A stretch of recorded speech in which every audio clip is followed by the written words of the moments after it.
Dzień dobry. Ladies and gentlemen, good morning everyone.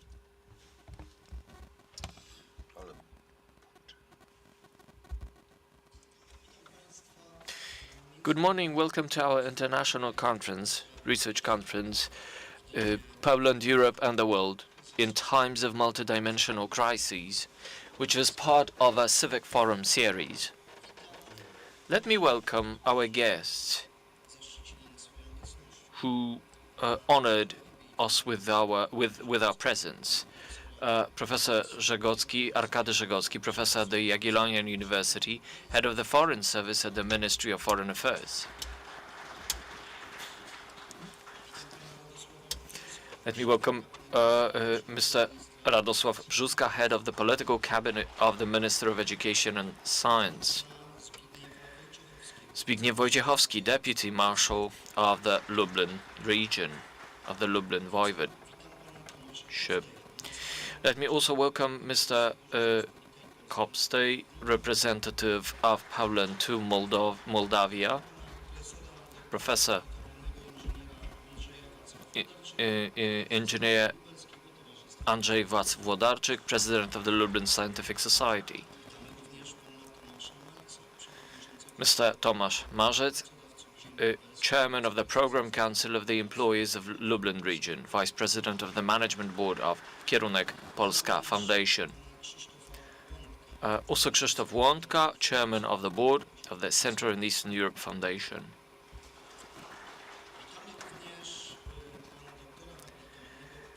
Let me also welcome the rector of Zamojska Academy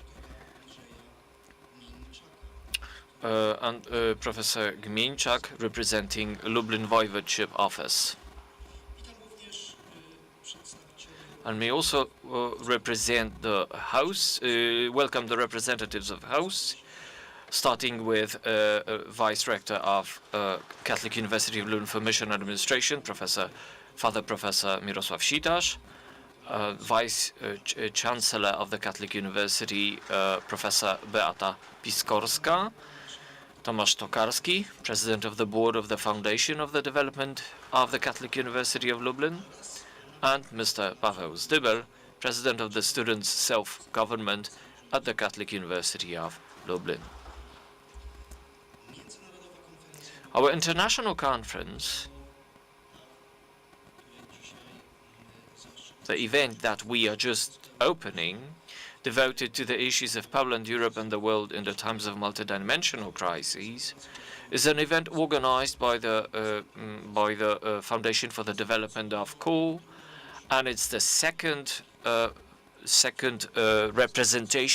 event representing the Civic Forum series. It's a multidimensional research initiative handling important social exchange of good practices and ideas. It concerns current issues and topical issues. The form of our meeting is based on panels and exchange of ideas between important figures on the Polish political, economic and social areas.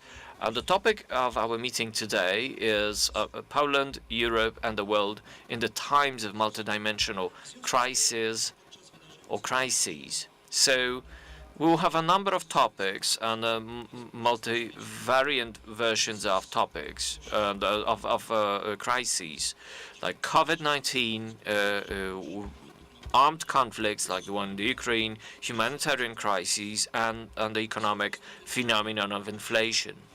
This is why we're going to have 12 discussion panels and 2 seminar meetings, the one devoted to Polish-Moldovan cooperation and the solidarity with Ukraine, how to prepare Europe for rebuilding of Ukraine after the war. The choice of topics is obviously not random. Dealing with Moldova and Moldavia and Ukraine is symbolic in nature. We have to remember that the geopolitical situation in our region caused an unprecedented decision on the part of European Union countries to give Moldova, and Ukraine the status of aspiration countries. It's not a decisive stage for the membership, but it begins, it's opened the paths. The main organizer of the meeting is the Foundation for Development of co-organizers at the Catholic University of Lublin, the self-government of students and PhD students at CO. The event is financed by the Ministry of Education within the Excellence of Science program, and the honorary patronage is held by the Minister of Finance, Minister of Foreign Affairs, of Research, Lublin Province Voivod, Lublin Province Marshal, Rector of the Catholic University, John Paul II Catholic University of Lublin. The content partners are Lublin Research Society, East Central European Institute, business organizations and labor organizations, Foundation Kierunek Polska, Area Foundation, Foundation for Development of East Central Europe, and Friends, Association for Friends of the Law Faculty at CO. And the addressees are students, researchers, and representatives of public administration and NGOs in the region. Let me now proceed and ask to take the floor by the representatives of the host. So let me ask Father Professor Miłosław Sitarz to take the floor and open the conference.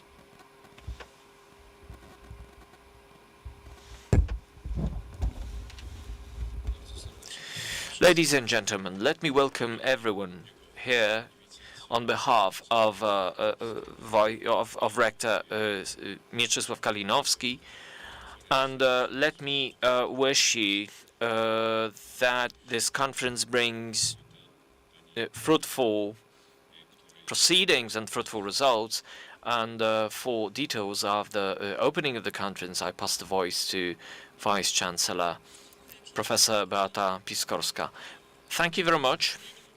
On behalf of His Magnificence, Rector of CO, Mirosław Kalinowski, I'm just opening the conference, and I'm happy that you decided to take part in our event, representing different institutions around the Catholic University of Lublin, but also young people who are engaged, for a number of people engaged in Civic Forum series. The conference, as we are running it today, devoted to crises in Poland, Europe, and the world, as you have already heard, is an attempt to address the challenges in international relations. And we can even say that this geopolitical matrix that has been more or less settled since 1990s now is overturned by the Russian aggression to Ukraine. And this is perhaps the main axis, the main pivot along which we are going to discuss these issues. But that also leads us to challenges of developing theoretical and practical methods of cooperating in rebuilding the Ukraine. So let me express my gratitude for you, professionals, local and local authorities, state authorities, researchers. Let me thank you for your decision for your accepting our invitation to take part in our meeting today and in the following 3 days to discuss the topics which I'm not going to mention all the panels. We have all the information provided on our website, and you will be able to trace the events of today and the following days. Let me also add that our conference discusses the issues from the context of young people. And we focus on the topics that are well known to us as researchers. But what is important to us is that young people participate in and we hope that the discussion panels will also be attended by students and by young researchers. Let me proclaim the conference open, and I'm honored to welcome the honorable guests for today, and I wish you fruitful proceedings today and the following 3 days. Let me now ask Mr. Tomasz Tokarski to take the floor on behalf of the Foundation of the Development of Co. Ladies and gentlemen, we are meeting in a exceptional space, exceptional place. That's a lecture room under the patronage of Cardinal Wyszyński, and we are going to talk about topical issue of crisis in modern world. I'm happy that we have such elite researchers and elite specialists in many domains who decided to accept our invitation. I believe that this kind of discussion will allow a complementary and a comprehensive view of all the issues. Many thanks for your being here, and I would like to pass my gratitude to the hands of Head of Political Cabinet of Minister of Education and Science, Radosław Brzuska, because mostly this conference is financed by Ministry of Education and Science within the Excellence in Science project. Many thanks to you, many thanks to your giving us a chance to have this meeting. Let me wish, on behalf of all organizers, let me wish you fruitful proceedings, and I hope the discussions we are going to have in the coming days will allow a comprehensive overview, a comprehensive outlining of the topics. Thank you. Now let me give the floor to the President of Student Self-Government at KOL, Mr. Paweł Zdybel.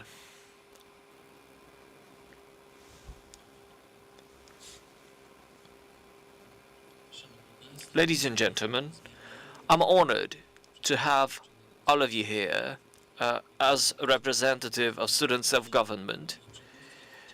I can find it difficult to add any new elements after seems all has been said, but let me maybe follow the line mentioned by Ms. Vice Rector about young people. It's very often believed, it's a belief held publicly that young people have no influence on life, on social life, but this is not true. Young people's ideas, young people are decisive players, and we as students and we as all student organizations, we would like to see young people engaged in public life, because we would like to explain to young people that crisis is a natural thing to happen. But what we need to talk is how to face crisis, how to mitigate crises, and how to think about methods of doing it. And I hope our forum is going to develop and will handle topical issues in the following years, and that we'll be able to find important answers to topical issues of a given time. On behalf of our self-government, let me pass gratitude to our guests, and I wish everyone fruitful proceedings. Now, let's proceed to giving the voice to our invited guests. So let me ask first Professor Arkady Żegocki, Head of the Foreign Service at the Ministry of Foreign Affairs, to take the floor.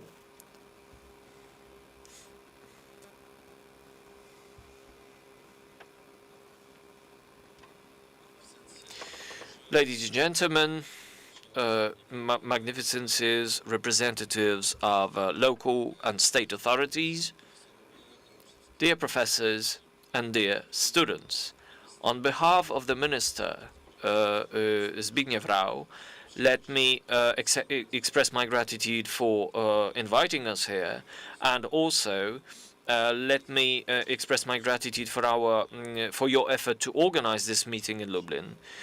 It's a good place to meet in a situation where symbolic and important meetings are held, like the Lublin Triangle, because you take up the most important issues dealing with critical crises that Poland and the whole Europe faces. So I wish you all fruitful proceedings, and I congratulate on a very complex conference program. I will proceed. I will follow with these ideas in my lecture, because I believe international politics is so important that everyone here and everyone is responsible for what it looks like. Thank you very much for your voice. And let me ask Mr. Radosław Brzuska, head of the political cabinet of the Minister of Education and Science.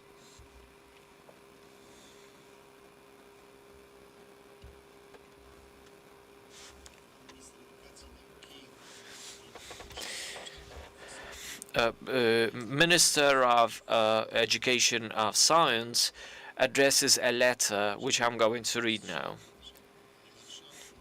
Ladies and gentlemen, honorable guests, eminences, magnificences, representatives of authorities, ladies and gentlemen, thank you for your invitation to participate in the conference. And let me underline the importance of the initiative you are taking up, in which so many people are engaged. I'm happy that the topic of the conference, representing another edition of Civic Forum, that it deals with all different aspects of crises, from social to axiological. I strongly believe that such a comprehensive view offers a chance to build a forum for exchange of ideas among experts and specialists. I strongly believe that the proceedings that I'm honored to be a patron of will strongly influence the way of thinking and the way of acting among all the people related to the topic. With congratulations on organizing the event, let me pass my wholehearted wishes and to all of you, and with words of deepest respect and regards. Przemysław Czarnek, Minister of Education and Science.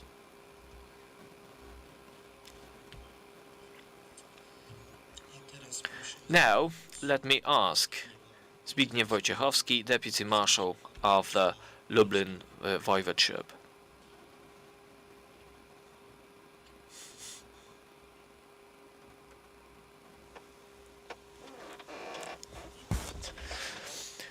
Ladies and gentlemen, all representatives of universities, local authorities and state authorities,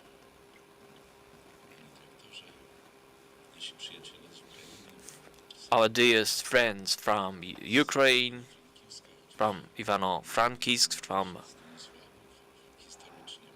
Stanislavov, all honorable guests and organizers, thank you for your invitation, for inviting me to the conference. And on behalf of the Marshal of the Lublin Voivodeship and the whole diet, the regional diet of our Voivodeship, let me thank for the invitation, but also for taking up this difficult, complex, for organizing this complex event. When I got your invitation and when I read the panels, the topics, the topics you are going to take up, those 12 areas in which you are going to pursue, to talk, I believe that each conference, whatever big, each panel could make a reason for a separate conference, for a conference of its own. Why? Because the topics are so vital and so topical. All the topics are close to my heart because being a deputy marshal of our region, also responsible for helping Ukraine in the current situation, but also in our international relations, I'm particularly thankful for taking up the Ukrainian-related matters. Let me observe that our voivodeship is a leader in providing help to Ukraine. We know that the war conditions have continued actually throughout 8 years. The first military attack in 2014, and then the next phase of Russian aggression from February last year, February 2022. It's a tragic historical moment for our Ukrainian friends, and as a voivodeship, we help as much as we can, and we are, so to say, the front line of help. We provided hundreds of tons of help, medical equipment, like for instance 14 emergency cars, a number of electric generators, and the first phase just after the 24th of February this year, when Russians tried to reach for Kiev, Chernihiv has been destroyed almost completely. And we were the first, Lublin Voivodeship was the first to bring energy generators, power generators, to allow the continuity of local governance in the region. And you realize that the connectivity to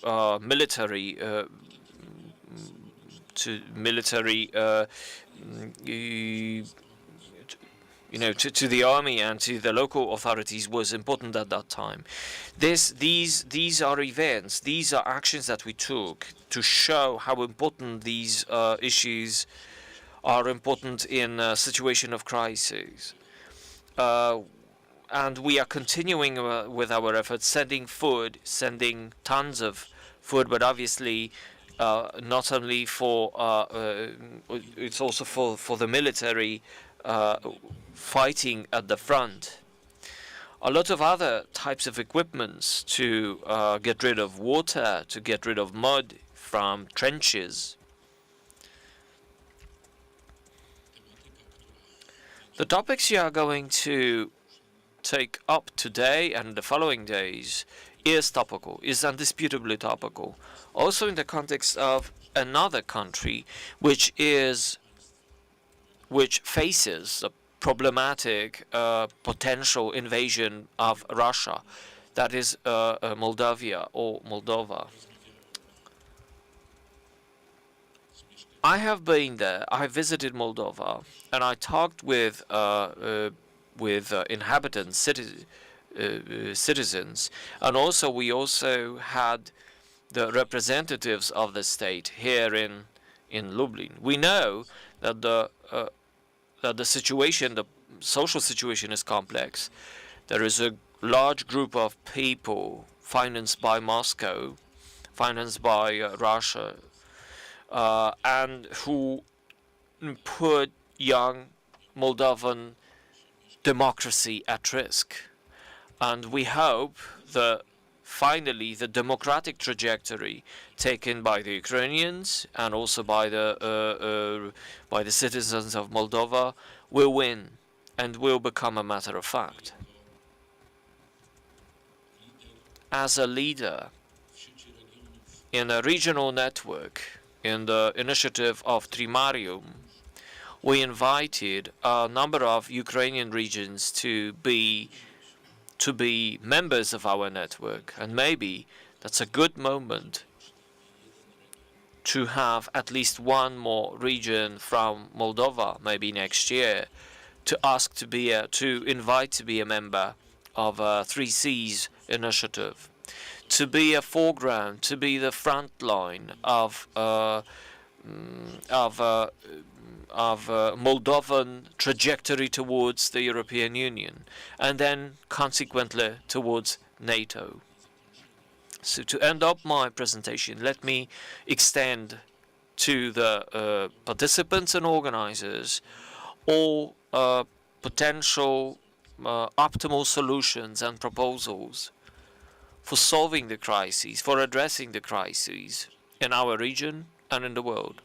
I strongly believe that those ideas will then be implemented in Poland and in the EU. So let me thank once again for inviting me here. Since Lublin and our voivodeship is a central hub of support and help for our Ukrainian brothers. So now to you, Ukrainian brothers, we wish you victory, and when you win, we will stay with you together.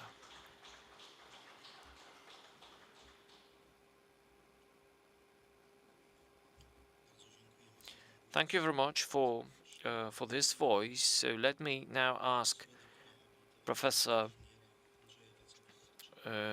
Wacław Włodarczyk, representative or head of the Lublin Scientific Society, to take the floor.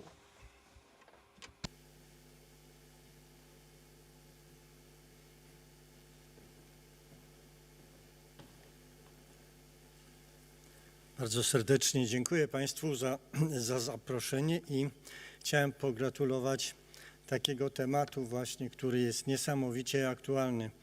Ja nie czuję się ekspertem wśród Państwa tutaj, ale w tej tematyce, ale cóż, on dotyka nas wszystkich. Jestem przedstawicielem Lubelskiego Towarzystwa. Hello everyone, thank you for having me on this conference. I'm not an expert as you are here. I speak on behalf of the Polish Scientific Society, but our institution has also been affected by the pandemic, as many other institutions and individuals. And we are here in this dire situation facing the conflict in Ukraine. But I want to take this opportunity to express my satisfaction that we have representatives of Moldova here with us. Why am I saying this? Last week, with Mr. Deputy Governor and together with Mr. Kalinowski, who is in the room as well, we unveiled the monument of Hetman Żółkiewski. It's a great Polish hero who hasn't had any monument, any commemorative plaque to show a tribute to this great personality and figure. On the other hand, he has a monument in Ukraine. It was funded by his wife in a place where he lived. So I'm particularly great that we have representatives of Moldova here, where Żółkiewski is also known.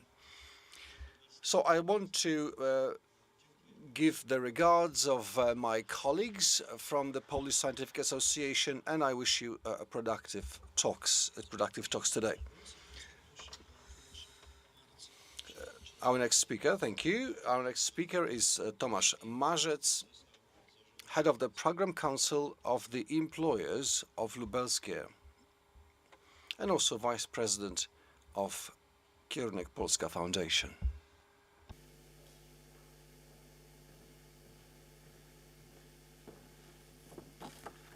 Szanowni Państwo, w imieniu pracodawców ziemi lubelskiej chciałbym serdecznie podziękować za zaproszenie do udziału. Ladies and gentlemen, thank you for inviting me to this event. Last years have seen many major challenges we had to face, the pandemic, the war, the immigrant crisis.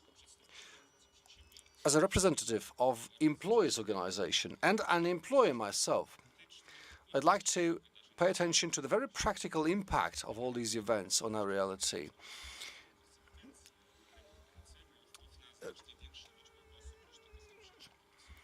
All these events affect not only employers, of course, also employees and anybody involved in the labor market. Before the pandemic, we thought the economic development was there to stay, and profitability and basic well-being of the Polish society should be taken for granted. Now we have reached a period of instability, lack of certainty, lack of financial security.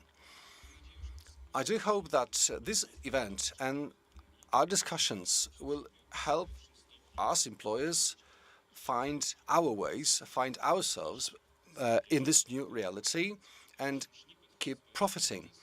I hope this conference or future editions of this conference will have rather reconstruction or development than crisis in its name. Thank you. Thank you. And our next speaker, or last speaker in this segment, is Mr. Krzysztof Łądka, Chairman of the Board of the Central and Eastern European Foundation.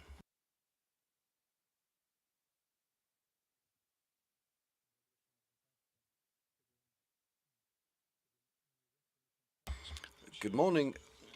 When I met the organizers of this conference about a month ago, and we talked about working together on preparations, I think subject number one was Ukraine and the crisis caused by the war waged by the Russian Federation. And we cannot ignore crisis without, although indeed we don't want to say Ukrainian crisis, although the Ukraine, indeed, they wouldn't like to have this word used in this context. It is Russian-caused or Russian-triggered crisis. But going back to my point, Mr. Governor spoke about, Deputy Governor spoke about various types of aid. I'd like also to share some of my experience from the municipal perspective. Back in April, we started to help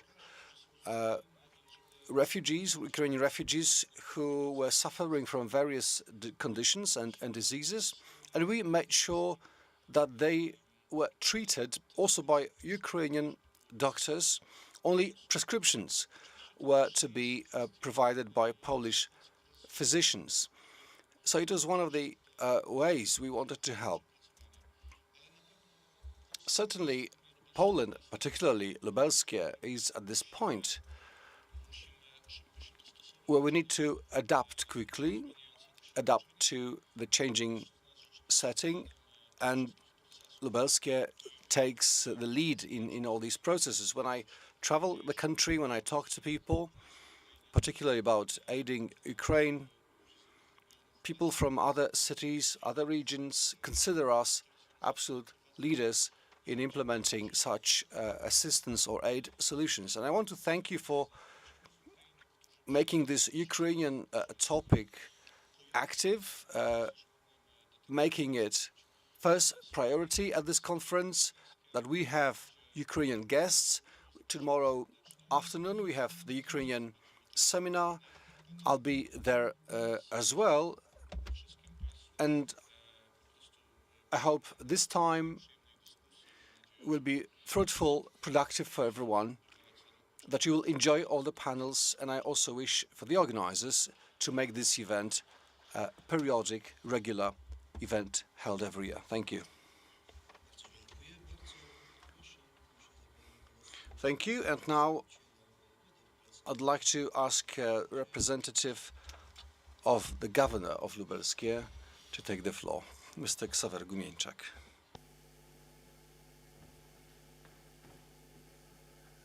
Szanowni Państwo, bardzo miło mi. Ladies and gentlemen, thank you for inviting me to this event. I want to thank on behalf of Lex Sprawka, the governor of Lubelskie. The topic of the conference is very up to date, and our office and Mr. Governor takes this very seriously. All these crises, starting with the COVID pandemic, followed by the border crisis on the border with Belarus, and now the crisis caused by the war in Ukraine. All these challenges make us work harder than ever before, and we are indeed engaged in helping Ukraine, both the central government and territorial government, well, including this conference. This is all about helping, all about finding your ways in the times of crisis. I'm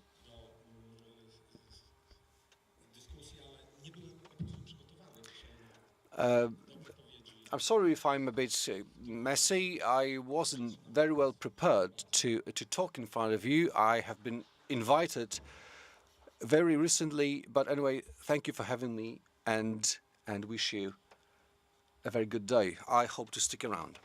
Wiemy, czasem zdarzają się sytuacje Well, indeed, the unpredictable may happen, but we're glad to have you here, Mr. Deputy Governor. Now, please watch our promotional video.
Szanowni Państwo, nadszedł czas na wykład inauguracyjny.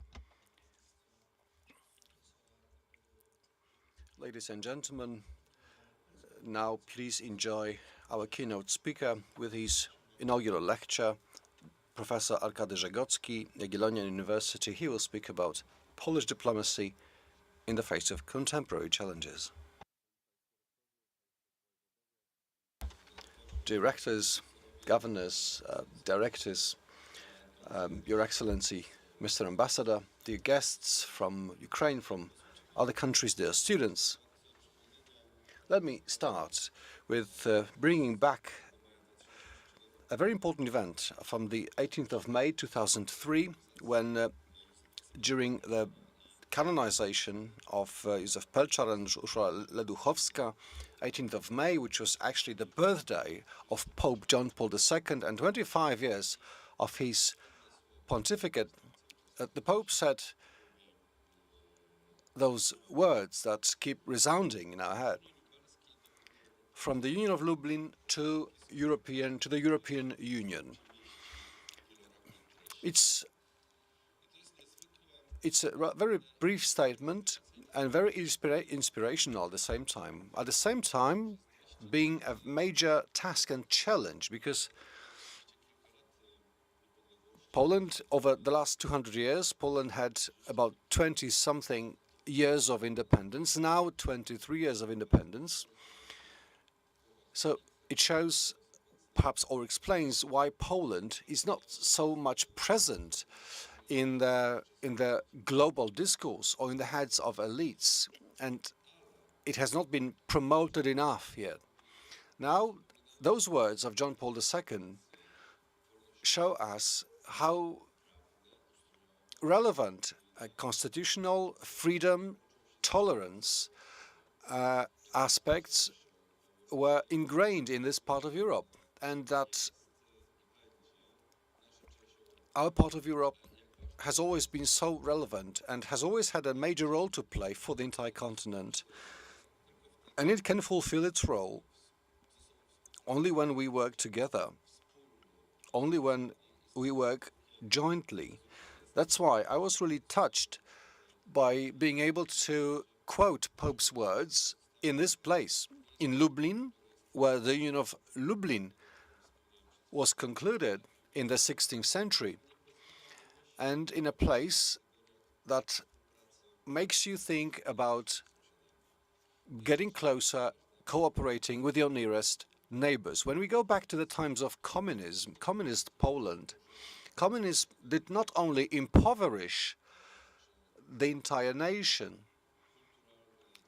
not only financially, but in terms of culture or environment, but communism also fragmented our nation and erased the notion of closeness or neighborly relations with our neighbors. Those of you who were here before 1989, perhaps you remember everybody who was coming here from Eastern countries were treated as Russians. We're not able to tell the difference between Belarusians, Ukrainians, Lithuanians, or between the Czechs and Slovaks, although we used to have shared history.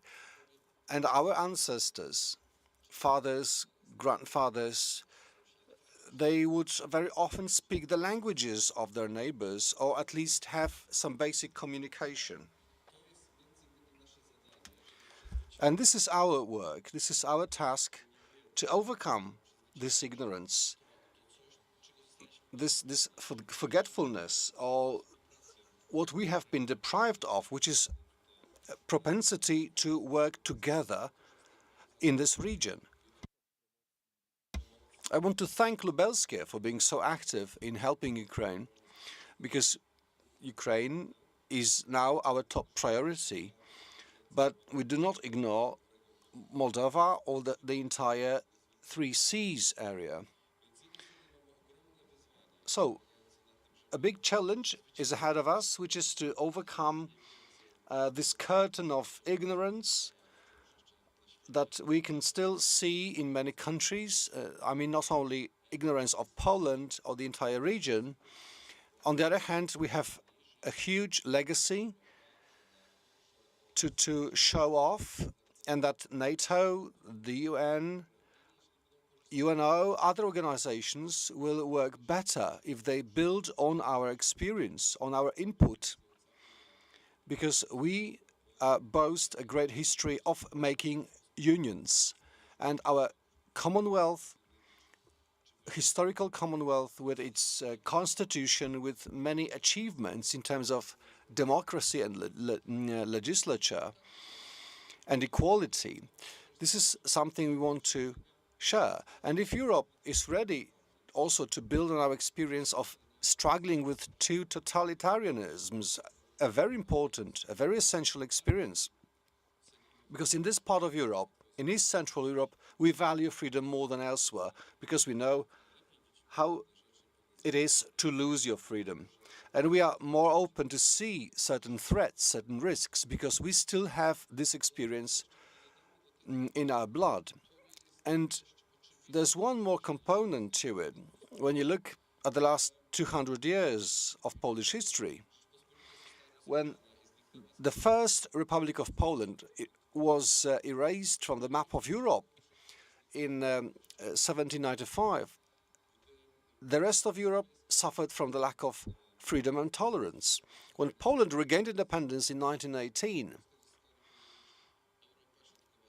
the Central Europe was also free.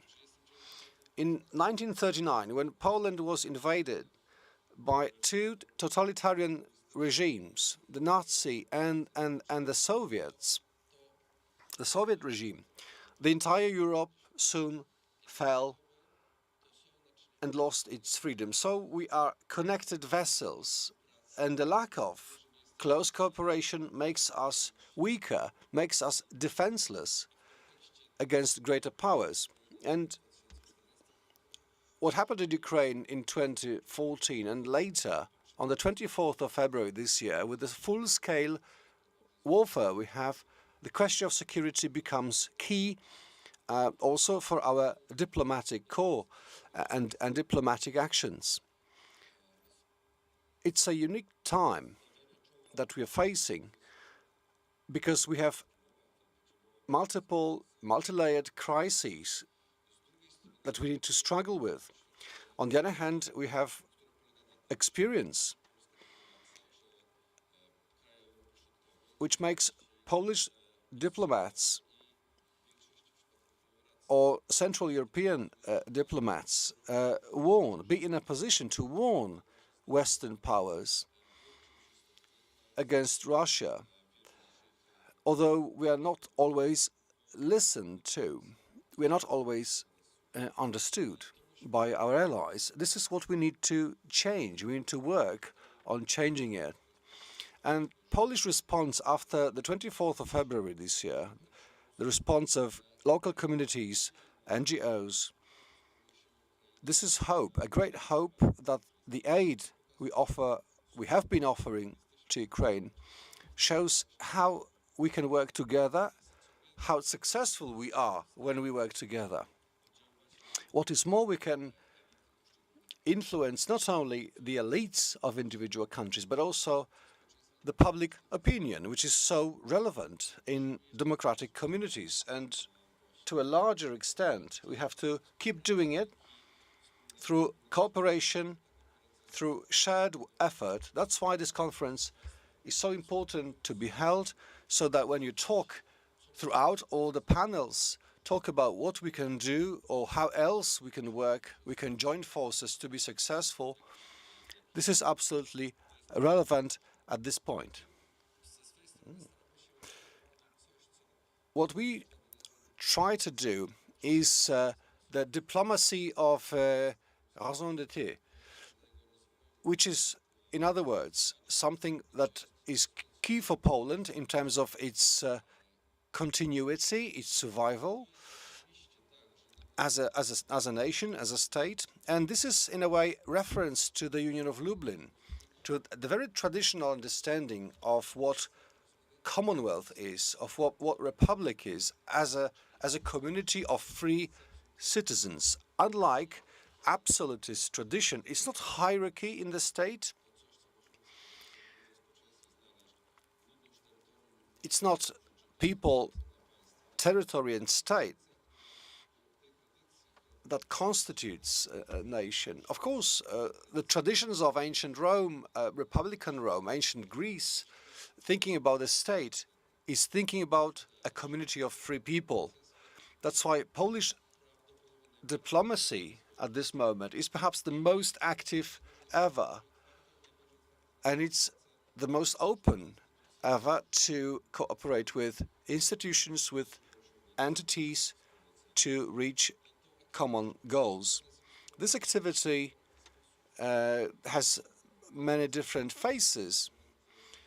When you remember the time shortly before the outbreak of the war on the 24th of February and the months following, you saw the number of top-level meetings, summits a very active approach of the Ministry of Foreign Affairs, Mr. President. So this activity is absolutely unprecedented, especially on international forums. As a member, as a permanent member in the Security Council, in the Human Rights Council, leading many international initiatives, even those more specialized. We also increased the number of Polish presence, or we increased the Polish presence abroad in terms of diplomatic missions. Every year we open new missions because the Polish policy, whether development or aid or assistance policy, it's needed not only here in the Central and Europe or Eastern Europe, but actually on all continents. From activities and raising our activity and our presence all over the world, it's also changing the way we are acting. We act. Diplomacy, which is European or global diplomacy, is reached in 19th century tradition, and we are anchored in that quite well. Tomorrow in Britain there will be a great discussion about Polish, the first Polish envoy to Great Britain, and also about Działyński, who at the beginning of the 19th century represented King Sigismundus the Third Vasa, who met Queen Elizabeth. We can see some literary traces of that, of those Polish elements like Polonius, like Polish envoy. You can see that was an important kind of international relationship between Poland and Britain. And Benedict the Pole in the 13th century was an envoy to Ottoman Empire. So we can have a lot that we can take from history as inspiration, but perhaps even more vital is how to plan our actions in contemporaneity. So perhaps we need to look with appreciation for what we have achieved throughout the last 30 years. Poland is changing. Poland has been changing dynamically. And, looking at the Western European countries, we can see that what we did over the last 30 years, we did much better than some Western countries. We are developing more dynamically, and we are still yearning for more. We realize we need to work harder on infrastructure, on institutions, to make them more and more effective. In 1989, which was our 0 point, our square one point, with no roads, almost no roads, with almost no motorways, not to mention some old German constructions, at the level of payment with at about $20 per month. Today, the network of our motorways is far more extensive. Obviously, we still need to develop, but the scale of development over 30 years is enormous. This is crucial because one of the mistakes in diplomacy is trying to overestimate some countries, but another mistake is underestimate some countries, and sometimes we are underestimated as a state in the EU, and we are not only an important economic player on the economic EU market and a drive for economic development in EU, but also we are now a key hub for cooperation and help with Ukraine, for Ukraine and cooperation with Ukraine. Understanding this is important because making them aware of what Poland or where Poland is and how the country has been reformed, or we generally avoided the problem of oligarchs and a limited extent of corruption phenomena, is perhaps this what makes us good partners in cooperating with East Central European countries and states. Perhaps you have noticed that the situation we very often face is unpredictable. So we have to admit that our diplomacy, our diplomats often have to behave, to react, to respond to crisis situations adequately. So, for instance, our offices in the East, I must say I'm proud of our ambassador in Kiev and about our offices in Ukraine. They never left. So one of the 3 embassies that were active throughout the whole crisis, the whole conflict. Also our office in Lviv, which is crucial, important to us. And the majority of help, humanitarian help, is under our diplomatic supervision. So we also managed to open our consular mission in Lutsk. We also have to remember about Minsk, Baghdad, and other places all over the world which operate in war conditions. When we look even broader, you can have a number of actions and activities that perhaps are not noticeable today, but maybe they need some highlight in the context of our meeting. So, for instance, the 16th of November is our, say, professional feast, but in fact, we had no time to cherish and to have good time because we had very hard work at that time. So let me remind you of very effective actions of leaving Afghanistan. We needed to organize flights and landings, different situations. The situation in Dover, where because of the French decision, the border between France and Britain was blocked, and a number of drivers, lorry drivers, found it impossible to reach home for Christmas. And the help of Polish medics and soldiers was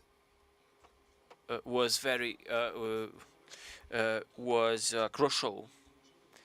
And one more thing that I would like to highlight, that we need to, if we want to be effective, we need to cooperate with citizens, with the public. I mentioned this Commonwealth tradition because, you know, foreign policy, will never be as efficient as an authoritarian state. But the power of our diplomacy, our free people, of the freedom of solidarity and freedom with which Poland is associated, with which Poland is recognized all over the world, and engagement, participation of young people, of passing the knowledge about East Central Europe and Poland all over the world. Because without your engagement, without your civic engagement, without close cooperation of our diplomatic missions with citizens, it will not only be impossible for us to pass information, but also to counter fake news and disinformation, acting towards disintegration of countries, societies, and cooperation in our region. So your role is hard to over-evaluate. I mean, it's just let me mention a couple of elements in which you can participate as a source of inspiration and maybe source for further discussion. So let me start that contemporary Poland is inspiration of its own.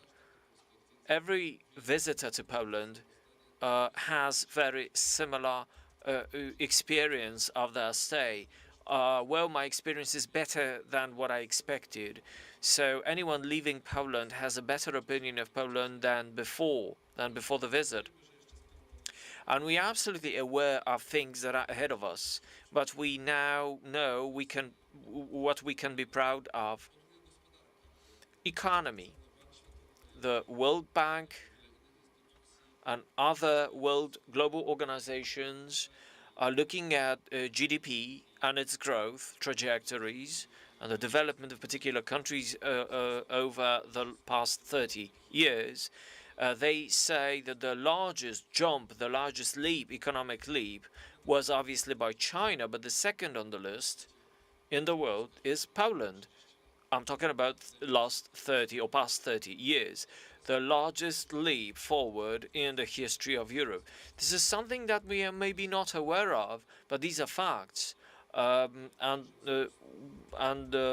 have a book on Europe Leader of Growth that is very often omitted or not mentioned in public debates in Europe. But Poland is an active player, Poland tries to redevelop and re-engineer its institutions, and we want to be a point of reference to a lot of neighbors and a lot of our friends, like in the case of Ukraine and Moldova. And respecting our partners, we try to use our difficult historical experiences with fighting against corruption and organized crime and other weaknesses that our state had to face, for instance, in the 1990s.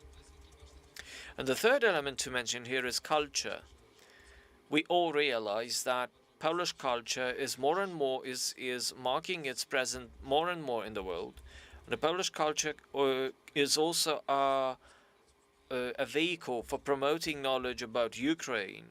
Polish missions organize a lot of events to get to know Ukrainian culture to the global public, using a leverage of Poland being better known all over the world.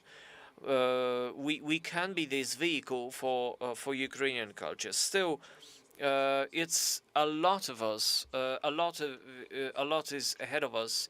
And it's a huge space for our development because Polish, Ukrainian still must be more present at European and global universities to in a way mitigate the prevalence of Russian, which is very popular. Is very popular among the Western universities. So we would like to promote the culture as is, but we would also like to promote knowledge about history of Europe and history of East Central European region. And this is what we try to do, even if it concerns certain niche, historical niches. We need to add the knowledge to give the knowledge to the world about the important events in our history. Polish history is a source of inspiration, is a crucial source of inspiration, and allows to look for common denominators in our relations with other societies and countries. And it's obvious that each nation is nation-centric. So we need to find those denominators, the common points of our common history, to look for something together. Knowing the history of, for instance, Poland can be vital for developing relations with our partner, our ally. Polonia, that is to say, a group of Poles living all over the world, like in Great Britain or in the US. Some of Poles are coming back to Poland, and we have over 350,000 people coming back to Poland. Different sources tell us that a number of people are coming back, but still a number of people are still staying in Great Britain And in fact, that's a change because historically, usually, that was not very frequent that Poles were coming back after when they migrated. So that's an exception.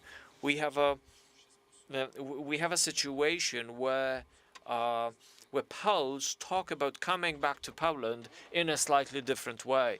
When somebody was asked about, do you plan to come back some 8 or 10 years ago, everyone was, what? I mean, are you joking? But today, that's a slightly different approach. Now what you're likely to hear is maybe not today, maybe because our kids are still at school, but maybe next year, maybe in a couple of years, yes, we are thinking about it. So that's a change. Polonia, as a group of Poles, it's a very important voice to us. And the Days of Polish Heritage is an initiative that we want to propagate to make the 3rd of May a very colorful, marking this colorful presence all over the world, and to allow all friends of Poland and all friends of solidarity and freedom to manifest relation to Poland. And it's important to build cooperation with local authorities in that and of hosts of a given country, of a given region. Yet another important aspect is religion. Those World Youth Days in 1991 in Częstochowa and then in Kraków, and other elements that help build promotion strategy for Poland. So it's not only the question of participating, but also to promote Polish presence on the map, of a pilgrimage map. Rome is a vital place, but Lublin, Częstochowa or Kraków are also shrines worth visiting. It concerns religion, but it also concerns, it does not only concern Catholics.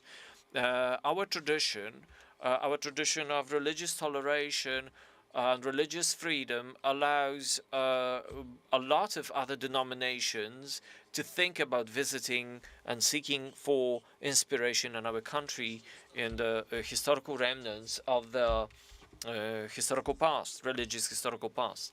And the last element to mention here is security and safety.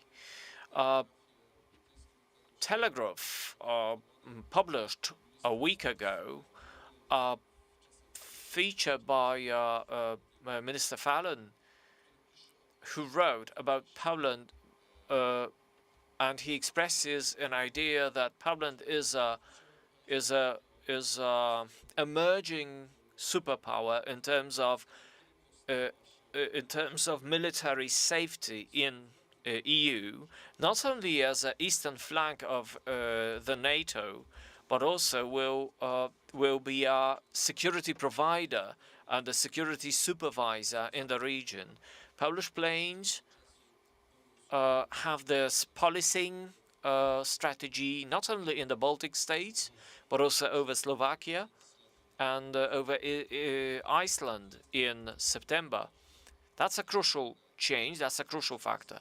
But now let me remind you that safety, security, the idea also related with public diplomacy, to show that Poland is a stable, is a predictable country. And this kind of knowledge is vital, because when politicians make their decisions, whether to meet their demands or whether meet their promises, they very often take into account the public opinion. That's particularly true in the West.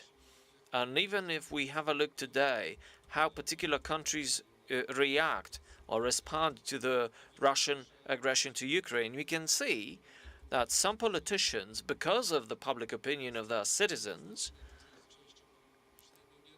do not respond the way we would expect them to do. This is our common goal, to build a positive image of Poland, or knowledge of Poland, to have allies, to have friends that will make sensible, reasonable decisions, and public opinion who would give incentives to the politicians to bring help, to support help in different actions and activities. We have a lot of work ahead of us because we are at the breakthrough moment, at the turning point in geopolitical history. I strongly believe that our diplomacy and so many citizens interested in international affairs and the good of our country and what of those most topical issues to Poland and our region, I think we will be able to succeed. We can see the new world order being born with huge chances, but also great challenges that we face. This is why the meeting as we have today is crucial. It's crucial to cooperate with diplomatic unions, diplomatic missions on different levels, and feel invited to that kind of cooperation among us. Many, many thanks for your attention. Thank you very much for your lecture. I know that some questions can be expected because a number of problems have been mentioned. So maybe we have 5 minutes for a discussion, maybe space for 3 questions. If there is anyone who would like to ask or comment or express some doubts or maybe some sources of inspiration, feel free to take the floor now and express your questions or voices.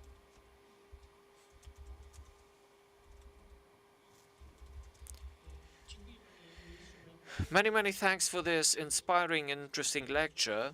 My name is Wojciech Staszewski. I represent International Law Department here at the Catholic University of Lublin. First of all, let me thank for 2 things you mentioned. First of all, for activity, for your activity, for diplomatic activity, but also for your declaration as for expanding the network of Polish diplomatic missions all over the world, because we usually had this reverse tendency. Now, my question concerns the challenges for Polish diplomacy. To what extent we are going to have honorary consuls engaged in these actions? And in the situation as is, do you say that this institution of honorary consul is effective? And the second part of my question concerns if we talk about academic centers, academic milieus, to what extent the ministry plans research centers as realizes as partners in handling the particular ideas behind the policy of our state. I know that in your case you sometimes launched a research teams like the one dealing with war reparations, but wouldn't that be a good idea to have researchers as the ones here to ask about diplomatic issues, to have a team discussing diplomacy on the research level, on the level of research specialists in diplomacy?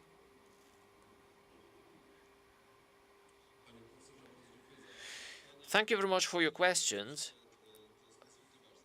I do agree that these are crucial issues.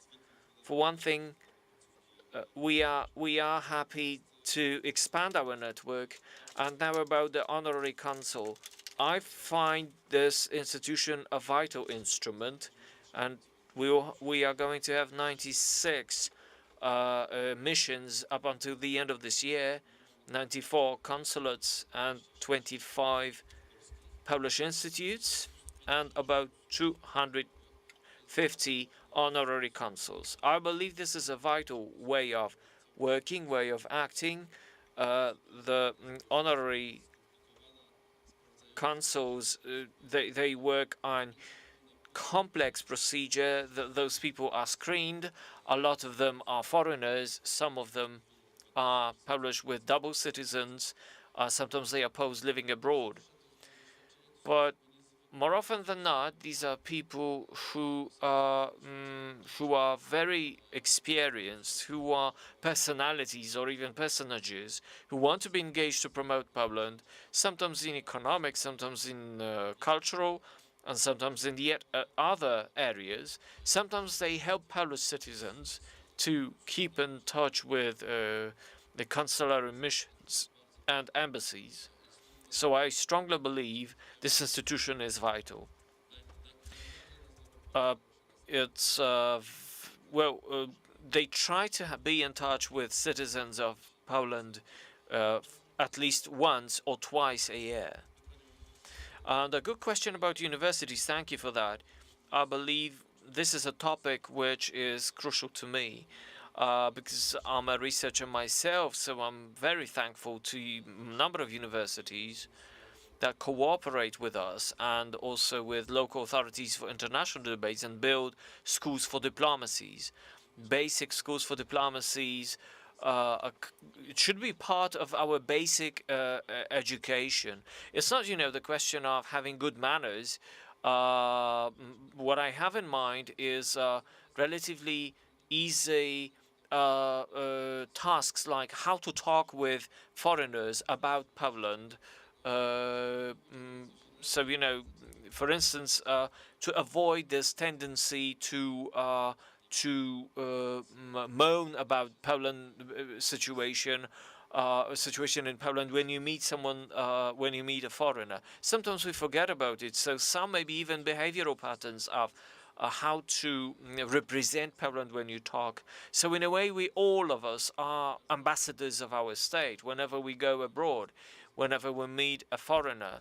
That's a moment when you build an image of our country, and this is why it's so vital. So I'm open to cooperation with academic institutions, and the diplomatic academy offers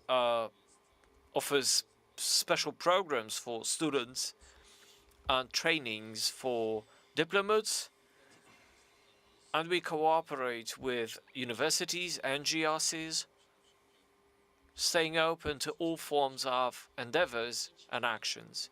And the third pillar of our action is all kind of educational initiatives and interventions for foreign diplomats, for building knowledge about the Trimarium of East Central Europe, about digital information exchange, digital safety.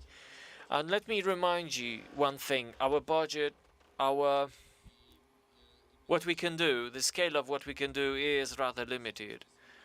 And sometimes you can do more, and even if when you cooperate with us, you can do more rather than expecting us, the ministry, to take the lead in different actions. So we are open to join in. We are open to all kind of student practices and placements.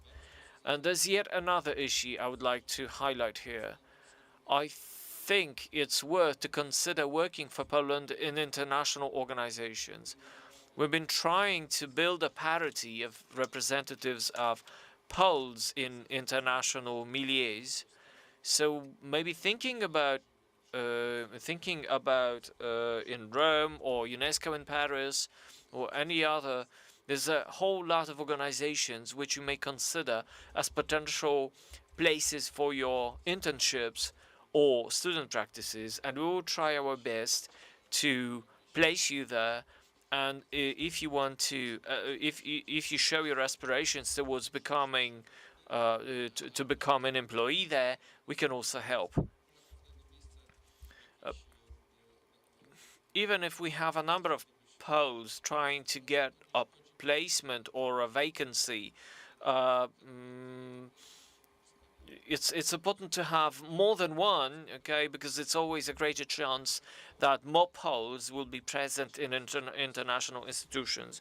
We need a greater presence in these institutions, and we also need these stronger voice of our region in these institutions.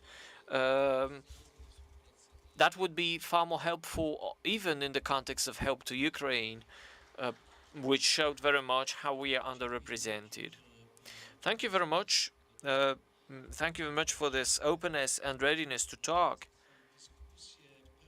But the discussion perhaps, and the questions that are coming to us, will have to be addressed during either lunch break or coffee break. But we'll move to panel number 1, the crisis of value realization in the modern world.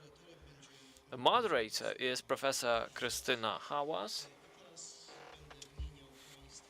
And I will now mention the speakers, the panelists. So let me start with Professor Krystyna Hałas as moderator, and Professor Tetiana Burlayenko, representing Kyiv University of Educational Management, Reverend Professor Stanisław Dziekoński, representing Cardinal Stefan Wyszyński University in Warsaw, Mr. Wojciech Kaczmarczyk, representing National Institute of Freedom, Center for Civil Society, Center for Development of Civil Society. Let me also ask or invite Reverend Professor Józef Krukowski, Jurisprudence Committee at the branch of the Polish Academy of Sciences in Lublin, Reverend Dr. Adam Maj, representing Catholic Cool, Rector of Zamojska Academy, Professor Paweł Skrzydlewski.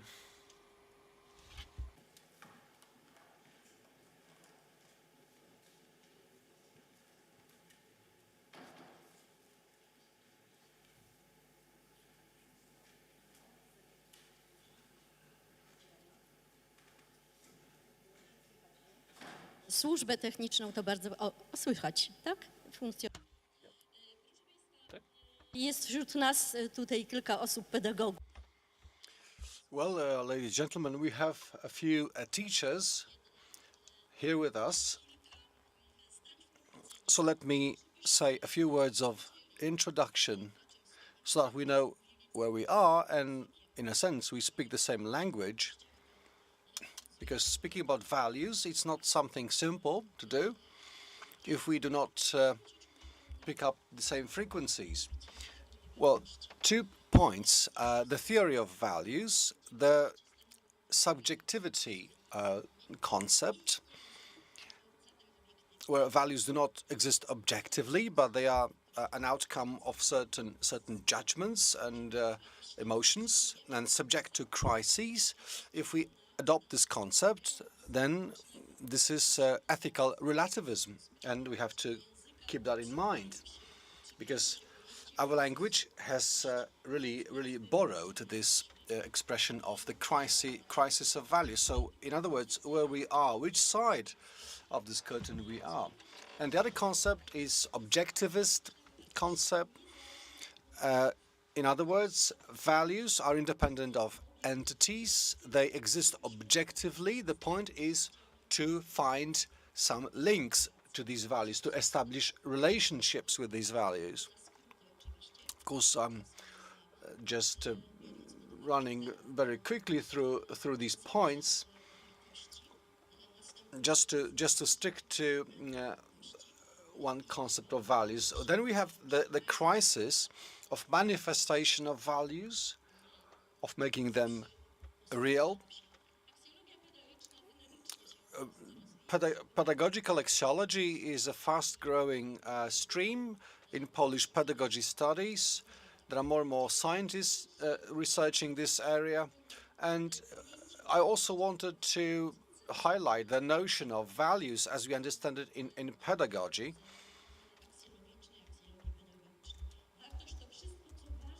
So values is everything worthy of human being that leads to integral development and the fullness of humanity, and ultimately achieved in Jesus Christ. So embodiment of values is to have such approaches to values that make them part of human personality. So we can say that someone is free, believes, loves, trusts, respects, etc. So this is the context, this is the framework for us to talk about embodiment of values, making values real. Now, moving on to the theses I propose. So first, the diagnosis of the crisis of embodiment of values. So, and its situation in contemporary world. Perhaps Professor Krukowski, as a priest, as a renowned professor of law. Father, would you perhaps point to certain values or structures of values that are now subject to the crisis that cannot be that cannot materialize, that cannot be embodied, and are rejected by people? Thank you for having me on this panel, but first I'd like to point out that I was expecting we would speak about pedagogy, axiology of pedagogy. So I'd like to highlight the legal aspects of this problem. The crisis of embodiment of values in contemporary world occurs in conflict situations,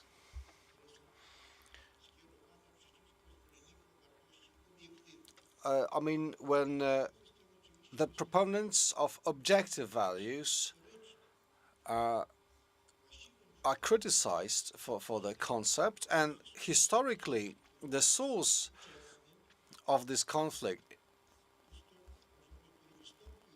that occurred in the second half of the 20th century and has actually continued until now is wrong axiology of law.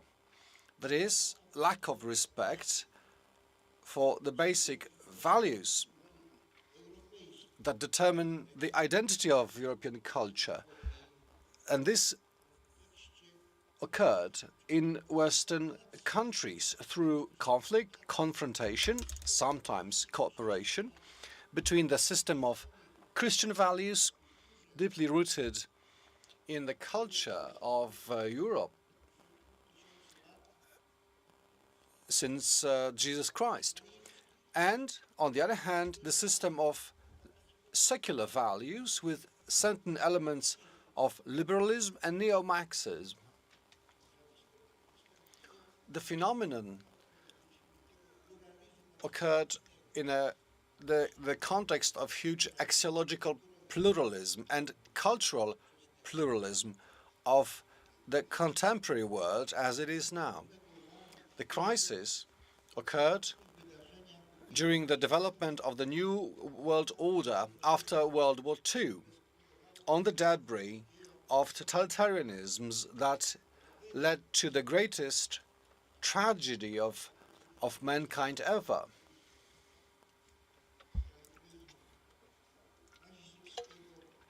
Of course, the Nazi Germany totalitarianism and the Soviet communist totalitarianism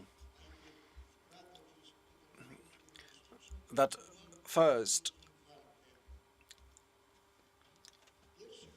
partnered with and next struggled with the other totalitarianism. After World War II, new global order was made resting on values understood through Christian personalism ideas. The authors of the new order referred to the concept of the human being as having innate dignity, being the source of freedoms and the rights.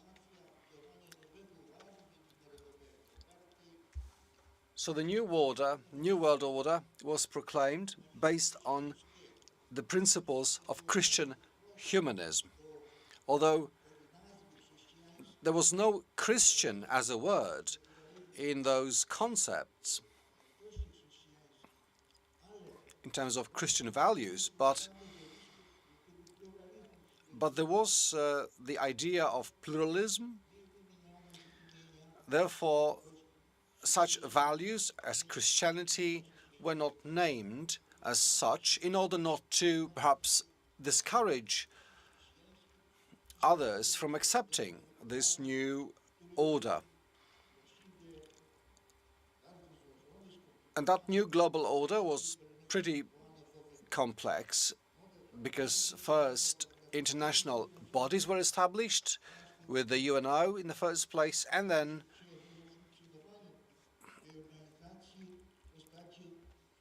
the UNO branched into other organizations and led to the development of new legal acts, starting with the Charter of Human Rights, which is informally a constitution of the UNO, then the Universal Declaration of Human Rights and pacts of human rights, and a number of other instruments, conventions, declarations, and minor acts and recommendations known as resolutions. That phenomenon was an act of international protection of human rights. Why do we call it universal? This universality comes in three aspects. First, in subjective terms, it covers all human rights. In personal aspect, it covers all people in the world. And territorial sense, it covers the entire globe.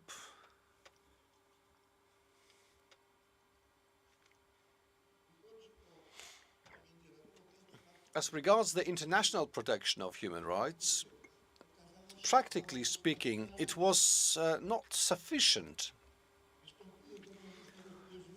And there were many discrepancies in interpretation, sometimes caused by ideologies and the lack of goodwill and readiness of the UNO member states, because the UN Security Council had democratic states, but also totalitarian states on board, such as, for example, the Soviet Union back then. And still the legacy of the Soviet Union can be seen in Russia being a very aggressive neighbor. And so they thought that perhaps instead of universal protection, regional protection might have worked better. Also in the cultural dimension. So first they established economic and then political communities. This is when the European Council was established.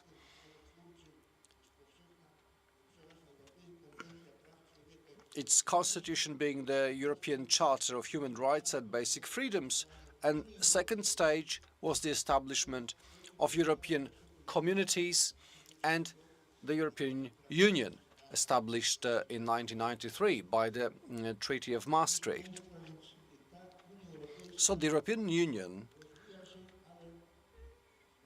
keeps developing, but within the EU there is a conflict of values. On the one hand, we have Christian values rooted in the culture of European nations. This was particularly seen after the fall of communism, in the development, in the re-establishment of democratic states in this part of Europe with very strong Christian traditions. Later on, another stream, another direction of development of the EU after 1990 was neoliberal, was socialistic, was atheistic. And this was seen during the pontificate of John Paul II, who, on the one hand, supported the idea of European integration, the integration of Western and Eastern Europe, but on the other hand, he called for respect for common roots, Christian roots of Europe. Yet the EU rejected Christian values, relying only on secular values. Thank you very much, Father. may I have one more word?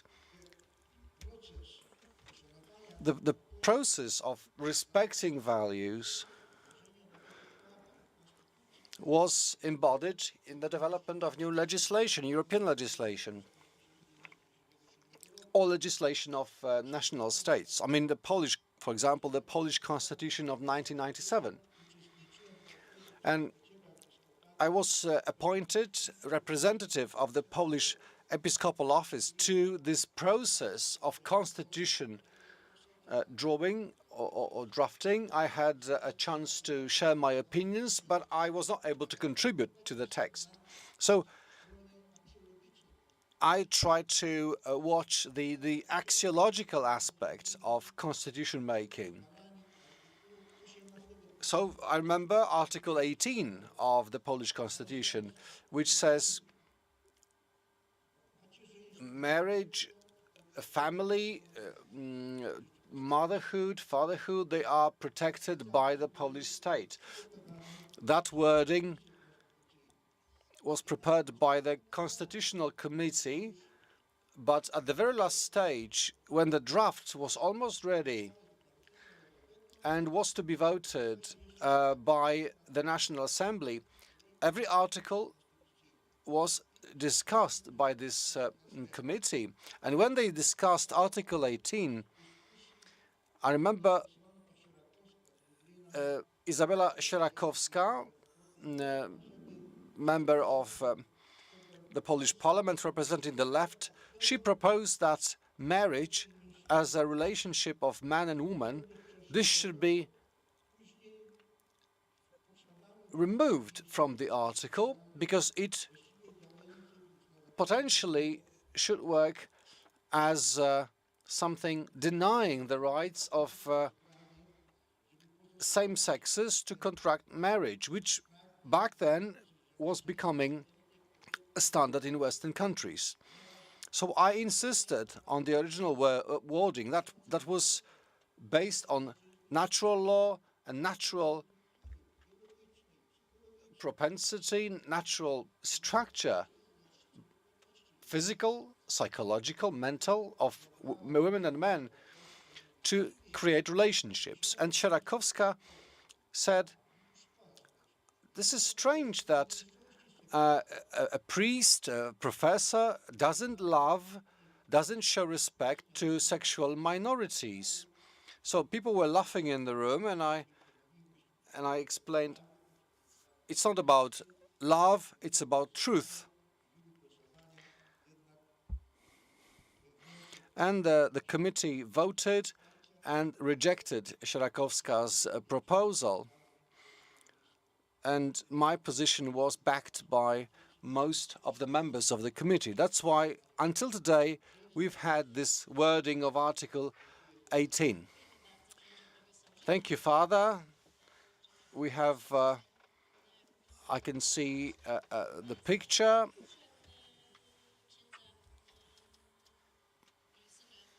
Can I have now the Reverend Professor Dziekański to speak about the other thesis, that is marginalizing the other person as a source of axiological crisis. First of all, let me thank for having me here and for this opportunity to talk and participate in this important panel. Maybe if you allow me to complete the message or the introduction made by Professor Hałas, and to some extent I will also address the words by Father Krukowski. When you talk about context, when the research context that influence the axiological crises and realization, I think these are two things coming together. We cannot forget, in this pedagogical, educational context, we cannot forget about the postmodern tendencies that caused a lot of chaos, as mentioned by Professor Hałas, chaos in defining a lot of important concepts, or led to redefinition of many concepts. You can see it also in a public discourse. Sometimes you can feel that people use similar concepts, but they talk different languages. And now, directly addressing the problem of our panel, I would like to observe that lack of value realization, that missing elements of how values are realized, relates to the problem, to axiological problems of communities that are responsible for this value realization. For instance, marriage and family and the crises of these two institutions or social groups. And you also mentioned the reasons for that, roots for that.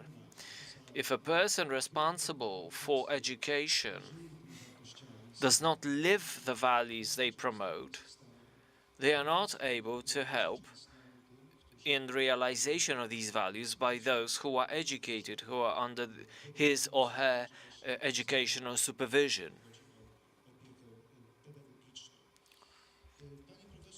Professor Krystyna Hałas also mentioned the crisis of a human person. I agree, this personalistic crisis is absolutely well noticeable, or marginalization of the value of a human person. Yes, it is true that you can notice it very strongly. It's strongly noticeable in the context of a statement, an argument about human dignity. Yes, we can obviously read about it in legal acts, in international legal acts, and we can read it in the Constitution of Poland. But at the same time, this legal jurisdiction, all this legal regime, stays in a way accepts certain marginalization, spheres of marginalization of the dignity of human life and how it influences the life of others. I strongly believe that in the world full of crises, in which affect all of us in micro and macro levels, I think coming back to value, to the primary value of human dignity, is a crucial issue. Thank you very much. And I would now like to give the floor to Father Dr. Adam May to consider the third claim, and then to ask Professor Skrzydlewski to join in when Professor May has finished. We are considering the areas of crises in how values are realized. We need to ask ourselves a question: what kind of crisis we have in mind? The crisis is always addresses some kind of difficulty, some kind of challenge, and some kind of imbalance that happens in the so-called world. And then you can list a number of elements and factors that somehow influence this situation.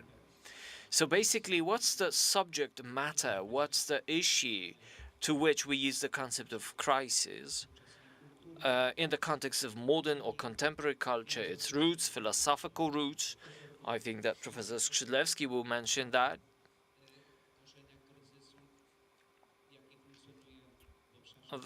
And the crisis that it touches upon the issue of culture, international law, education. I personally would like to address a crisis that concerns the person, the human being, and the world in the field or in the context of axiological system, of the value system. We can get a situation, knowing the value system, we can learn about the differences between our contemporary culture or latest culture from the past, from the historical periods of cultural development, for instance, from before the Second World War. The change in axiologies between the vision of world, moving towards the liberal or the leftist point of view, the leftist vision of the world, There is no space for Christian values, and there is no space for God. That's the crisis of deciding to not to see the person of God as an element of social order, of axiological order. Reading Hugo's Mises, you can see that the inspector said God is not there, so what you can only rest on is law, is legal regulations. There is no good or bad. What you have is only legal regulations, legal norms that are enforced by the human being. God is a main idea. God is a primary idea. That was the highest value, giving people orientation in their lives for a long time in history. Today, we can say that there is this crisis of faith. That is to say, the relation to the person of God on the behalf of the person of a human being, human person. These crises were obviously known in history, and the changes in phase of development of societies and of religion. The divine issue, the divine concept, is no longer of interest to the human beings. Either sociological research or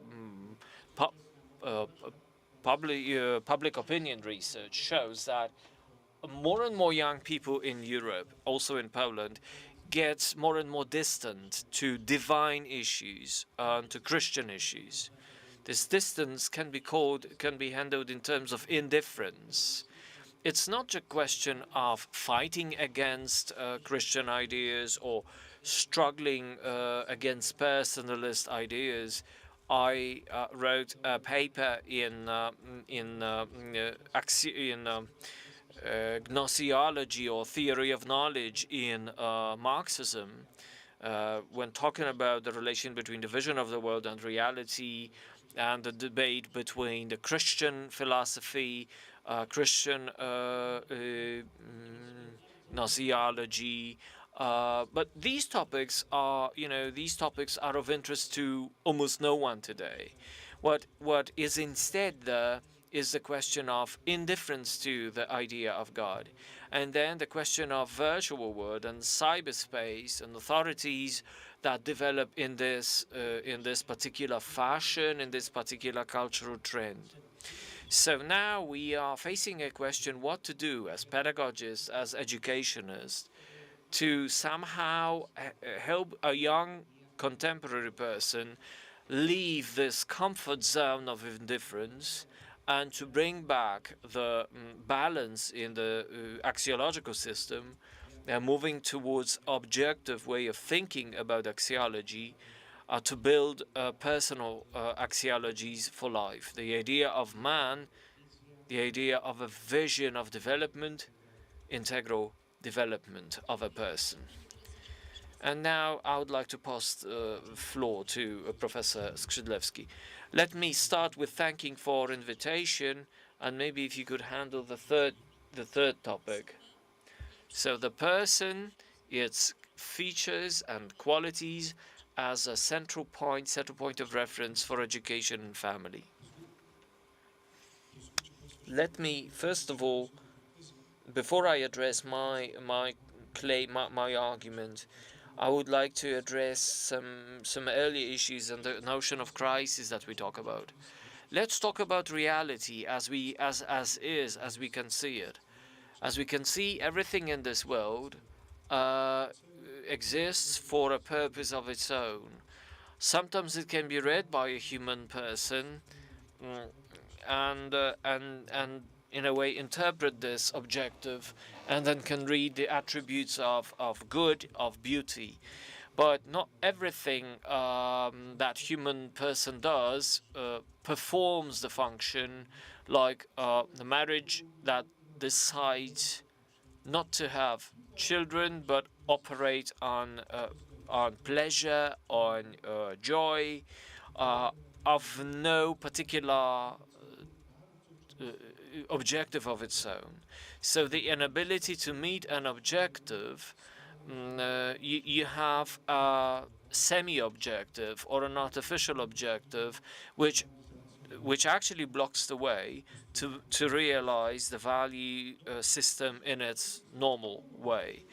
And it turns out that these axiologies that follow those false objectives are impossible to realize, because there is an order in the world that is readable for the human mind, and it was visible even in the ancient times. So it's even 6 centuries before Christ.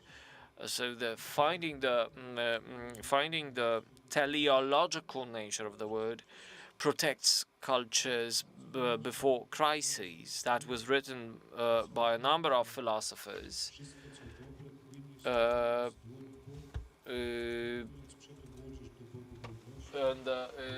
Pythagoras, who observed that good is a flow of ideas from gods to us, and we need to follow these ideas to accept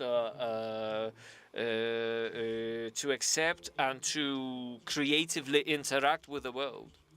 So the impossibility forgetting about the world order, forgetting understanding the world, forgetting understanding the man, leads to false axiologies. I mean, axiologies that are not effectable, they are not enforceable. As observed before, we are trying to get rid of God as a cultural context, and we find it difficult to understand ourselves. And the first idea was like an animal that is just slightly more intelligent than an ape. And then obviously the space for anything like dignity or teleology or anything like human rights, understood as human rights, are difficult to defend. What Jan Piwowarczyk observed some time ago, that we started to measure a human being and the value of human being, even not as an animal, but now in comparison to a machine. So that's the source of disempowering, or maybe of depriving human being of dignity. I'm following these changes. I'm following these changes, and I can see also that you can have development when you have young people to study. And obviously we have a family crisis, we have demographic crises, and which leads to a lot of other crises, like the crisis of the state, crisis of the university. How to handle this? Well, we need to be back to realistic perspectives, to realistic objectives.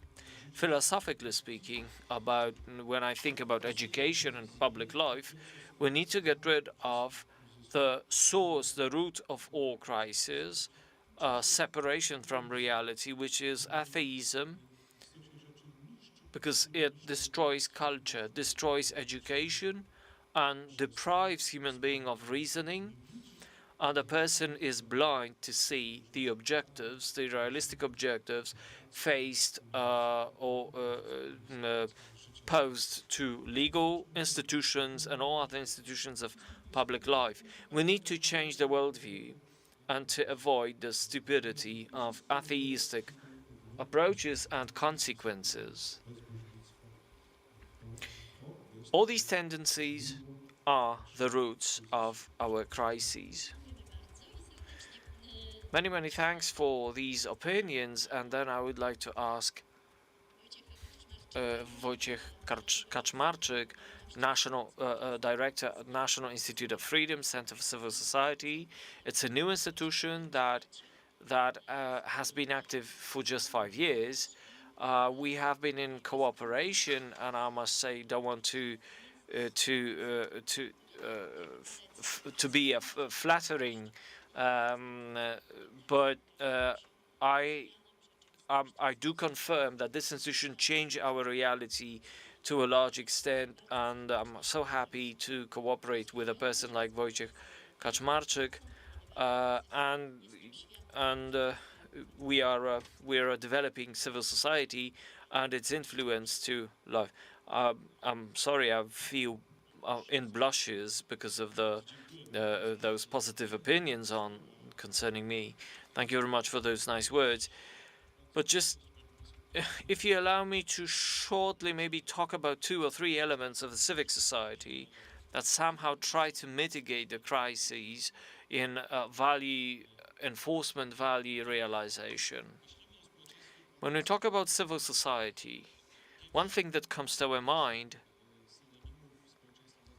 a synonym that comes to our mind, is voluntary actions, voluntarism. It's obviously not one-to-one relationship, but to a large extent, voluntary actions is like this flagship of civil society, the most evident marker. So voluntary actions, voluntary interventions, learning and teaching voluntary activities is counteraction against crisis, against axiological crisis, because it supports solidarity, it supports responsibility, accountability for one another, for each other. It also teaches to be solidary, to show solidarity in those parts of society who are in problematic situation. Voluntary actions were very well visible throughout those 3 years. If you mention all those most visible crises in our countries, so obviously it's the question of the war, the voluntary were actually, volunteers were the first to react, or almost on a par with the legal or with the state institutions. So a lot of help, like scouts, who in the first weeks of the war, of this last phase of the conflict, there was something like over 20,000 scouts who were sent from different places in Poland to those front line of human needs. But it's not only scouts, certainly not. In all voivodeships in Poland, there was a voluntary movement who engaged very actively to mitigate the crisis, the humanitarian crisis, which actually did not take place, because those 5 or 6 million refugees that reached Poland, when you were able to see the streets in Poland, if you compare it with Berlin, London, or Paris, you won't see any scale of the crisis comparable to those big cities in Western Europe. We have no humanitarian crisis in Poland because of the Ukrainian refugees crisis.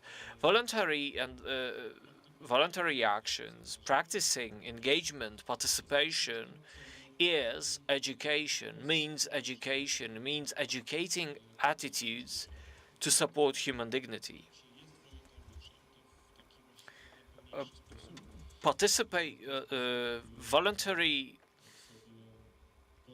Those who participate in voluntary actions, they realize practically the value of human dignity. Let me stress one important element. You need to have good patterns, you need to have good models, and you need to start very early to become a volunteer. This is why school should be a platform, should be an area, a space to promote voluntary actions, and sometimes it's difficult to in fact, voluntary actions are also responsible to influence the GDP. And sometimes, if the state forgets to support voluntary actions, that also has serious economic influences, let alone those attitudes I mentioned. So we had different situations here in Poland, and we have to remember state responsibility for that.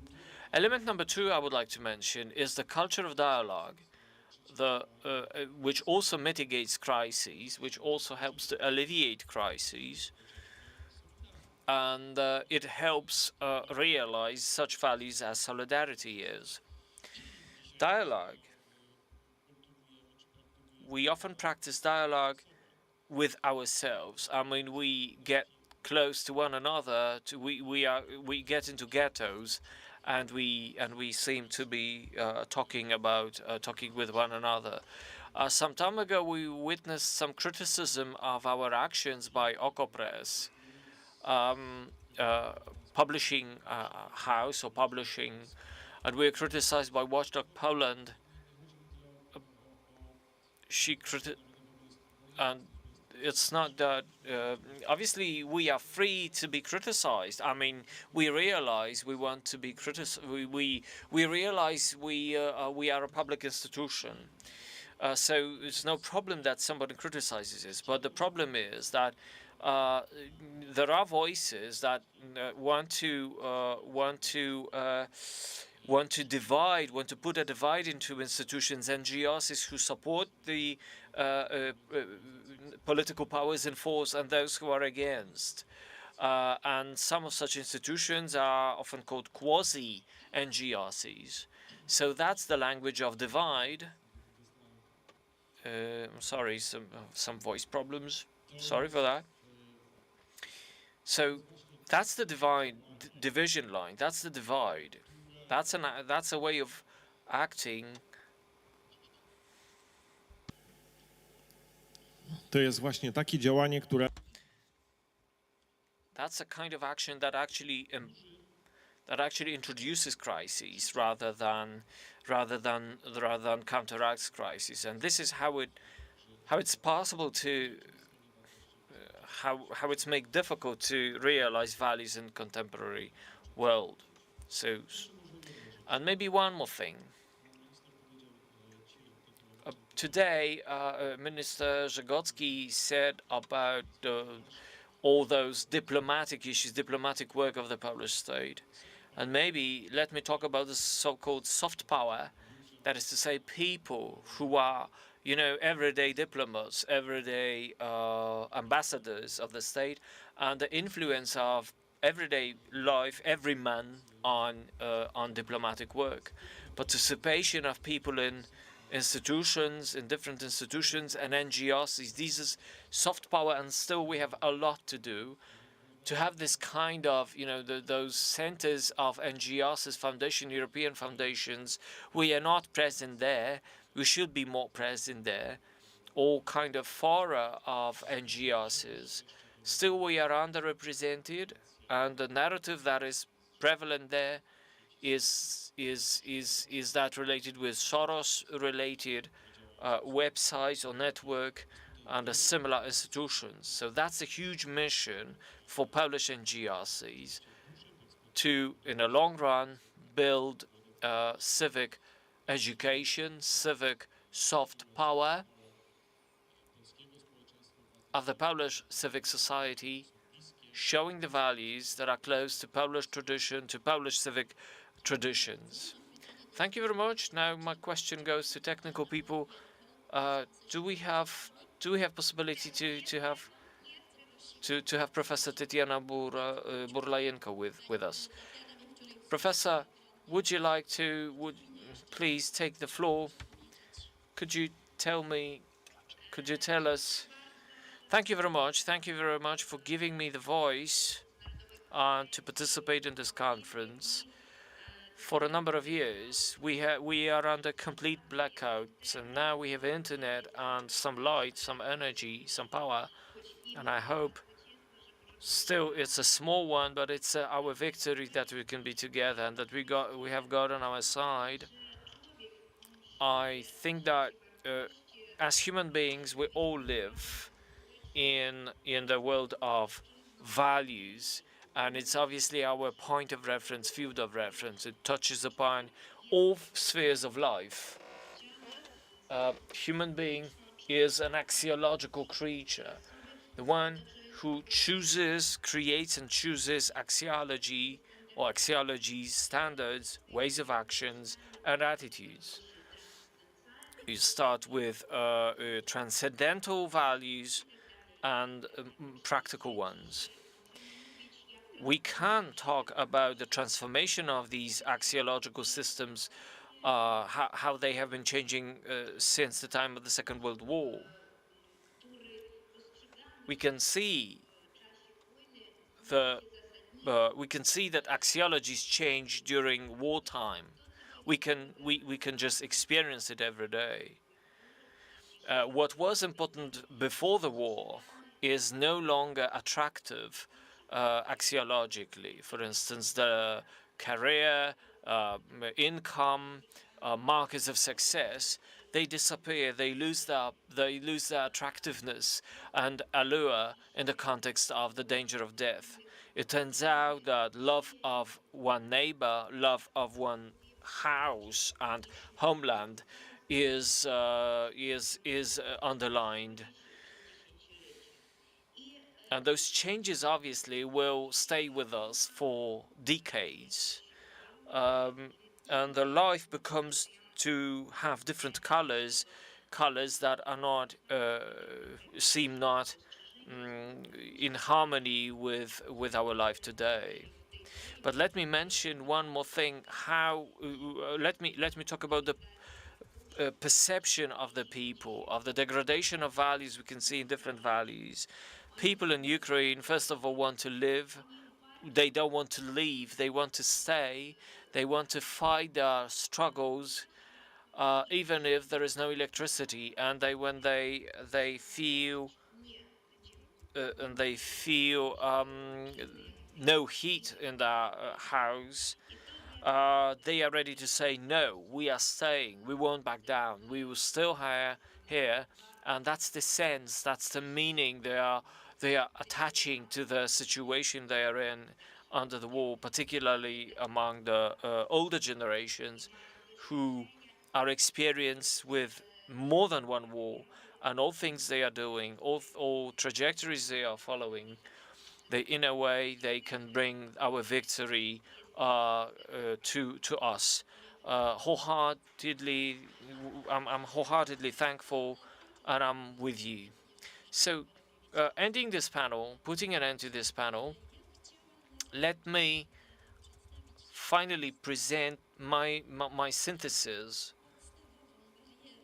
I believe that the strongest barrier for the axiological crisis is to put in its center, it's put in the cultural center, the phenomenon of the human person with dignity and qualities, the dignity which is a gift and a task, with reason, with freedom, responsibility, love, ability to transcend oneself and create, to put this human person in the center of school education, family education, in the center of axiologies of other institutions that support development and growth, and other institutions of public life and public structures, including local authorities and ministries.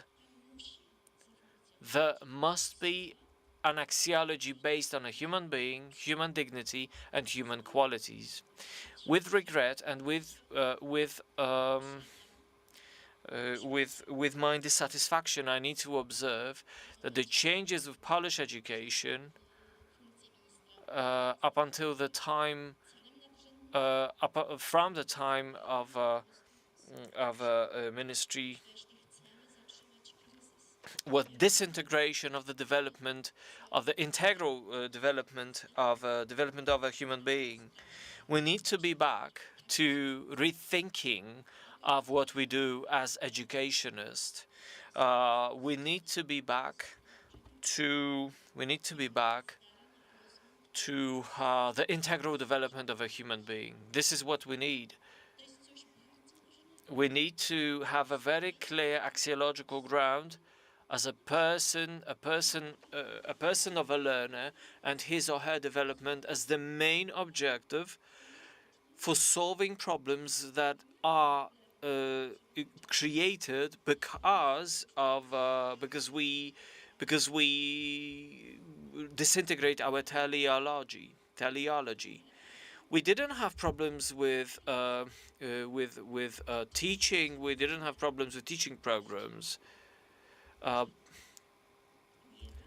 We had no problems with them because these programs, they fail beyond the main objective of the school. And you won't be able to find a program that was allowed in a ministry under our vision, under our strong axiological stance. And this is this kind of dissatisfaction I would like to share with you concerning the field of school education and education in general. Unless we will engage in a number of wars, we will pretend to solve problems, but it's going to be in vain unless we change our axiological perspective. We worked very hard, but we didn't realize the objective because I'm not able to convince the school-related authorities to build this main objective, axiological objectives. Many thanks to members, participants of the panel. Many thanks to you, the listeners. Thank you very much for moderating this panel and all the panelists for participating. And let's have a 10-minute break, coffee break, and you will find coffee just behind the entry to the lounge room, and we'll be back at half past 12, and a panel on international relations in the face of contemporary challenges, and moderated by Professor Beata Piskorska. Still, if you haven't registered for the conference, feel free to register and get your conference package. Let's reconvene at 12:30. Thank you.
our international forum, in our conference, Poland, Europe, and the World in the Times of Multidimensional Crises. The panel is entitled International Relations in the Face of Contemporary Challenges and Crises. Our moderator is Professor Beata Piskorska, representing also being a vice rector of the university. And the speakers in the panels are Professor Georgi Kasyanov, representing Maria Curie-Skłodowska University in Lublin. Also in UMCS in Lublin is Professor Marek Pietrasz, and then finally Professor Jan Zielonka, representing University of Oxford and University of Venice. So, ladies and gentlemen, the floor is yours. Witam Państwa. Hello, everyone. Let me welcome the speakers, just introduced by the organizers. During this hour, we'll ponder on how international relations or international community that surrounds Poland and Europe in the large sense, how this community responds to contemporary challenges and crises. As I said earlier, it's not just the war in Ukraine or security crisis that we're dealing with. It's also other crises that have been around since the 1990s, including the COVID pandemic, migration crisis, climate crisis. We have just an hour to have this panel, so we will be focusing mostly on the recent developments in Poland and elsewhere. Before I give the floor to the speakers, let me start with a thesis. What happened in 2014 and February this year, it upended the global scene, and there are popular hypotheses proposed by many experts and scientists dealing with international relations that this crisis has affected virtually all countries, all entities or parties to international relations, I mean also international organizations. So the thesis I wanted to propose is that there is no entity to international relations that wouldn't be affected by this crisis, both humanitarian and military crisis. And my question, therefore, I wanted to ask Professor Kasyanov.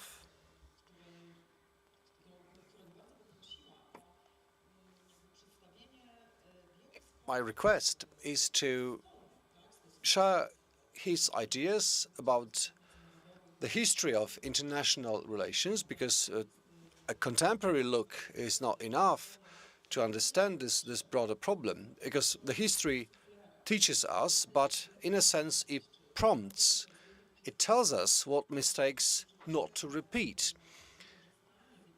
So, Professor, relying on historical memory in our relations with Ukraine, with Russia, can it be somehow translated into our contemporary challenges?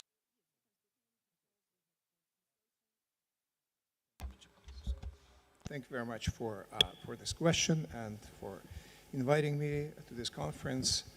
As a historian, of course, I apply kind of historical perspective to what's going on now, and we can apply some kind of approach based on a relatively long perspective, tracing back to, like, say, 19th century, and this we have a lot of grounds to treat all we see now, and in terms of 19th century speak.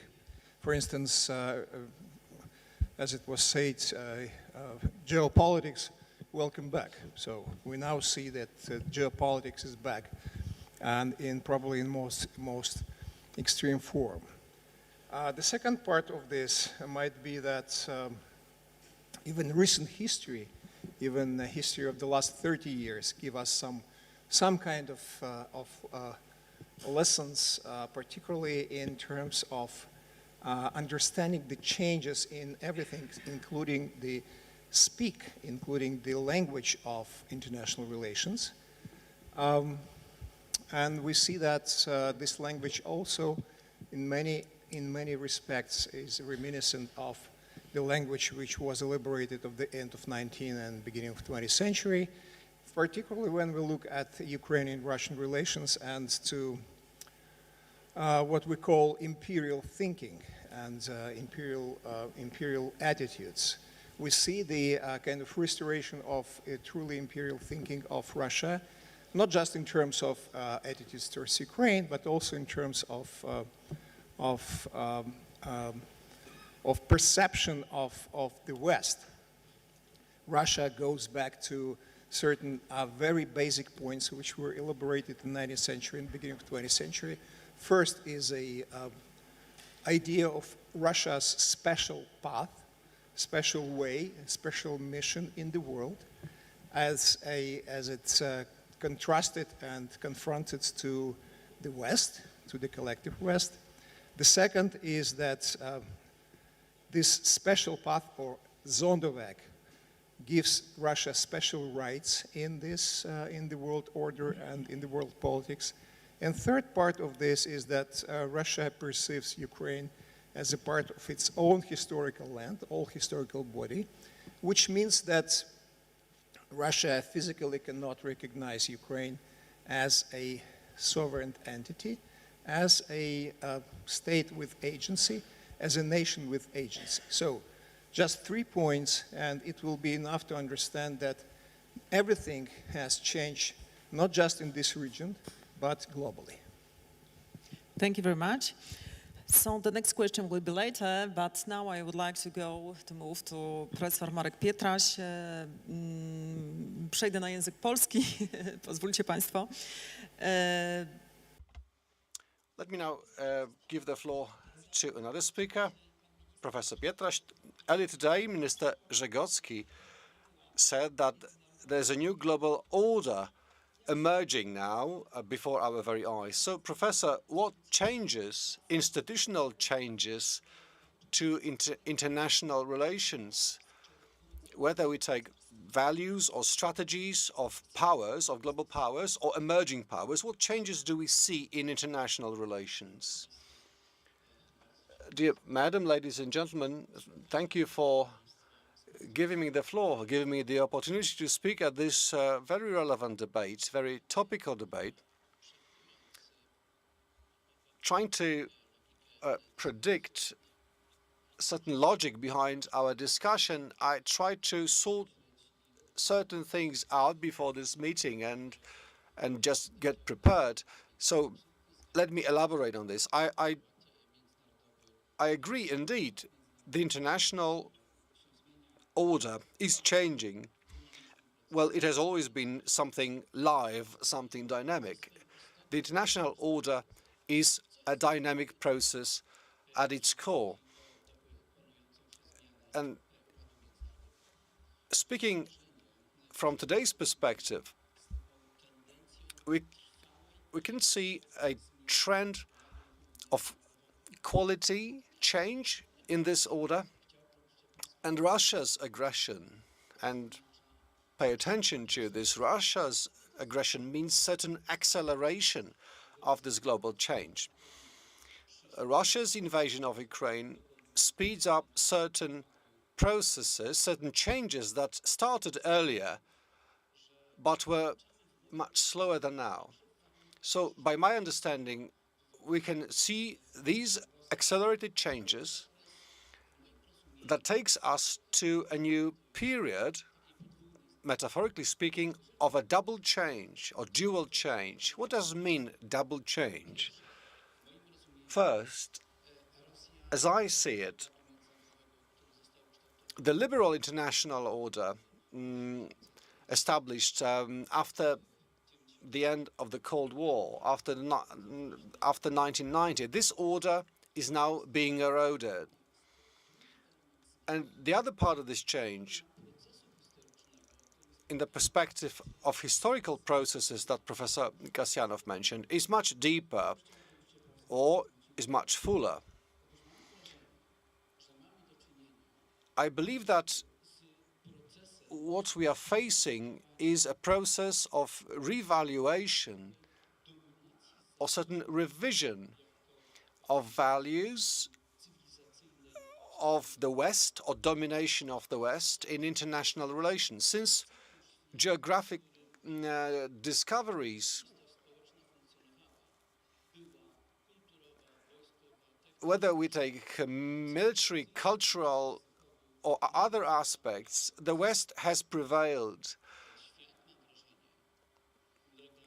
which was largely manifested by colonies.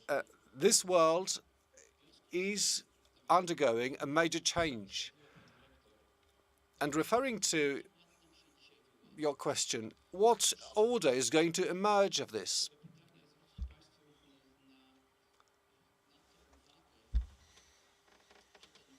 Mind you, this order, the one which is being shaped right now, it's rather a response to certain developments or a synergy of the COVID pandemic, Russia's aggression, and different turbulences across the post-Soviet area, certain outcomes of globalization, weakening of hyper-globalization that we used to witness. So it's in fact a composition or a set of different phenomena that leads to this new order being, in a way, designed. Is this something new? Well, the international order emerging after the Second World War was designed by the UNO, by the Bretton Woods system, largely controlled by the United States, being the guarantor of stability. After 1990 or 1991, it was also designed. The order was designed following the concept of George Bush Sr., the concept of new international order that is going to prevail after the Cold War, liberal order, globally led by the United States. Now, if we look at today's conditions, I believe that this new order has no architect, has no designer. It's rather a process where we drift or we float into the unknown, which, of course, is a dangerous thing. So, if we don't know where we go, what the risks are, well, pay attention that the role of the West is being reduced. Perhaps some of you know a CNN commentator, Farid Zakarian. He's made a great career in American journalism, and 14 years ago, in 2008 to be precise, he published an article and then a book. It was out a couple of times, and the title was Post-American World. And he pointed out back then that post-American world was about to come, also in terms of greater cultural pluralism or with a different distribution of powers. And Zaharia, as one of the causes of that process, he pointed to the rise of the rest of the world. So, in other words, in economic, technological, and other senses, because the military power is still a great asset, but not the only one, the Western world, technologically, sociologically, culturally, is catching up with the rest of the world. Chwilkę I would like to focus more, to add to my notice, a number of elements which we use to analyze international order. First of all, polarity. and the second is institutions, and the third is values. So let me very briefly discuss these three axes. So the main question that we face in the context of transformation, double change or dual change is the question of polarity of world order. Well, the Cold War situation was clear. That was obvious polarity. Then we have different scenarios after that. We have zero polarity, maybe some other like a new dual polarity between the US and China. So what I'm driving at is we have a problem to define the poles, okay, the extreme polar positions, and to interpret who is in power. So obviously the Russian aggression to Ukraine consolidated the West, which for a time being seemed to be a little bit inept, inagile, maybe undecided, with no idea for global leadership. The EU seemed penetrated by Russia in economic, political, and other senses, basically a little bit of at the brink of dissolution because of internal conflicts. But what Russia aggression did was it consolidated the West. But can we understand this by can we translate that into a process of revitalization, of a new revival of a old and new world order? I find it difficult to believe in. Why? Because the feature of new world order is perhaps the only one is revisionism. A lot of hegemonic countries try to tend to change this perspective. But is it possible today? Do we have a power? Do we have a political power that is happy about the world order as is? I don't find anyone. What we have is the rise of regional powers. They try to build their own policies, like Turkey, with a strange kind of multi approach or multi. Okay, on the one hand, they are NATO related. They seem to talk with NATO, but at the same time, they are in good relations with Russia. And those regional, those powers with regional aspirations, there are many of them. And I think we have this kind of decomposition where there is no clear-cut leadership, and the particular relations between big powers are not well defined, are not transparent. Instead, we have a far more complicated mosaic of smaller size institutions, countries, entities that try to reshuffle, rebuild the system. And one of the problems that we have is the communal safety system by United Nations. It doesn't work. So that was basically the reason for common safety, for common accountancy for safety. Now it doesn't work. That was the reason for having it, for this communal action in terms of safety. And it was perhaps the last time to its good reaction of United Nations. It was in the situation of when Iraq attacked Kuwait. That was a common, that was a public, that was a universal reaction. The world spoke about through the mouth of the UN. And obviously, in March 2011, still the reaction towards Libya. But then finally, that was the end. I mean, the system stopped to react, for instance, to react on Russian aggression to Crimea, to Donbas. So our collective system of safety is blocked, is absolutely stunned. What to do without UN? What to do about the Security Council? Do we have alternatives? Do we want to rebuild the system on this communal basis? Perhaps the Nobel Prize will come to anyone who will find an answer to this question. I promise this is my last remark, if I may. I try not to be hegemonic about using the microphone, but I think a vital element of world order, which I think needs to be kept in mind, is values.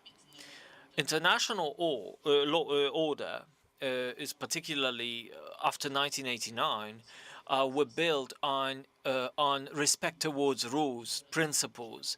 This was a liberal world order, but this liberal understanding of world order. 2-3 years ago, Scheimer wrote a claim, an article about the fall of a liberal system, and it was the crisis was because the system in itself was not consistent, self-consistent. And let me maybe face one element, maybe underline one element mentioned by him. We are entering the field of rivalry, of competition, of systemic competition, how human resources are mobilized. So there are different ways of systems organizing human mobility. And depending on how they are organized politically, they do it in different ways. What I believe is that this internal mobilization, expiring action, expiring participation, I believe we have two main tendencies prevailing. On the one hand, we have a concoction of some kind of liberal market and liberal values with human rights, human dignity, something represent what we call Western world. It seems to be under some kind of consolidation. Yet on the other side of the world, there seems to be to emerge a hybrid system with some portions of market economy, with the economic values as they are there, and the economic consequences for world economy, with authoritarian systems of power, systems of manipulating power and social life. That's China, that's Russia, and from the axiological point of view, we have kind of dual pole, or two extremes: a liberal world and liberal world with liberal economy plus values. On the other hand, we have market economy but authoritarian axiologies. I know we could continue on end, and we certainly will be back to the future and talking about maybe we'll try to get this Nobel Prize, but I believe that you made a very important statement, and the demise of the hegemony of the West, very broadly understood as an Atlantic alliance. Now I would like to ask Professor Zielonka, and we get connected to Venice. Are we connected? I'm happy to have you here with us, and maybe now, without further ado, referring to your publication, the data, the publication which is well known to students of international relations. Can you tell us what's the change in the position of Europe, of EU in the world, in the context of the crisis we are talking about? And the question then is, as EU, is Europe an empire? Is EU an empire? And are we in a kind of withdrawal? Welcome everyone. I'm sorry I can't be here with you in Lublin. I regret that. And proceeding to your questions. First of all, we have to be very careful when we use certain concepts. Because when you use a concept, you must accept the consequence of using the concept. When you talk about a chessboard or a matrix, as you mentioned before, the idea of a chessboard, Professor Brzeziński and other people who wrote about this world or global chessboard, we believe that politics is just a game, is a play, you have certain standard rules, and the problem is who is the player, but nothing else changes. Yes, of course, you have a queen, you have main figures, and you have pawns. But the problem with this metaphor, and when we have been talking, shows that the story is far more complex, that the metaphor needs to be far more complex. Professor Kasyanov absolutely rightly observed that the imperials speak Russians speak is 19th century based. The way we wage wars is certainly different technologically, and we have different warfare. We have no nuclear power, and you know, this is why we need to we have a situation where Ukraine has to be very, so to say, careful in fighting not to provoke nuclear aggression, as the West says. So basically, obviously, there were other differences like financial flaws. Sanctions worked in a completely different way as we have today. That's important. That's an important thing to keep in mind. Certain elements of international relations are a constant of its own. That's true. However, the way they function, the way they are put into practice, has changed. For instance, the internet revolution, also in the European context, changed that situation, that field very much. Seems we have a technical problem, connectivity issue.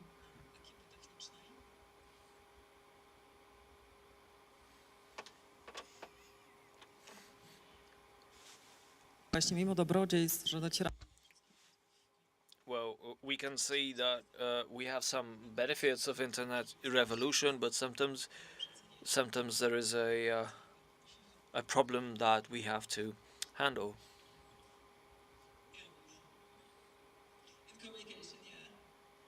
I'm sorry, I can't interpret because I don't get the. Okay, before we reach back, before we get reconnected with Professor Zielonka, let me maybe just let me start the last round of our questions because we're running out of time. Let me ask: are we going to follow an argument that that we have an emergent process of some kind of new international order? Because obviously revisionism has always been a matter of fact, but maybe if we approach the matter from a slightly different point of view. Let me revoke back this metaphor of Brzezinski's chessboard. And then the question is, what is the place of Russia on this chessboard?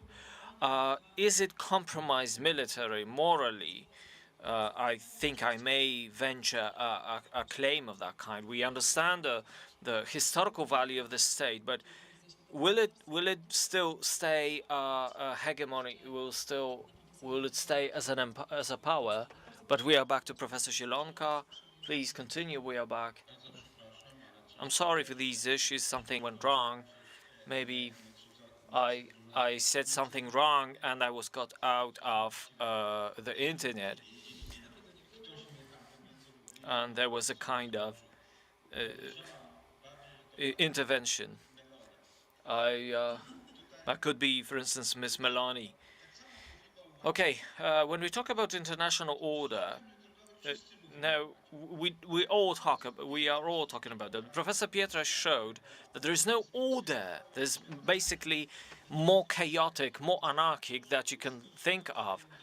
The authors do not follow either rules or conventions or values that was pacta sunt servanda.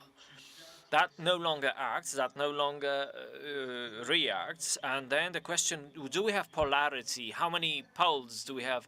It tells me nothing. Because, you know, in European categories, we do have certain reactions and actions. We have war in America, 95% of help comes from the US, right? So when you have a look at Asia and the relation between the US and Asia and China, you can see that that obviously, you know, China is growing economically, but their largest problem is that they invested a lot of American debt, and in a way they now become a victim of this investment. As Keynes said, if you invest $100, if you invest $1 million, that's a difference. So this interconnection, these patterns of interconnectivity, it perhaps goes against the understanding of dual polarity or polarity of solutions. And that refers to your question about European context. In the European context, the drama, the problem is that when you have a look at different research, it shows is that people expect Europe to solve basic problems. Yet, the European response is more rhetorical, because the countries that are in control, nation states that control European Union, are not able to find compromise. And this is why we have only symbolic actions. They do not solve problems that we have. For instance, Ukraine. We have a lot of declarations. Russian invasion to Ukraine showed many papers, many designs for European defense policy. And it's true that there was some kind of agreement to have 60,000 troops, but they are not there. It's just paper. And Ukraine revealed the absolutely symbolic policy, energy policy of the EU. Where is it? Where is it? It's nowhere. It's just paper. And again, Ukrainian crisis, Ukraine through energy showed that the climate policy is just a fake. It's just a paper, because we are back to coal. So the same about the migration crises, where there was this invasion in Crimea and so on. So the problem is that the nation states, member states of the European Union, do not delegate power to European Union, which is partly because that's the nature of the integration pattern that we follow. That these states actually care about their egoistic interests of their citizens. And then this means a problem that the majority of issues to be solved by European Union are transnational. Financial issues, Ukraine covered, you cannot solve it within one state, within nation state or national state. And this is why we are paralyzed in decision-making and actions, which thwarts any effective action to solve the problems as expected by citizens. Nation states cannot handle it on their own. That's above their powers, because we live in a globalized world, in a global village. And the internet that also dissolved a lot of borders, a lot of the borders that were of different nature in 19th and a lot of 20th century. Let me end here, because I can't talk for too long. But what I want to say is that we need to change our way of thinking about European and international relations, global relations. We need to move away from the positions we adopted for decades, and that's an intellectual challenge, because we find it difficult to even at universities find terminology to match the facts. So how politicians, whose idea was not whose job is not to find ideas, how they can handle with how they can handle solutions. Many thanks for this voice. We will have around questions, the last round of questions that we are running right now. So the question to you will be drive towards the future, but the question, we just have 20 minutes for those questions and answer. So again, another question to you would be the strategy about the European Union as a difficult transnational but not a national organization, how it's to behave in security architecture, in global policy. Obviously, we can see that even from the very beginning, European Union does not function quite well as expected. So that would be a question about the mission of the future European Union. Is it still attractive? Is it soft power? Is it attractiveness power? Staying, and will it win us a new future? But I'm coming back to Professor Kasyanov and the question concerning the position of Russia after the war as a party of international law, maybe no longer a pole. Maybe we did have this bipolar distinction between the US and the USSR. But can we say that Russia of today is compromised in a military and moral way because of the homicide? Obviously, we still are in front of legal solutions, but we can more or less say Historian, I should be very cautious about speaking about the future. Historians generally speak about the past. However, we'll take into account this. We will try. Yeah, different expressions about history as a teacher, history as a tutor, etc. Generally, history doesn't work as a teacher, as a tutor. People repeat their mistakes, and as Hegel said, that history, the general lesson of history is that people do not take lessons from history. However, we'll try to overcome 19th century paradigms, and we'll try to speak about, well, probably nearest future. It is also interesting, it should be somehow, we should somehow address the historical vision of Russia itself, because Russia wants to restore its historical image and historical territories as they perceive it, as a historical territories. And as a consequence of this, they also transfer some kind of language and discourse.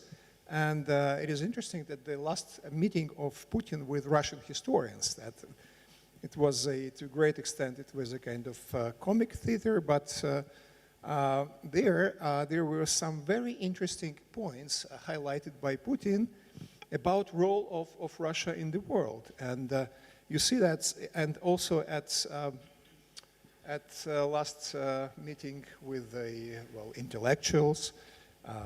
He also professed this idea that Russia might become, as he points it, as a leader of some kind of. He doesn't use this term, but it is obvious from the context that Russia might become a leader of a global South. So Russia wants to have a drive to India. So Russia definitely has ties with North Korea. Russia wants Russia influenced somehow Africa, and this grain deal is also connects the global South to what Russia does. So I see a kind of turn in the politics of Russia in the world, exactly based on the idea of special path and the idea of special mission of Russia in the world. However, once again, and it's all other speakers today mentioned this, that we're living in the world which is changing rapidly, and our old formula which we used before. For instance, I will give you just one example. Generally, when people compare the capacities of different countries or blocks or groups, they apply the idea of comparing GDP. So if we take into account Russia's GDP, we will see that it's almost nothing. It's comparable to Netherlands. However, in terms of impact, the role of Russia definitely extends the GDP, the economic power, even military power. It is in Ukraine, for instance, it was very popular to call Russia a petroleum station with a nuclear weapon. It was grave mistake, because as it's now obvious that Russia is capable of waging a ground war without nuclear power, nuclear weapon, and it provokes a tension over the world globally. Now, if some people say that we have a third world war. It is definitely the case. It is the third world war, but probably in very different shape. And in this case, if we speak about the future of Russia, however, I am uncomfortable of speaking about the future, I would say that I would not speak about results. I would speak about the process. So the process is that Russia wants to become a leader of the global South, which could be counteropposed to the West, which is, in Russia terms, decaying. And this question about the future of European Union is also relevant in this context, because in this case, Russia, with small GDP, with ruined economy, with the decaying population, the population there is decaying, can somehow reorganize itself and become even more threat to the world than it is now with nuclear power. And finally, final point about Russia. Some people, when trying to project the future of Russia, they speak about national republics, so-called subjekty federacji, subject of federations. They rely upon national movements in Russia. We should take into account that Russia changed greatly in the 30 years in terms of ethnic composition. At the beginning of 90s, Russians were about 57% of population, ethnic Russians. Now it's about 85. So it is ethnically much more homogeneous country where even national minorities call themselves Russians. So in this sense, in terms of internal mobilization, Russia is much more powerful than before, especially taking into account the autocracy, the totalitarian practices, etc., etc. Despite the fact that about 500 people left Russia, it is still powerful. It is still able to spoil. Sorry to use this terminology. It is still able to be a great troublemaker, at least for the next decade. So building policy, international policy around Russia, we should take into account that even being next to expiration in terms of economics and military power, it is still dangerous, it is still mobilized, and it's still particularly taking into account their internal ideology of isolation from the West and taking leadership in the third world, for global South. It is still very serious and important actor in the world's arena. Thank you. Thank you very much. Bardzo dziękuję, panie profesorze. Thank you very much for this voice. I think let's continue. Can we ignore Russia then? Can we say that in Foreign Policy Journal, somebody said you can live without Russia, but you cannot live without China? Can we agree? Can we somehow get rid of Russia or maybe ignore Russia?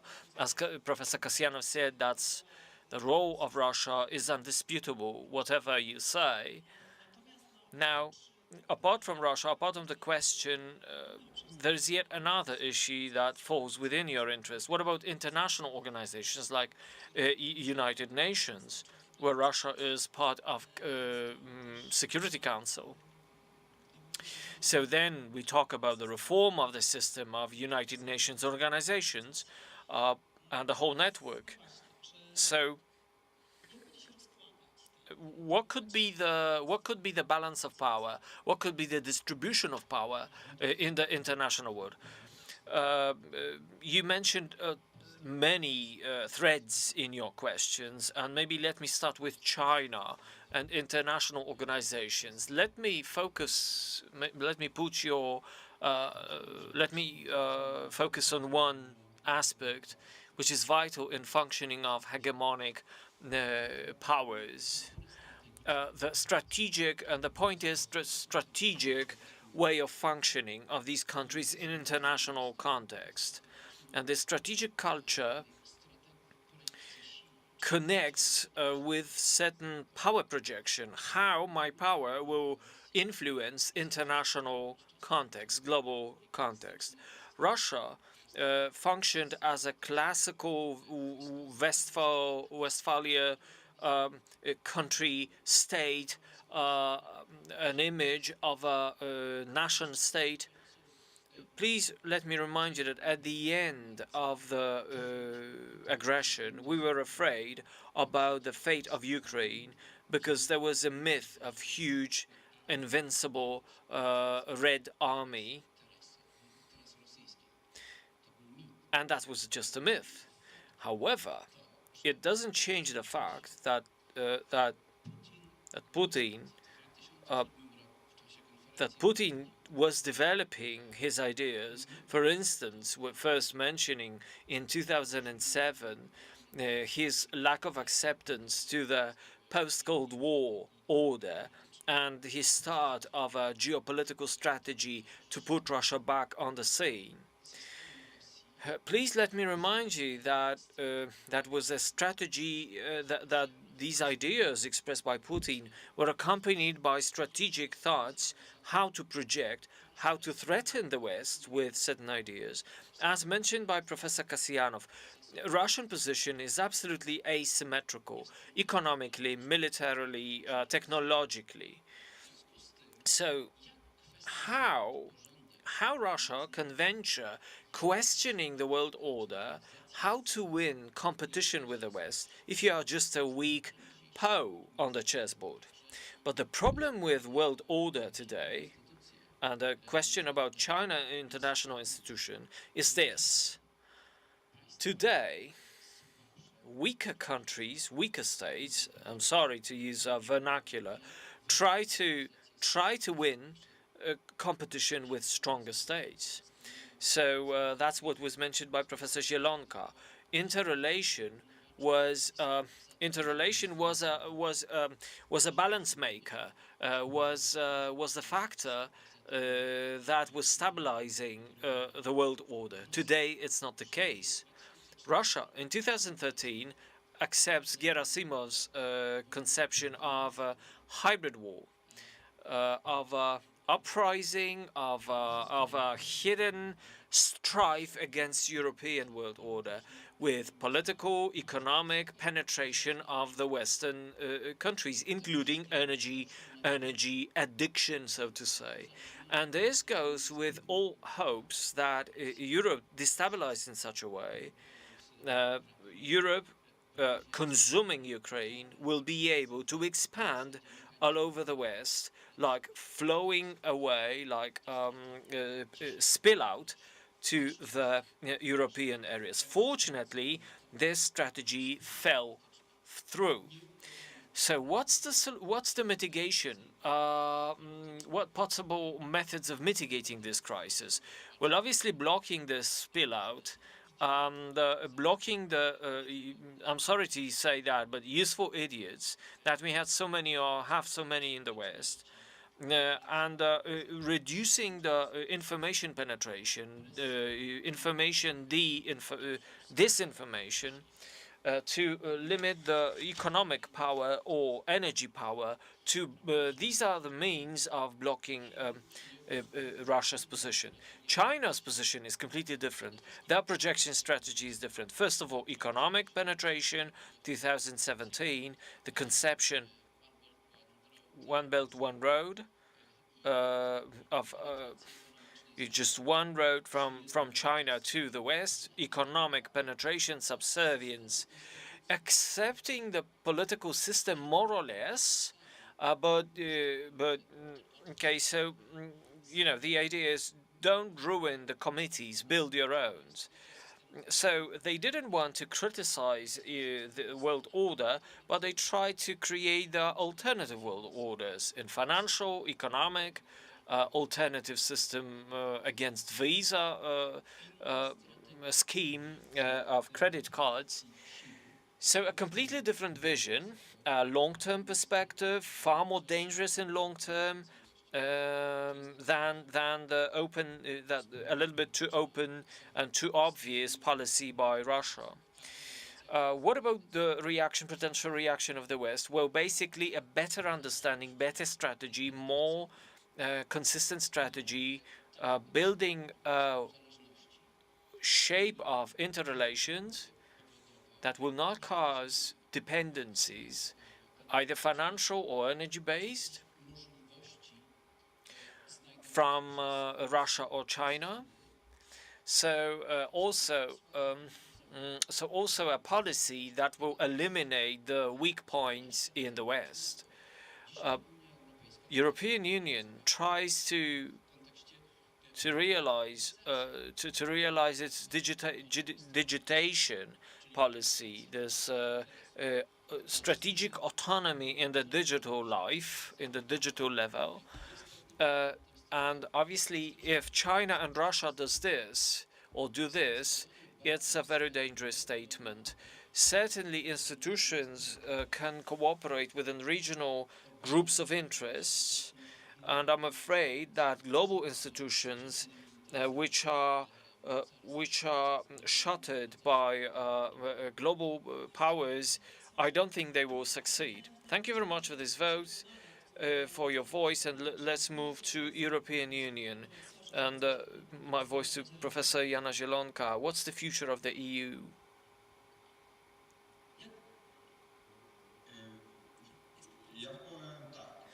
Let me express my idea this way.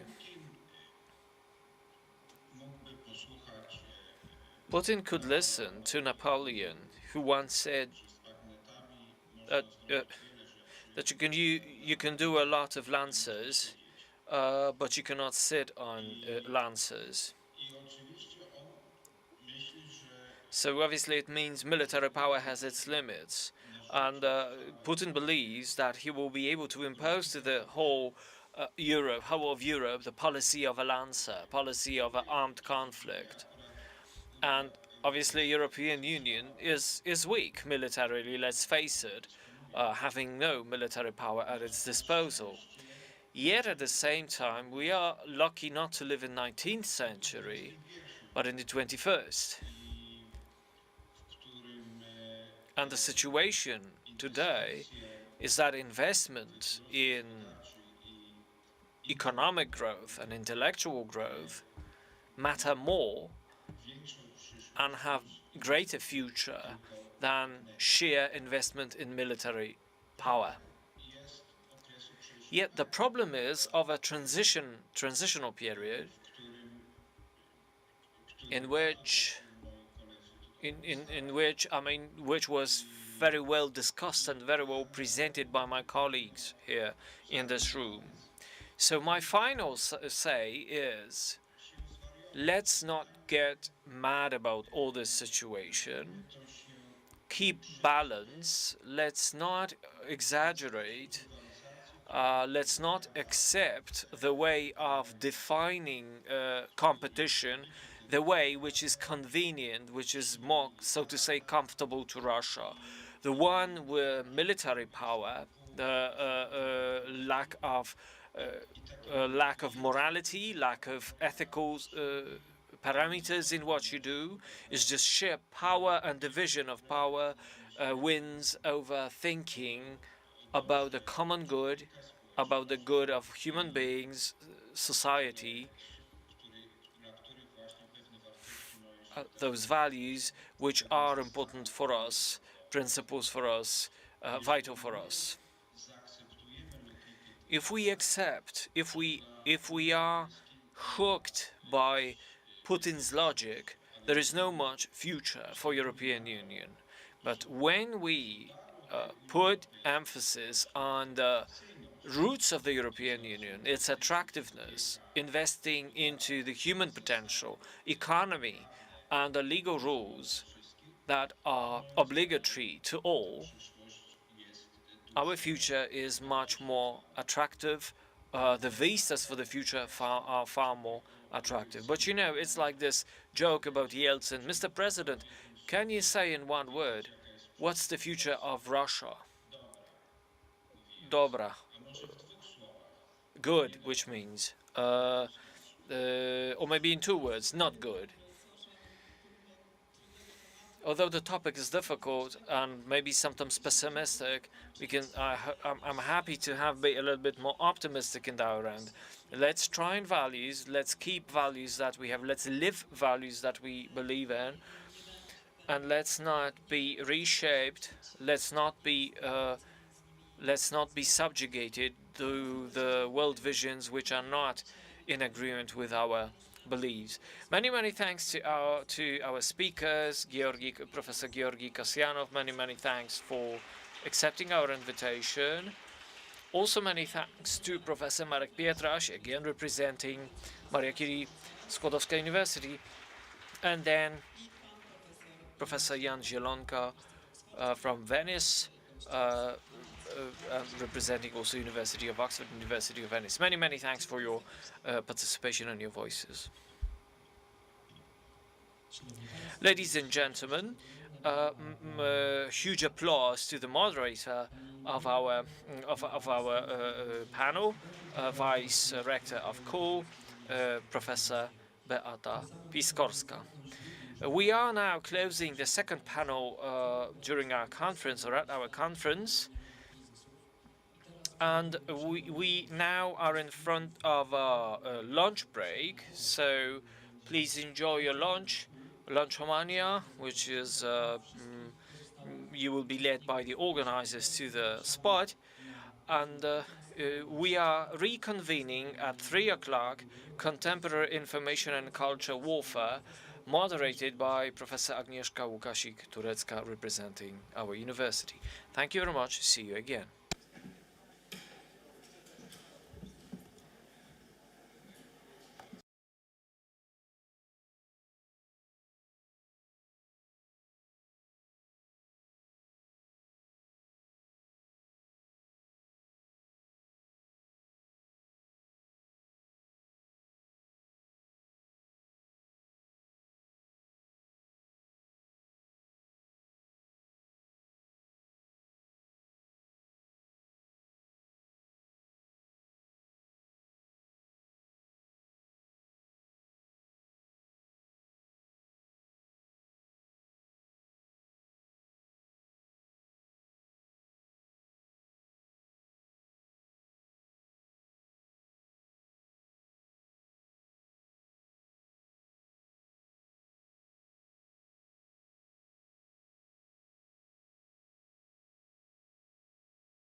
convene, we are to begin our next panel within our international conference, Poland, Europe and the World in Times of Multidimensional Crises. The panel is to be moderated by Professor Agnieszka Łukasik-Turecka. Please welcome our moderator with applause. And the panel is entitled Contemporary Information and Culture Warfare. And the speakers, the panelists, are going to be Agnieszka Demczuk, representing Maria Curie-Skłodowska University in Lublin, Professor Vasyl Hułaj, representing National University Lviv Polytechnic. We hope to be connected with Professor Hułaj. Unfortunately, we have problems in getting connected, perhaps because of war issues. Dr. Marzena James, representing Princeton University. Professor Grigory Monastyrsky, Western Ukrainian National University, Ternopil.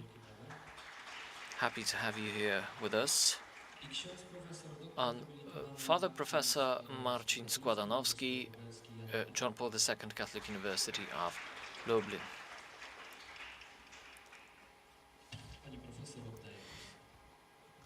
Madam Moderator, the floor is yours. Thank you very much. Ladies and gentlemen, let me welcome everyone at our panel devoted to information and culture warfare as part of the conference Poland, Europe and the World in the times of multidimensional crises. Ladies and gentlemen, we have been witnessing various kind of crises and various kind of range. We have 2 years of pandemic behind us, and then we have fully fledged war, invasion of Russia to Ukraine, which apart from classic standard war, there is information war going on. And the last phenomenon is not only taking place in Ukraine, but also in Poland and other countries, but disinformation, manipulation and propaganda. Russia tries to influence our way of thinking, opinions and behaviors and actions of individuals and nations. This is why, talking about those multidimensional crises, you cannot forget, you cannot omit the ideas and the ideas concerning the organizing these propaganda war. And I'm so happy that we can discuss these issues at the very first day of the conference. So my guests, panelists, are representatives of various universities. For instance, Dr. Marzena James arrived from Princeton University. 2 Ukrainian researchers are going to be with us here online. Professor Monastyrsky is connected, and he represents Western Ukrainian National University in Ternopil. And we are still hoping for a connection from Professor Vasyl Hułaj, representing Lviv Polytechnic National University. Also, we have 2 Polish researchers with us, representing Lublin region, Lublin Research Centers. So we have Professor Agnieszka Demczuk, representing Maria Curie-Skłodowska University, and Professor Dr. Marcin Składanowski, representing John Paul II Catholic University of Lublin.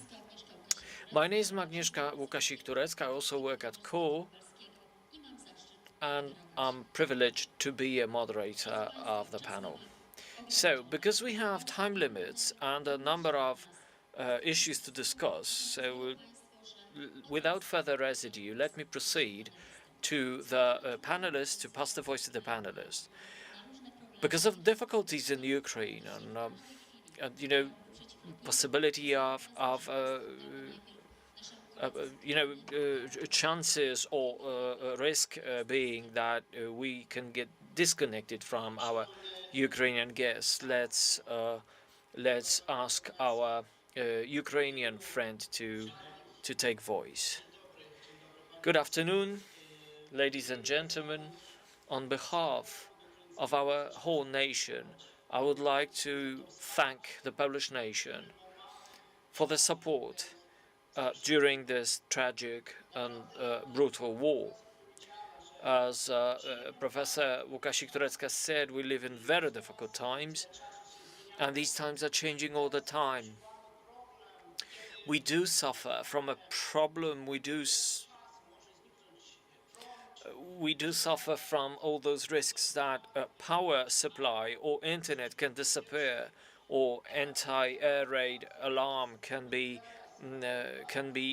announced at a moment. But you know, I'm privileged to be part of so many events during conferences at many universities, and also including here John Paul II Catholic University of Lublin.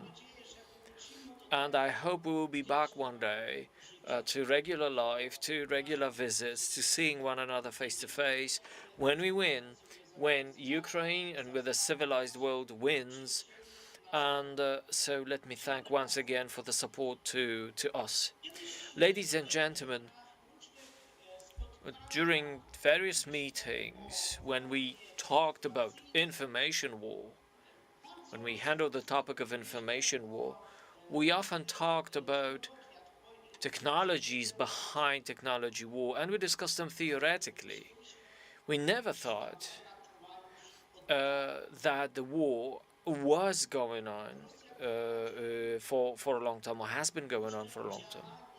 Russia has been involved in a number of military or warfare actions, including information actions, for long. Let me remind you that this narrative, this Russian narrative, about Polish-Ukrainian narrative, and a lot of topics were handled. And the topics were handled by or submitted by Russian agents, Russian infiltrators. Let me remind you the idea from John Paul II. The idea was we forgive and we ask for forgiveness. And you know, that's something that can be also used for our relations. So Volhynia and Second World War. So obviously we need to say I'm sorry to one another. However, we have to remember that a lot of conflicts that we are going through are because Russia was or is trying, using potential problems in our nation's history against us. And this has been lasting for many, many years.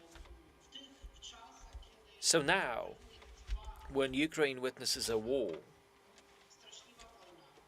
a horrible conflict, and we have numbers of truly and not abstractly dead people, death toll, and so much change, so many changes in our life, and you try to acknowledge, you try to be happy about every single day.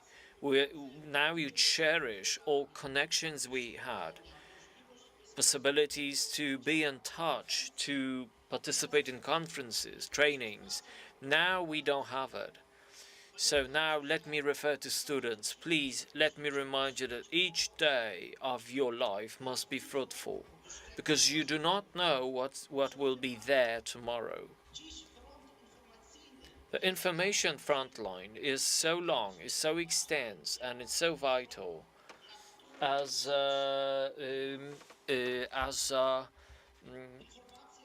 information becomes warfare. Information becomes a warfare used in the field of good and bad power.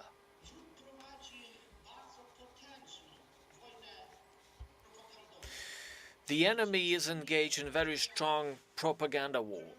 In Ukrainian, Polish, European media, American media, you can read different narratives, distinct narratives, which were caused by Russian propaganda spin doctors about Ukraine being run by drug addicts, but that this is a Nazi state, that Ukraine wishes to take Belarus, take over Belarus, and so on. Today, I read that only that Russians only mobilize the Russian-speaking troops, but this is not true. I know from first-hand experience how many of my colleagues and my students are dead or suffered, gave their life for Ukraine during this war.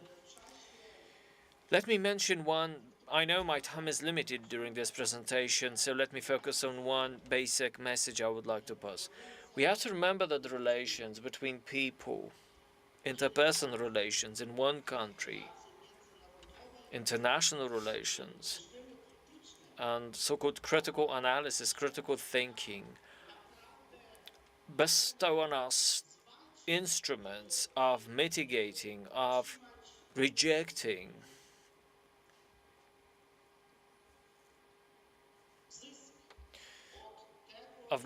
certain ideas and get synergy from our cooperation.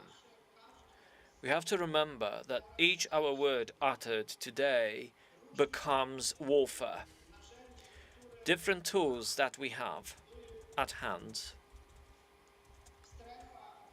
in various areas or spheres of social networks, of social media,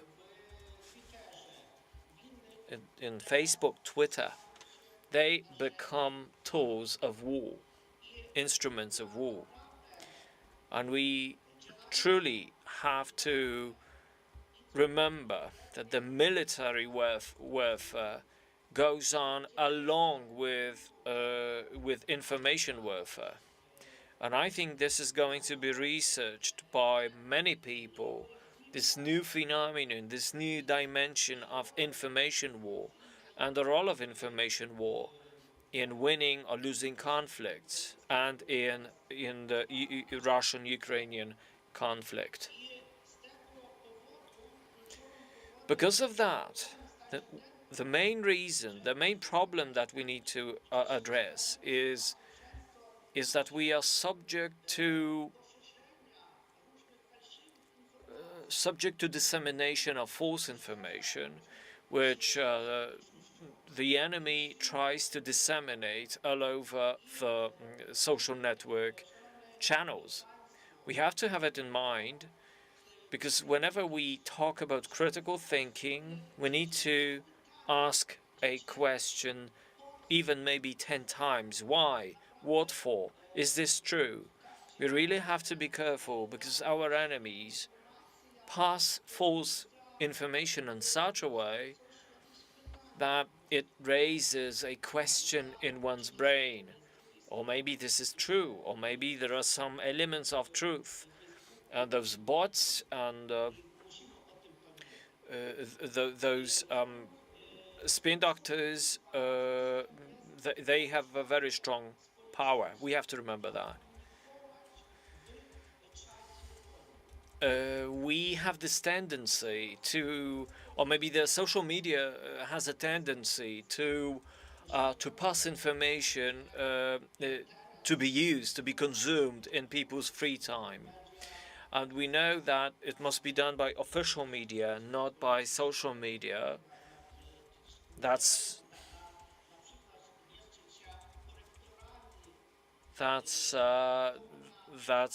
we need to have, just to avoid the situation where the information passed via social media can be used by the enemy for purely military reasons. Our information is used against our enemies. Our information is used to help the defenders of Ukraine, who are directly engaged in the front line. Word, language becomes a tool of victory in a physical military space. please, we need to understand that individual level is crucial here. So we need to think critically about anything that gets to us in the information sphere. Please remember to ask questions, to think over the information you are getting, to get in touch with colleagues and friends from other countries so that we are able to either pass or get information. And the information and the message information is the message is as follows: we are expecting another attack against the power grid in Ukraine. It's very unfortunately possible that we will be left without any energy supply. But you know, that makes us even stronger because they will not defeat us, because we feel your support, and we feel stronger by our wish to win. Slava Ukraine, let Poland live, let Ukraine live. Many thanks for this voice. We have been cooperating with Professor Monastyrsky, and he visited our university many times. This cooperation continues, but obviously after the outbreak of the war, its nature has changed. Obviously, the type of contact we are in is different, so it's an obvious reason why we can get online. Many thanks for your opening of this topic, of this panel, of this option for cooperation and contacts between people in building bridges, building communities, and in undermining the negative effects of information wars, information warfare. So the idea of how to handle information, how to operate on information will perhaps recur. Now, keeping in the topic of our cooperation in the field of disinformation, we have been running with Professor Vasyl Huaj a research on disinformation from the Kremlin. So the question now, technical question is, do we have our connection with Lviv? No, unfortunately, because of war issues, because of the we cannot get connected with Professor Huaj because of maybe shortage of the internet, maybe shortage of energy. We cannot get connected. You can feel that reality of this difficult situation. We hope to get in touch with Professor Huaj later, but we now have to move to yet another issue. It was and it will be mentioned today that we are susceptible to disinformation in very many areas. Numerous researchers have been trying to distinguish the content areas in which are the most dangerous for disinformation. Like, for instance, those relating to sanctions against Russia. And when we are about this topic of disinformation and economic sanctions, I think that's a good question to Dr. Marzena James, who is here with us. Dedicated presence from Princeton. Could you discuss this in detail? Podziękować. Well, first, I wish to thank the whole community of the Catholic University of Lublin for organizing this event.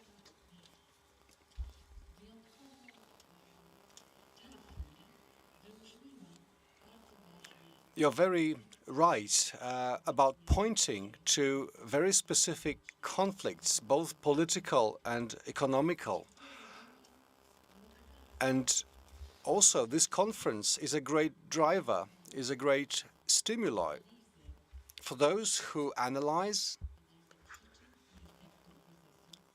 the cause and effect of the crisis, which is in a sense, a standard procedure in resolving such challenges.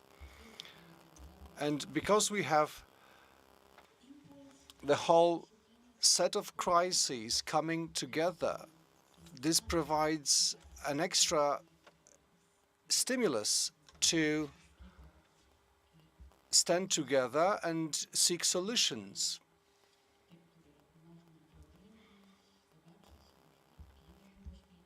We can devote a panel to it, we can discuss it, but there are also some hidden, more obscure links that we are trying to unveil, trying to uncover in this part of Europe, and I have heard about them today. This is a very interesting meeting in methodological terms because it looks very broadly at the international scene and at the causes of war in Ukraine and how it links to other world crises. This approach to the war in Ukraine is very relevant and very unique, and at the same time this meeting is very interdisciplinary. This is something absolutely necessary when we have to tackle so many crises coming together, coming at the same time, globally. And this is also a meeting aimed to provide a comparative picture. So all set in an international context and discussion. So here, this moment, shortly after Thanksgiving, which is celebrated in the United States by the American people and all nationals living in America, a very open celebration, bringing together all the people. In my home, I hosted guests from Bulgaria, Germany, and right from home, I went to the airport and came here to talk in this very extensive and interesting context. It is easier, within this framework, it is easier to see how complex the problem of disinformation is and gain a more general look to understand that disinformation is not only a phenomenon that we have talked about for long, but it's in fact the entire set of arguments that surface in so many areas and that we often ignore or are not even aware of if we don't take the effort to identify them.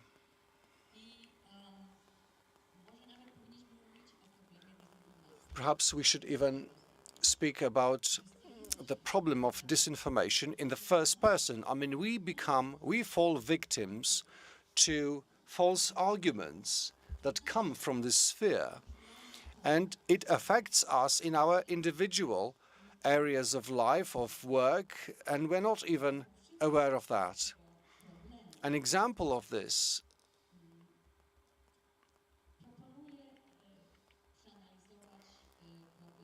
is economic sanctions, and perhaps to take a narrower look, we will have a look at the sanctions imposed on Russia by the European community, of course, after the Russian invasion of Ukraine. These international economic sanctions imposed on the aggressor, they should change the certain rules of behavior, of response internationally, change for better, for a more desired effect. And this program of European sanctions is part of the international order that was discussed earlier today. It's a relatively successful program of the European community to implement certain tools that should counteract political blackmail. And they should work in international trade. And they should not only help our neighbors in Ukraine to defend their country, but they should also make sure that many other countries are better protected against a similar invasion or similar assault.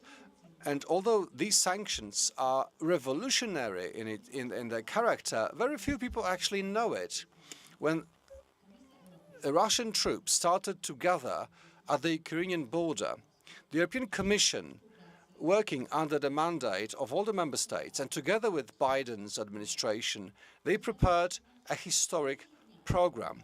And it was implemented right after the invasion. The first 3 packages became live right after the outbreak of the war. The sanctions were intended to weaken the military machine of the aggressor. For example, mass financial sanctions to block access to international money, to foreign currency. And this is already visible. For example, Russia is not able to pay its debt. Well, back in March, international financial markets saw some first undesirable symptoms. So Russia was able to pay interest, but they were not able to pay a debt, to pay capital in foreign currencies, but only in the ruble. Again, sanctions related to international exchange. We can see the Russian military being virtually stripped of equipment, having to buy equipment from Iran or other countries, now, of course, fighting with Iranian drones. Then the question of the redesigning of energy markets in Europe to be defended, better defended against this kind of blackmail from Russia. For many years, economic blackmail was part of Russia's foreign policy. They were able to spread their political control over other countries because of energy supplies. And now, since the energy supplies stopped through European countries, and these supplies being diversified, it brought together democratic states of Europe, and they are now in a position to help one another by supplying power, supplying resources to a country that falls victim to Russia's blackmail. Perhaps we can return to this during a discussion or during the break, because this is where you sometimes learn more than during the conference sessions. But the development of these sanctions, their real impact is really there. As a result, certain networks, supply chains will be redesigned. And those who speak openly, publicly about sanctions, then very often are critical of this program. But entire states hesitate whether to join the sanctions, just to mention South America, the Balkans, China or India. So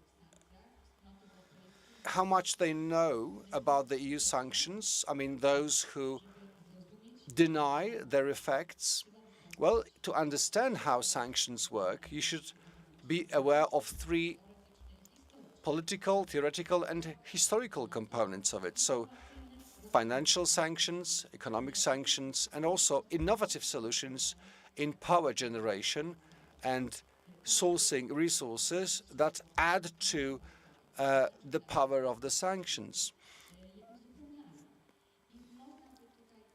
And well, we might provide a whole list of arguments to refute those critical voices or certain even myths about sanctions and whether they work or not. Perhaps probably the list of myths surrounding sanctions is long. So talking about them, discussing them will be perhaps longer than this panel. Perhaps we should have another conference about it. But let me close like this.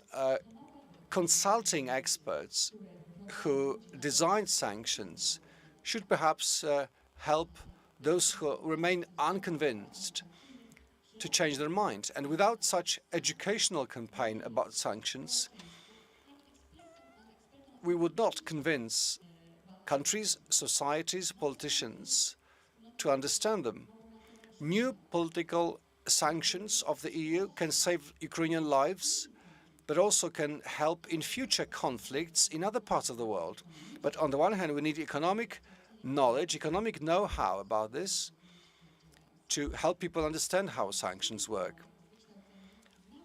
On the other hand, we need those involved in political sciences to understand how disinformation works and where to go, what sources to use to learn about how sanctions really work. So new sanctions are just a job, but without new educational campaigns, information campaigns, we will only speak in the negative about sanctions and will criticize politicians who are against them. Well, to sum up, well, this problem of telling the difference between false and real information keeps coming back to us. We can see how relevant it is. Let's stick to the subject of ubiquity of disinformation that reaches everyone in the physical, virtual space. We are permanent users. We are permanently online. I'm talking to Agnieszka Demczuk of Marie Curie University. Can you please share your position on this? Many thanks for invitation. Many thanks for having me here.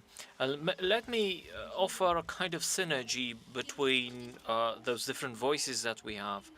Maybe I'll start with an argument which may be a little bit controversial at first sight, and so let me suggest that the crisis and the crises that we have is perhaps one of the largest crises is that of disinformation sphere.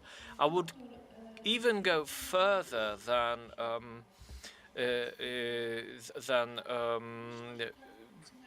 previous speakers, and I would say that at least for 10 years we have been subject to very serious disinformation campaign, and also that this problem of disinformation has been occurring or is occurring in a number of nations.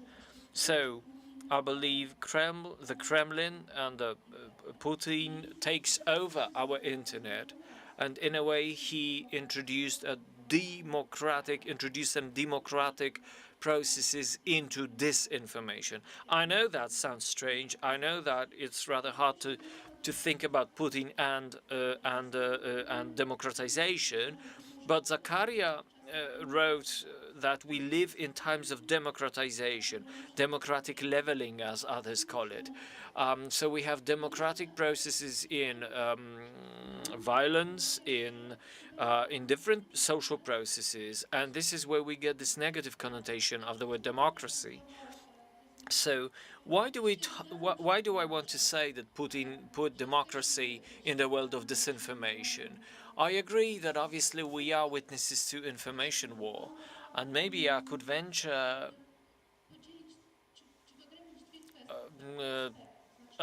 I would like to distinguish between two things. We do have information war that basically with some portion of what we remember from the Second World War, what we know from the Second World War. So obviously we cannot forget about the military aspect of it, particularly after February this year. But this information war, information warfare, winning the heart and soul of everyone in democratic societies, that has been taking for 10 years. European Service for External Actions, they do have fact-checking portal, web service, EU versus disinformation. It's a systematic study, systematic service, and experts currently verify different topics that are leading in disinformation. That's more than 14,000 topics. You can see, so basically, information items is millions, but I'm talking about topics, right? So it's 14,000 threads in a way. So, for instance, Infobit in from 20 to November 22, the West and Zelensky. So you can see that Russian narrative of the war against the West, right? So Russian and Zelensky add to famine in Ukraine, and they are begging Russia for help. Begging, okay? So obviously this kind of disinformation is verified. They originally were coming from Russia Today, Sputnik, national, domestic, and international. Obviously, that was switched off in March. But until March this year, this resonated very strongly. So that democratic leveling takes place in different levels. The Facebook effect, because we use Facebook to send and get information or rumors, sometimes being absolutely inadvertent, emphasizers of this disinformation. So war in Ukraine in this hybrid war mode started in 2014, but the experts show that even in 2013, the Kremlin devoted a lot of effort and spent over $1 million on troll farms. And the Agency of Internet Research called this troll farms intended to take over a topic that could bring conflict and that could bring polarization to Western societies. And this is what we witnessed. This is what we were part of as a scheme. And we didn't think about it. We were not aware of that, but it was going on. So if there is a anti-EU topic, no problem. We are happy to get polarized, get divided.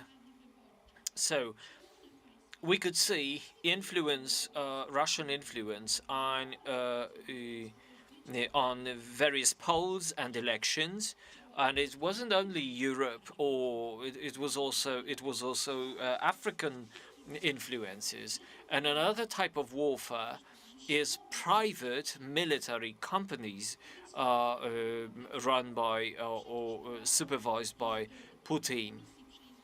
Now, also, there are Mueller reports and other reports showing clearly how Russian information campaigns influenced political decisions all over the world. So for instance, the anti-vaccination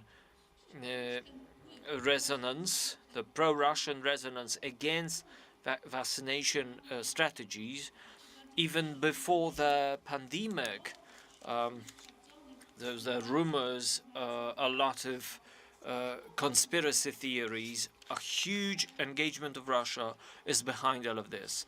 Every topic that could be disruptive for European community, for Western community, was good, was okay for Putin. And obviously now the most suffering victim of this policy is Ukraine now, very often using Orwell's concepts of de-Nazi actions of Red Army, Wagner Wagner, the name of a Wagner is Utkin.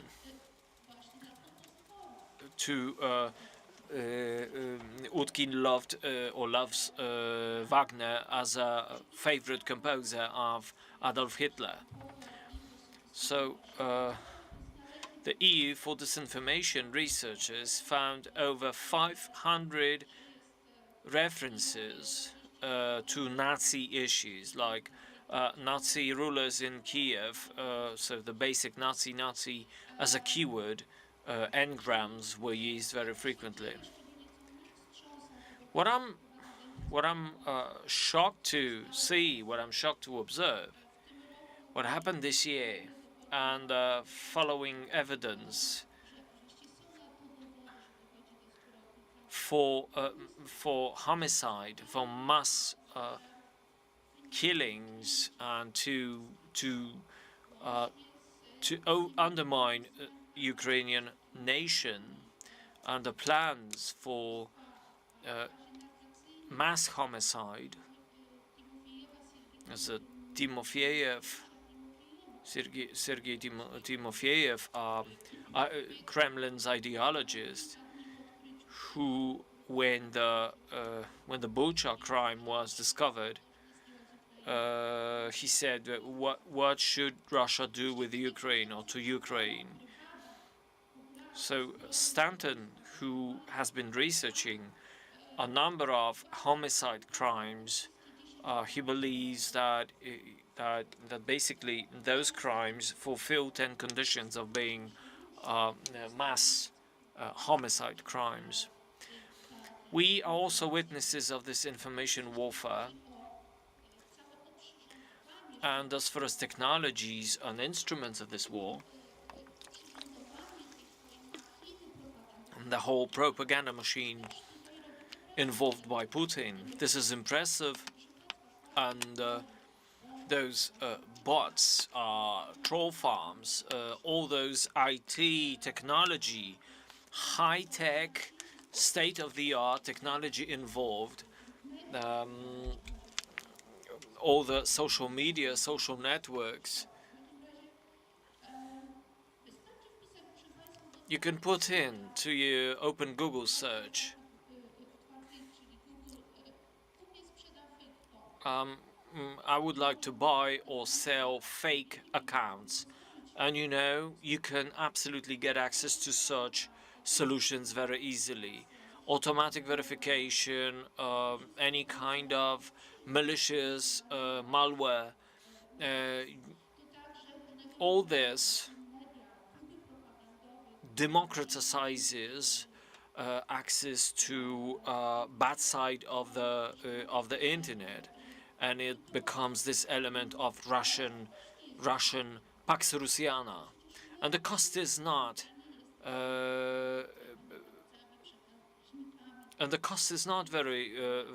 very high, because it's so popular. Those technologies are so easily available and popular that that cost doesn't have to be high. Researchers has been telling that for years, that we can see those processes have been going on for years. Now we can see those processes at their peak, and which raises our awareness. So basically we need to think 3 times, 4 times, 10 times, particularly if you see certain stereotypes and emotions in the message. We should think twice or 3 times, obviously, before sending or before using this information. This fog of war has always been the case. It's a historical concept. Some French researchers, until Sumerian wars, we have 14,000 wars going on, or I mean, as in historical experience of mankind. But that has never been so cheap and so global. And this is why the results or the outcome of disinformation are so strong and so powerful, so detrimental to the Western society. Putin and the Kremlin, they are close, they are isolated. However, they permeate our spheres with ease. We cannot do it. We are based on freedom of speech and freedom of expression.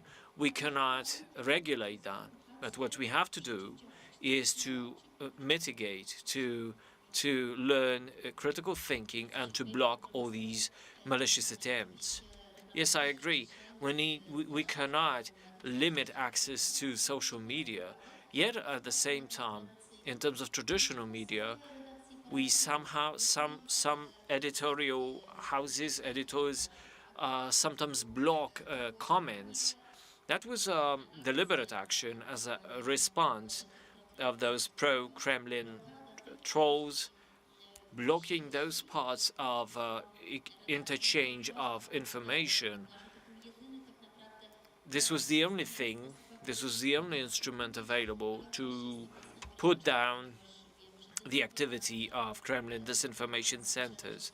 But we know that the main channel is the social media. Maybe just one more remark. There's this Fox News and Trump and Polsat and Lavrov's message. We have to remember that thinking about media order are not just, you know, information boards where you can publish anything you want.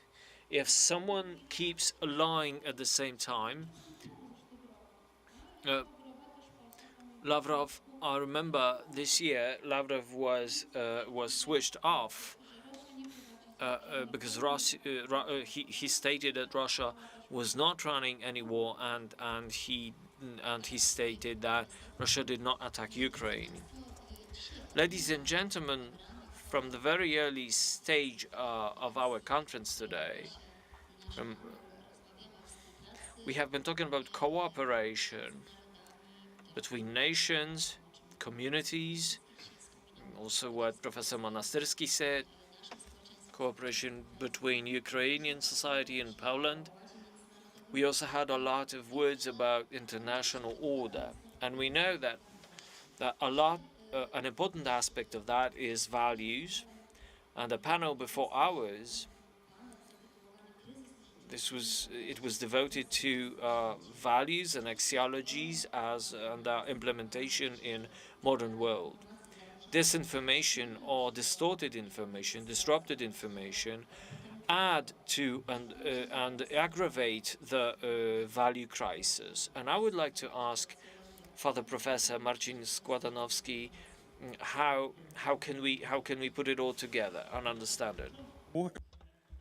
Let me start by explaining that I have studied Russian ideology for years and how it spreads in the mass media space or environment, and how we absorb it, how we digest it. Many people I meet say that, no, I am resistant to Putin's propaganda, but it's quite the opposite very often. And the question of what is good or bad, it's again not very clear to many people. So I'd like to touch on four things here in my slot. First, as Professor put, there are two major groups of recipients of Russian propaganda. I'll tell about the differences in the content. Then I'll speak about the channels that you have mentioned before. And then I'll give you some examples, not very edifying, not very optimistic, but true. So if we speak about values behind Russian propaganda, if we may put it like this, we should tell the difference between two groups of recipients. One group is Russians or Russian-speaking population from the former Soviet Union area, and the other group is us, I mean the West. Professor gave a much-telling example from before the war. I mean the COVID pandemic. The Russian mass media, for example, Russia Today, spoke something completely different to Russians and something completely different to Western recipients. The state Russian media at home were were great advocates of vaccination in Russia, but the same mass media in the West spread anti-vaccination propaganda, just the same media speaking different languages at home and abroad, because the group of recipients determined the content. For Western countries, they have a different message, they communicate different values, they believe different values are positive.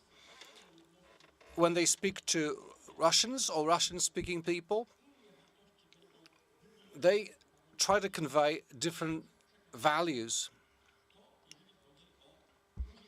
And this is speaking about those recipients and the differences between recipients. The second difference, the channels of propaganda. The main disinformation channel in the West, we believe, are the social media. I suppose you know that along with the change of ownership in Twitter, many false accounts have gone. Now, administrators, moderators turn a blind eye to many fake news. There's no blocking of such messages. In Russia, indeed, Telegram is an important propaganda source, but it's mainly the television. The Russian society still sources information from television. You must know that the so-called free mass media were dissolved earlier this year. Of course, they were not free, totally free, but at least they tried to communicate relatively independent messages. I think this was part of Russia's preparation to war. Basically, freedom of information in Russia stopped somewhere around 2015. And now, from December on, Russia bans information on what they call special military operation. And speaking about values, we should keep it in mind that both in Russia and in the West, the main channel of communication, of disinformation, is the Moscow Patriarchate, Moscow Orthodox Church. And many believe that what the Russian Orthodox Church say, this is what Kremlin wants them to say. Previously they would rather engaged in soft power, in soft influences of creating the image of Russia as conservative, defending the family, defending values. And partly they were able to build this image. In the East, it's less refined. I mean, they are more straightforward, and they still work as a very strong, very powerful channel of information. Again, this message is different in Russia and in the West. I don't encourage you to watch, but maybe you have seen it. There is a video of a Russian deserter from the Wagner Group was killed with a sledgehammer. This video was intended for Russian viewers. Nobody said that film was fake, because one of the propaganda ways is to show force, show consequence, consistence, show determination, and this is intended for the Russian recipient, because the cult of power in Russia is still very strong. The Russian army was supposed to be the visiting card of Russia's power. It has failed, as we know. Another element is tradition and values. This is still there in the Russian propaganda abroad. Many people tend to believe that Russia is a great defender of traditional values like marriage, family, opposing different movements, ideologies that prevail abroad. Well, if you just look at Putin, look at his people, you know that they have nothing to do with traditional values. And well, some people say it doesn't work with me. I'm immune to this. Okay, I'll give you some examples. It's not true. Last year, two very important documents were issued in Russia. One is National Defense Strategy, which actually doesn't mention Ukraine. And the other is Putin's article about the historical unity of Russia and Ukraine, saying that there's no such a thing as Ukraine or Ukrainian nation. It's all part of Russia. It was July last year when I attended a number of online conferences, and I was saying that war was inevitable, that we were leading to confrontation, because Russia denied Ukraine's right to exist. And I heard from very well-known professors, I have their books on my shelf, very competent people from the West. They said this was not true. This was not going to happen. That's the difference in approach. Western researchers, when they think about how many people die or what economic effects might be, they didn't believe a Polish scientist who has a different perspective of Russia. They didn't believe that it doesn't matter for Russia at all. Russia doesn't care how many people die. And during another conference, military conference in Lisbon, I heard from a speaker, a very competent speaker, speaking about Russo-Ukrainian war, and he was pointing to a map showing which areas in Europe, in Ukraine, are dominated by Russian-speaking or pro-Russian people.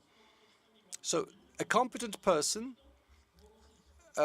associated or put an equal mark between Russian-speaking and pro-Russian communities. So it's like believing that Russia is now fighting for for defending Russian language or Russian minorities. And well, we can see that depending on the channel, this propaganda can be very, very effective.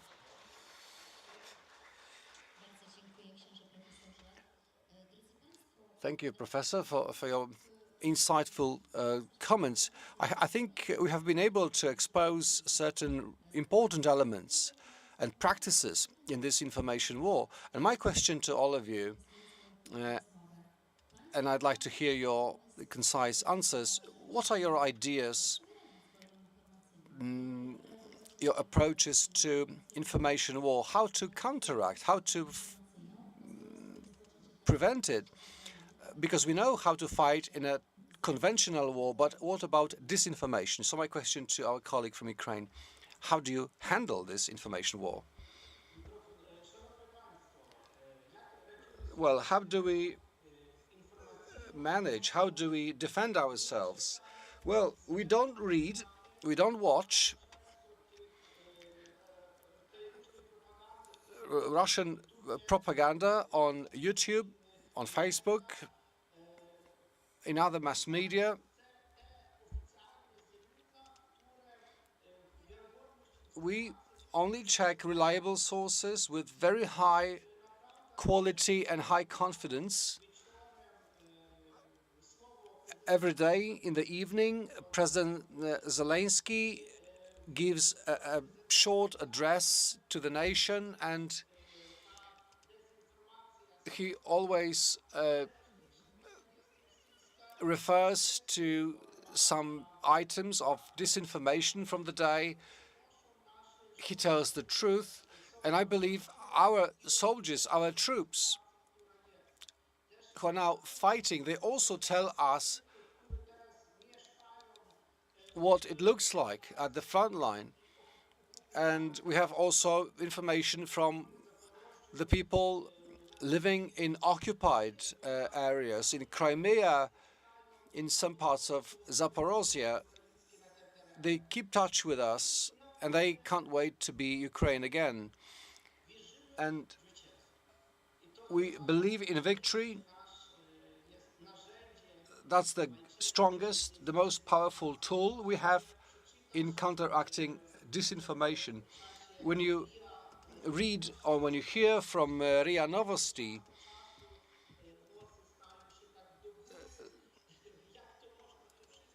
you can't really believe in what they say, that anybody can really believe it.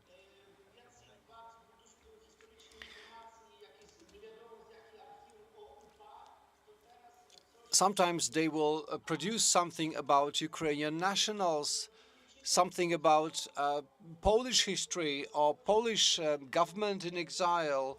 So they spread disinformation also in a historic sense,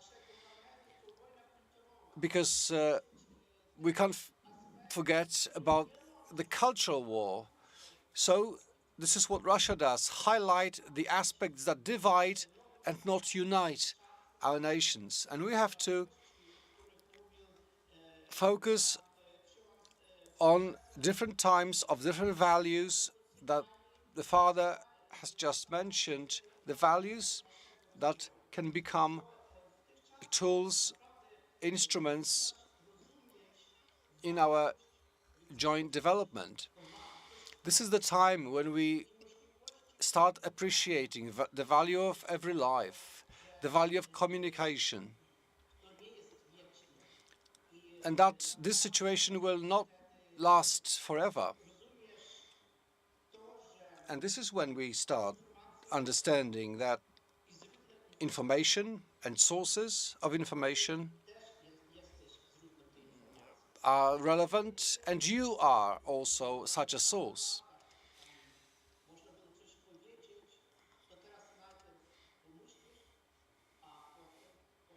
So first we think before we say, or think twice before we say, and the same with reading. First you read it, then you think about it before you spread it. Either you believe it or not. Be sensitive to different sources of information. Thank you, Professor Doctor. What about you?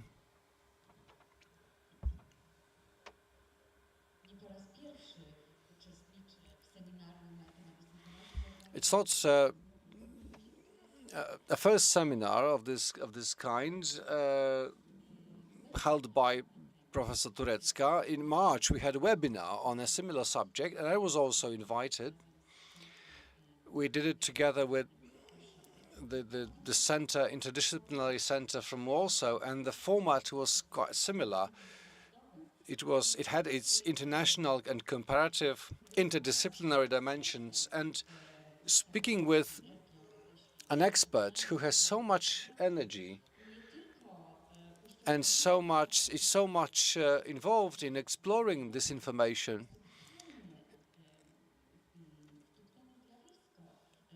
we have many times realized how subtle, how intricate this phenomenon of disinformation is. And we have seen that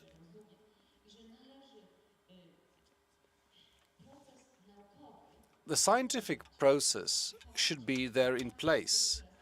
So we keep checking, keep asking,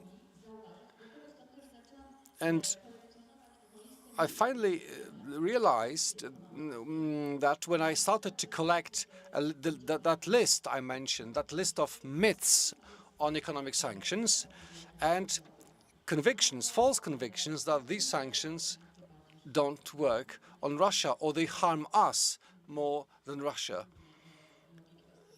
So there is really a different logic behind it. There's a whole bunch of arguments like this. Then we have the myths on very selective comparisons, that we sacrifice more and the country X, Y, or Z, they do less. And such comparisons are pointless. They are really, the situation is changing really fast. Some other myths are,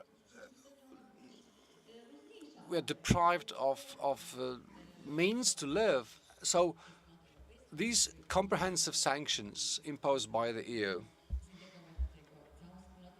and the whole international communities behind it, they are intended to strike the Russian military machine and the tools that Russia uses to make this machine go and make this machine effective. Some repeat Kremlin's arguments or threats concerning nuclear Armageddon. So if you fear Russian bombs in Europe, sanctions are there to prevent it, to help Ukraine without raising this risk.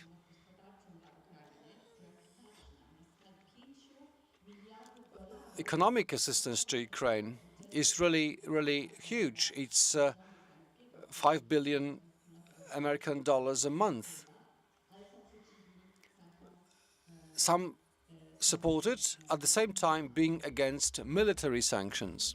But these two are complementary. I mean, either you are for or against. You shouldn't be selective.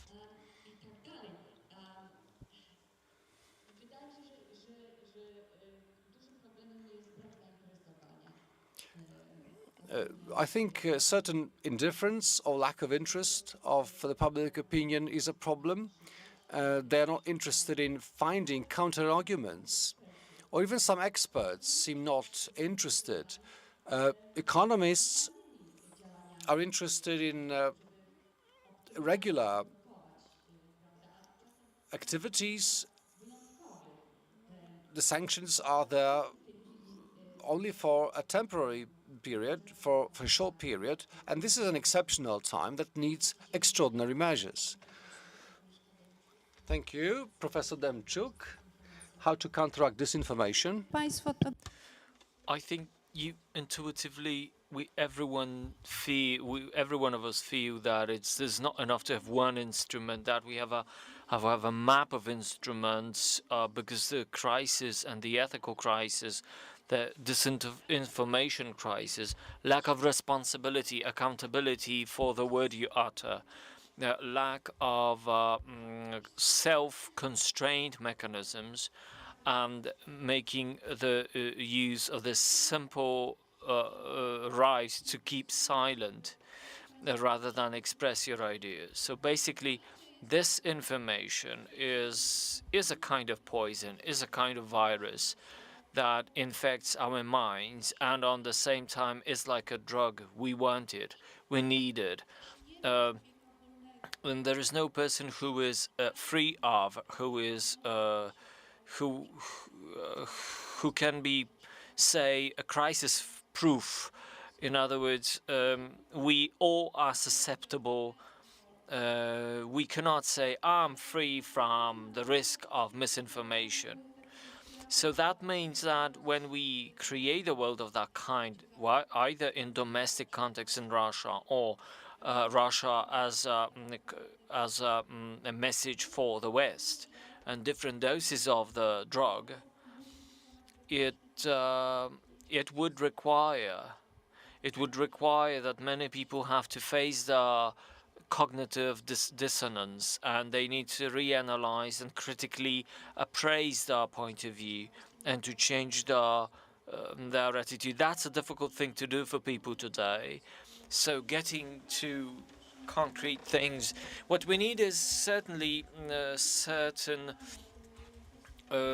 movements, certain steps on the legal basis. Certainly, we cannot limit the freedom of speech, freedom of expression. You cannot obviously go too far with it. I mean, it cannot be unlimited. That's a myth. However, what I mean by limits is the limits concerning the manipulative areas. So, those dysfunctional actions, and I believe that the Western world, whether internationally or nationally, should do more to avoid a situation where you can cheaply buy false accounts, fake accounts, to prevent misinformation, to prevent the dissemination of information, which is particularly taken or advocated when you need to do some detrimental action. So disinformation, as its definition says, it's done because you want to hurt someone or to undermine somebody's information interests. So these sales of technology, access to technology should be limited. And in terms of Twitter and the things that happened in Przewodowo, and in fact in Twitter the war was declared, was waged. You could see anything you could think of. And this politics of cleaning or cleansing the accounts is very delicate, or is none. Obviously, you can see that in 2018, Twitter locked, or Facebook, sorry, locked over 2 billion false accounts. That looks impressive. But you know, honestly, in the total of accounts they're running, that's nothing or next to nothing. As consumers and creators of content in the web sphere, we have to, I mean, before you pass something to others, think twice. Confirm your information from at least 2 independent sources. And this is the first step for building your own opinion. Information verifying, fact-checking and re-fact-checking. The whole cycle, repetitive, reiterative cycle of looking for information, because there's always this kind of sphere of mistakes, sphere of error that may enter. What we need is also a renaissance of traditional journalism, because this is missing. We are watching blogs, vlogs, and various various titles, emotional titles like it's only here, you can read it only with us, it's an expert who's talking, he knows what will happen, and so on. You know that we you know, in the situation where we have an overload of information, can it really be the case that this website has only this kind of information and only for you? That should be, you know, that should awake critical thinking. Apart from critical thinking, we need to think about communicating in positive elements. So we can think about argumentation, but sooner or later we need positive conclusions. So we need to be creative, but we need to be constructive. In a way, we need to build certain digital resilience of each of us. Technology tools are vital, obviously, but I mean, do you use any separators or any advanced search mechanisms when looking for information? Do you check for photos in Google in reverse or back sourcing? So you know, you put your photo and then you check whether this photo comes from this day and from that date and so on. It turns out that sometimes this is a false information. So a lot such instruments that you can use to take effort and confirm your information. Many thanks. Let me maybe address this topic among our students, international relations. Please observe, we did talk about it during our classes, as disinformation under 2 criteria: false plus aiming to have a detrimental effect. This is how we define disinformation. To sum up the last question and the last debate, it turns out, if I may address the students, verify information. We cannot be trustful. We need to go to fact-checking websites and educate These are the tools that we have in our hands. We are running out of time, and obviously we can talk about these issues on end, about disinformation, media manipulation. But we are running to an end of our panel, and this is why I would like to thank the panelists in our meeting, Professor Grigory Monastyrsky, representing Western Ukrainian National University in Ternopil. Professor, many thanks for your being with us. Please take care. Please try the best things you can do to keep safe. Also, many thanks to Dr. Marzena James for your gesture to be here with us.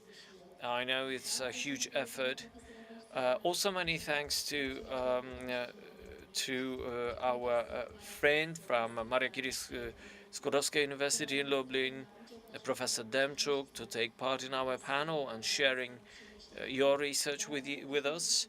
And many thanks to Professor Marcin Składanowski. We cooperate and we represent our university, so I'm happy that you decided to be here with us. The last but not least, many thanks to all of you, to all the participants of the panel, and I hope that the topics we discussed will sooner or later be a subject to your own debate, and I promise that during our class we will touch upon them because these are crucial issues of our times. Many thanks, and please accept my invitation on behalf of organizers for the coming panels of our conference. Thank you. Thanks for your attention.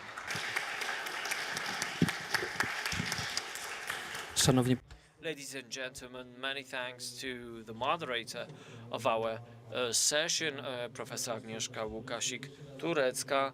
Thank you very much. Please give her a loud applause.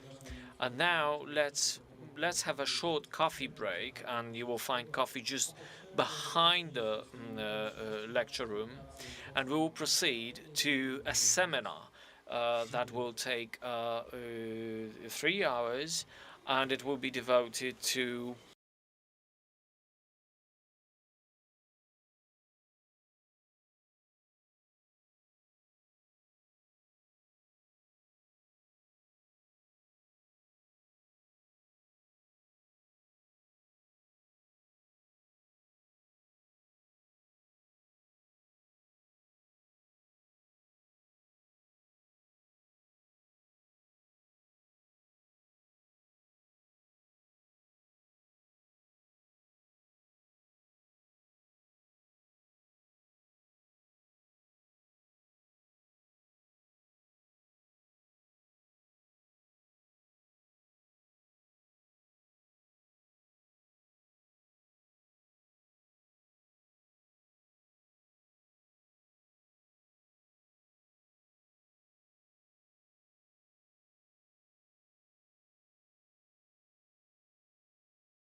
Szanowni Państwo, Ladies and gentlemen, we are beginning our seminar, 30 Years of Poland-Moldova Cooperation in Times of Multidimensional Crises, which is part of our civic forum meeting devoted to Poland, Europe and the world in times of multidimensional crises. I would like to ask Rector Beata Piskorska to open the seminar.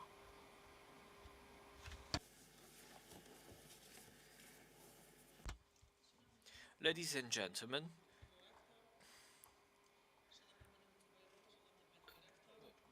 honorable guests, Mr. Ambassador, and all those guests, excellencies and magnificencies, ambassadors, including Victor Ross. Let me before I present our panelists, let me present a side effect of our event, of our three-day conference, co-organized by the Catholic University of Lublin and the self-government of doctoral students and students of COE and the Foundation for Development of COE. The multi-aspectual approach to crisis or to crises requires deeper analyses, and this is why we need 3 days to talk about these issues. And the seminar, as we are opening right now, devoted to 30 years of Poland-Moldova cooperation in times of multidimensional crises, is taking place under the honorary patronage of Zbigniew Rau's patronage, and it's Poland's Minister for Foreign Affairs, and it commemorates 30 years of Poland-Moldova cooperation and international relationships. Let me remind you, 1992 was the year where our relations began. So basically, that's 30 years, as I said. And let us also remember that the 1990s were serious shifts and changes in the whole territory of East Central Europe, leading to serious political upheavals and changes on the map, geopolitical map. I'm happy to have all of us here as participants of the conference, and because I believe this is the moment to sum up certain heritage or legacy of what we did. We'll be able to talk about plans, what we succeeded in or what we failed in, what is it that we can do together to support one another. And I don't want to say for too long on these issues, particularly whether economic and other kind of relations between EU and East Central Europe is something close to me as a researcher, but I absolutely prefer to you to take the voice and discuss. But 30 years of our cooperation witnessed huge development of these relationships, but we are in a completely different positions. Poland is a member of EU, with Moldova is maybe thanks, or maybe I should say because of the conflict in Ukraine, became a candidate to the US. Is also member of Eastern Partnership, and the Eastern Partnership was not an open pathway to EU. So the 30 years of cooperation development of countries led or took the different trajectories. This way or another, Poland certainly supports the position and the aspiration, Moldova's aspiration. And let me welcome Mr. Tomasz Kops, the Ambassador of Extraordinary Plenipotentiary of Republic of Poland to the Republic of Moldova. Theory or research shows that Poland has always opted for open door policy in relation to Moldova and Georgia and Ukraine in the pathway to accession to the EU. We are going to address a number of issues during our panel, starting with the diplomatic experiences or diplomats' experiences of those who are here with us and who influence the policy, the cooperation policies between Poland and Moldova, and for them to share with us the multidimensional cooperation and multidimensional crises, and also what we can hope for in the coming future. So let me once again welcome all the panelists, all the participants in the conference on behalf of the magnificent Mieczysław Kalinowski. I wish you very fruitful proceedings and very useful practical results of our meeting. So let me ask Mr. Ambassador Tomasz Kobzdej to have his opening address to us.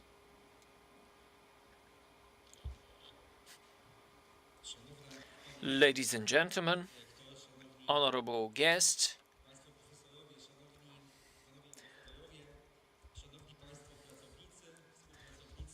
all the friends and students of the Catholic University of Lublin.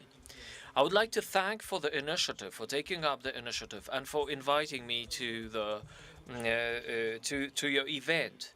I'm happy that the Jubilee, the commemoration of the 30 years of our cooperation between Poland and Moldova, is something worth commemorating, and I'm happy that you do this. And I also believe that this is one of the best cases to study in the context of times of multidimensional crises. I think the history of Moldova and the history of Poland offer absolutely perfect comparative ground.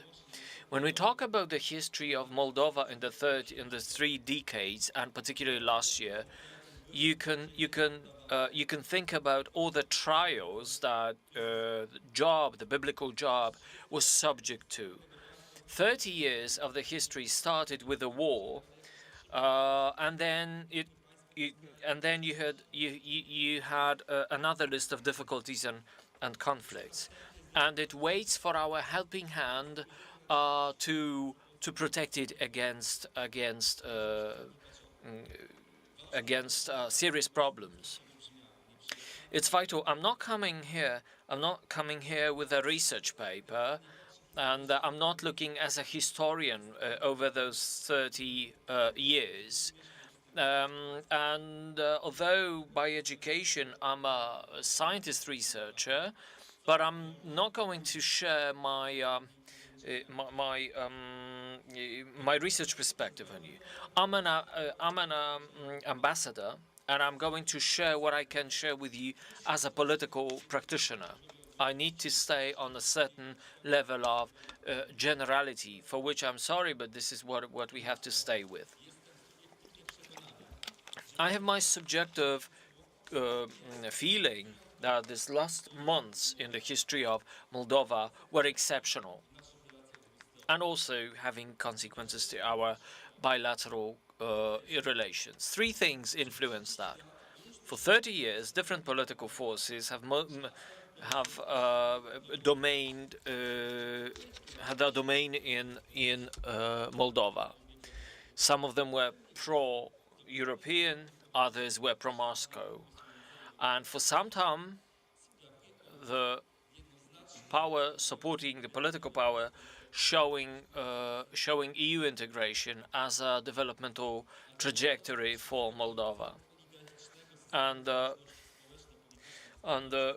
dismantling the old system is also showed as what the public wants. Second point, the war. And all those topics mentioned in the first panels of our conference, they absolutely changed the way we think about the world today. We all needed to revise our political paradigms and safety paradigms. A small country dependent on Russia for resources and raw materials, very close to the war theater and subject to information war, needed to revise their thinking even faster than anyone else. The third factor, in consequence of this political spin-off, we had a positive change for Moldova because Moldova became a candidate for European accession. Leaving aside the debate about union, about its future and its form, we need to accept, we need to cherish this moment.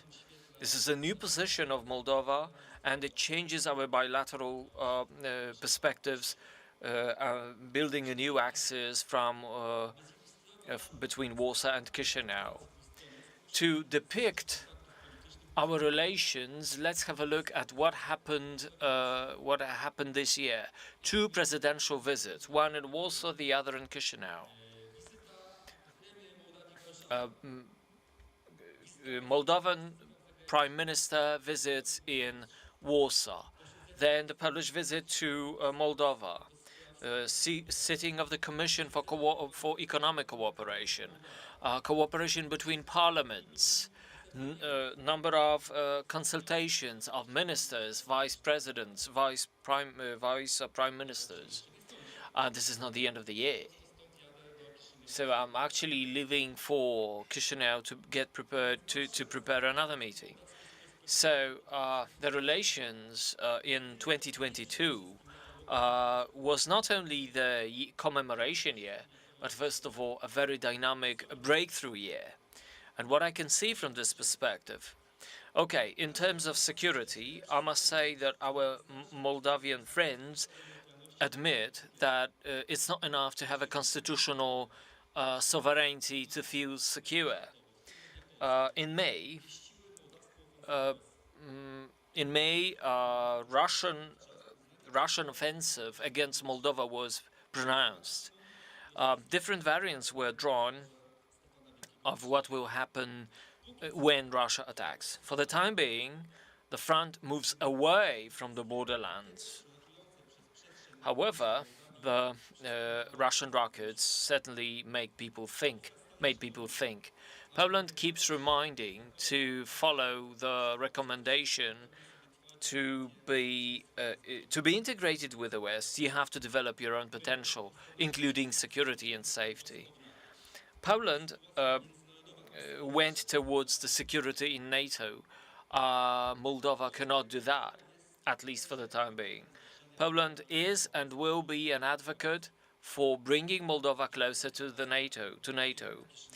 And the fact that that our embassy to Moldova will become a contact point for NATO is telling on its own. This also concerns cooperation with academic centers dealing with security, and I'm looking deeply to the eyes to Professor Piskorska and addressing Professor Zygowski's conception or need of cooperation with universities in security and diplomatic relations. In terms of personal relations, we live in different conditions, and the diplomatic service of Moldova is to protect Moldovan citizens when they move to the EU territories. Polish diplomats are to support Polish diaspora on the Moldovan land. Maybe ambassadors will be likely to develop these ideas further.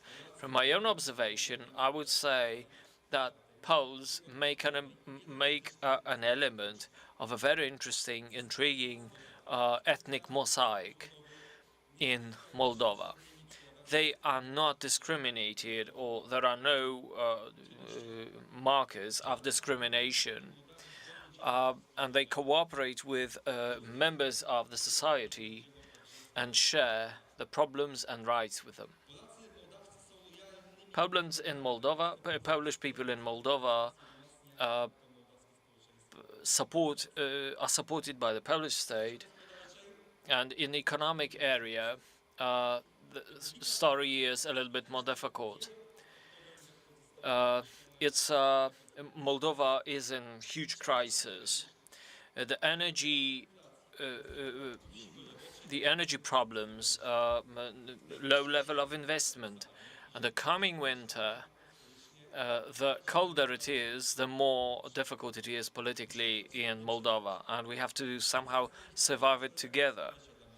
Poland is in the front line of support for Moldova, and the Polish gas out of Gazprom was the first to reach Moldova's consumers, and we also supported financially.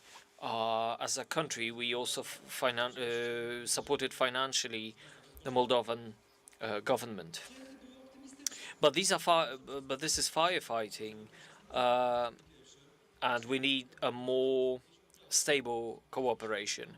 And some time ago, it turned out to be more optimistic. We noticed a growth in cooperation, but now I must say that yes, it is true that Moldova offers a huge developmental potential for instance, digital transformation. If you remember Poland 30 years ago in terms of cyber services, now Poland is a leader, and it's not only our products offered by our companies can be creative to both to Moldovan business and administration, improving quality of life and allowing better contacts.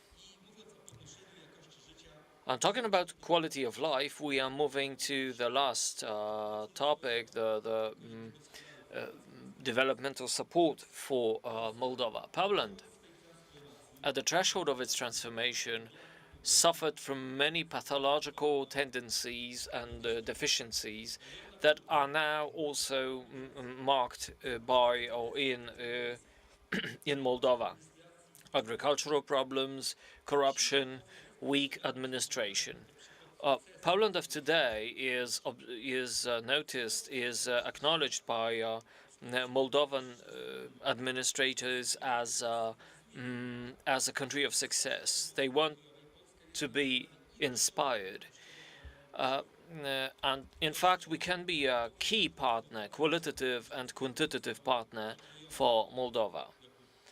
We are growing our financial influence, and we are also becoming a leader in rural development and support for civil citizens, civil inhabitants. I would like a kind of positive consequence or positive roundup for our session, for our conference, that we will reach this conclusion that crises lead to solutions. So I also hope for that. So let me also say, let me thank to organizers, hosts, and the whole community, of course, to allow me participation during this meeting. That's a challenge and that's a pleasure. Thank you. Thank you very much for this insight. And before we go to the panel, let me also ask you for applause to Professor Ewa Trzaskowska, Vice Rector of the Catholic University of Lublin, Bolesław Gzik, Vice and the Director, Agata Grula, the head of the Voivodeship office in Lublin. And the seminar devoted to panel, the panel will be devoted to Polish diplomacy towards the Republic of Moldova, headed by moderator Beata Piskorska, and the speakers are going to be Bogumił Luft, Ambassador of the Republic of Poland to the Republic of Moldova from 2010 to 2012, Dr. Piotr Marciniak, Ambassador of Poland to Moldova in the years 2000-2005, also representing University of Warsaw, and in a distant connection, Dr. Viktor Ross, Ambassador of Poland to Moldova in the years 1994 to 2000. So the voice is yours. Dziękuję również za Thank you very much. Thank you for this official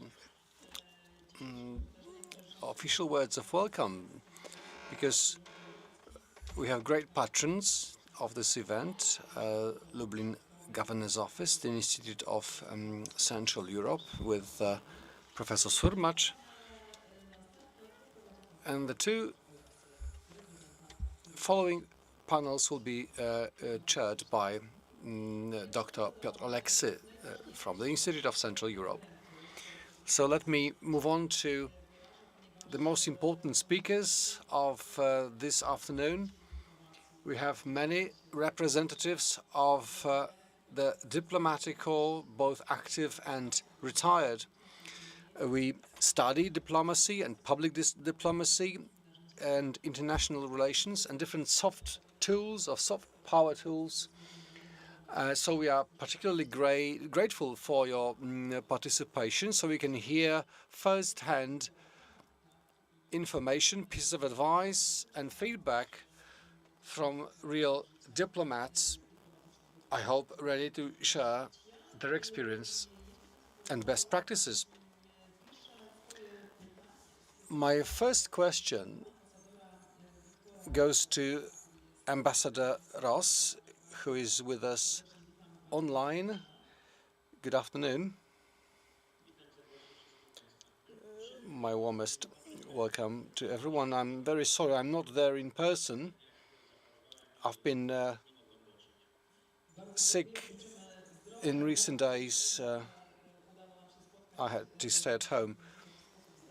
Well, at least we are very happy to have you online and we can see you and hear you well. Ambassador Ross served as ambassador from 1994 to 2000. So my questions start with our ambassador of the longest seniority. But I would like to ask each of you about your experience gathered during your terms of office.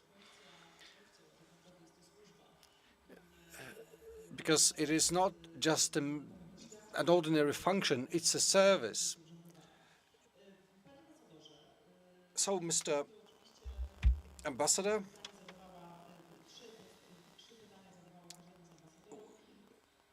I will ask 3 questions to each of you, gentlemen. But first, Ambassador Ross, tell us about the role of Moldova in Poland's foreign policy when you served as ambassador, and what were the main challenges back then in the late 1990s? What was a success? What was a failure? So this is basically what I would like to hear from each of you gentlemen, because the gentlemen served one after another, starting with Ambassador Ross, then Marciniak, and Ambassador Luft.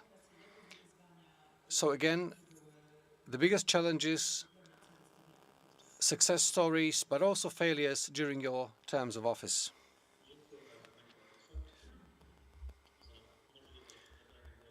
Thank you, Professor, for giving me an opportunity to speak. First, Polish Eastern policy during the collapse of the Soviet Union was defined based on the approach of Minister Skubiszewski, and that was to establish relations with the former republics of the Soviet Union that had liberated themselves from the Soviet regime. We wanted to treat all these new states equally, of course, being sensitive to their geographical location, society, or historical background.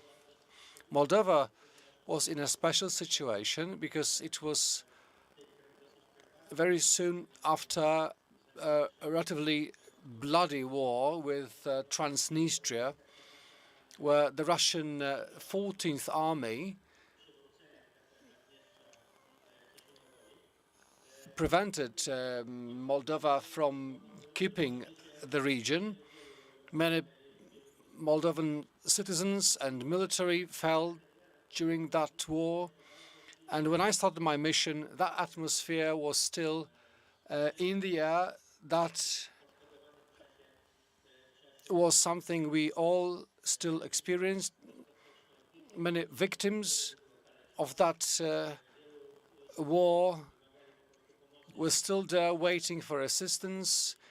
Many war invalids, you could really see them in the streets of cities.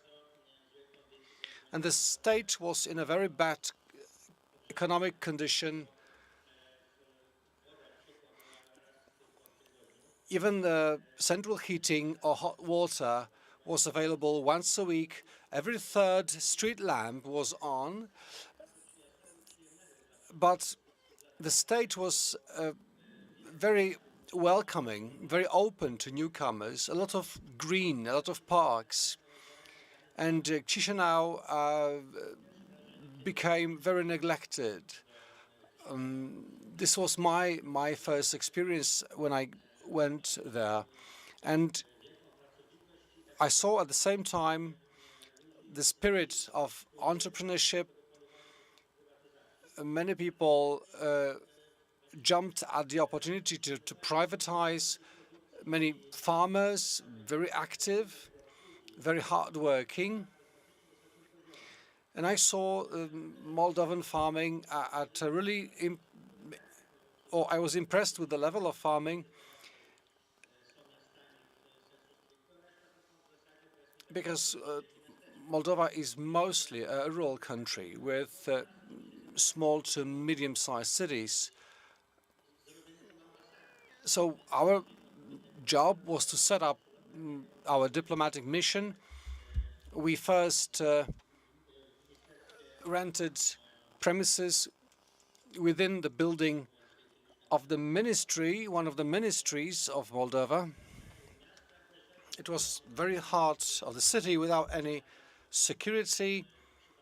We were completely not isolated from ordinary passers-by, so our conditions left much to be desired at the beginning. So we were looking for another building, another facility to occupy that would be secure and would meet all standards. It took a relatively long time.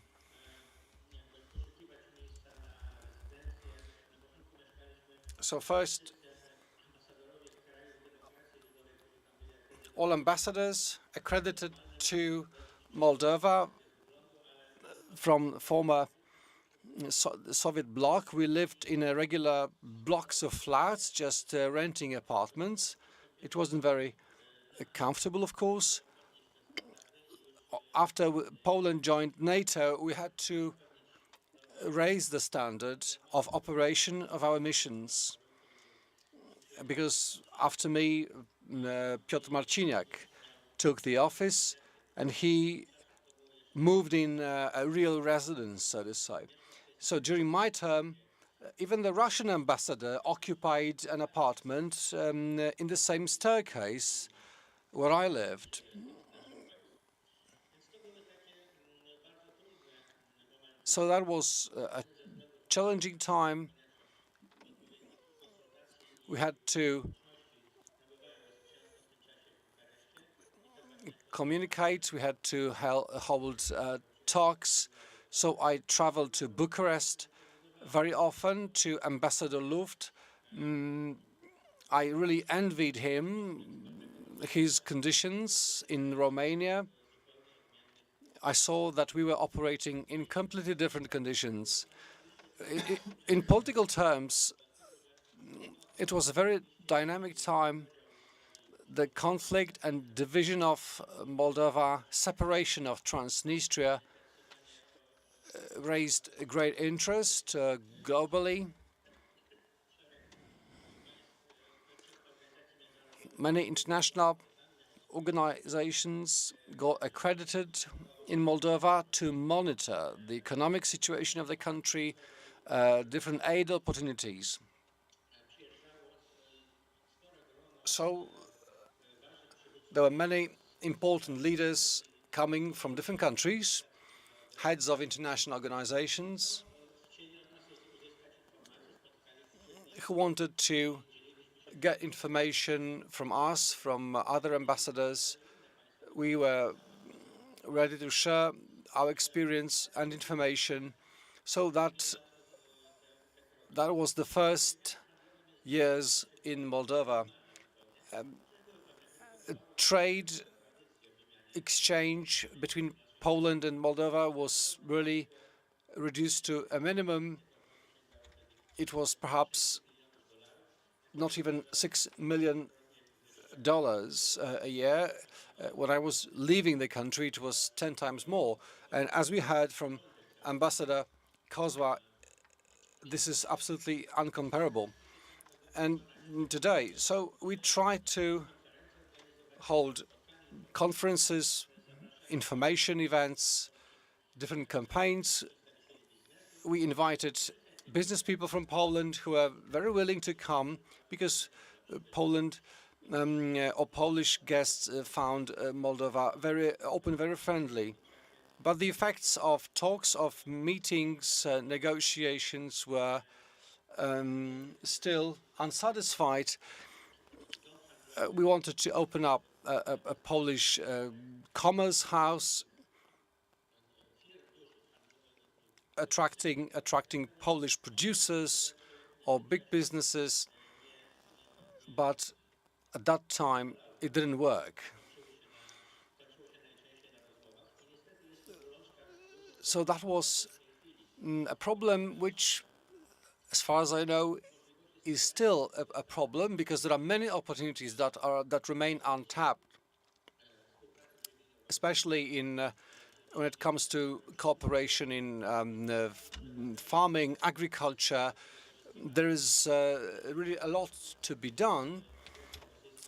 And now, in the face of the Russian aggression, it has really seized certain initiatives, because although Moldova is not directly affected, at least the region, the situation in the region is rather tense. Well, thank you. Thank you, Ambassador. I believe you have much more to share, but we are pressed for time. And we want to finish this meeting on time. So I understand you have your residence. So Victor Ross also contributed to this. So my question to Ambassador Marciniak: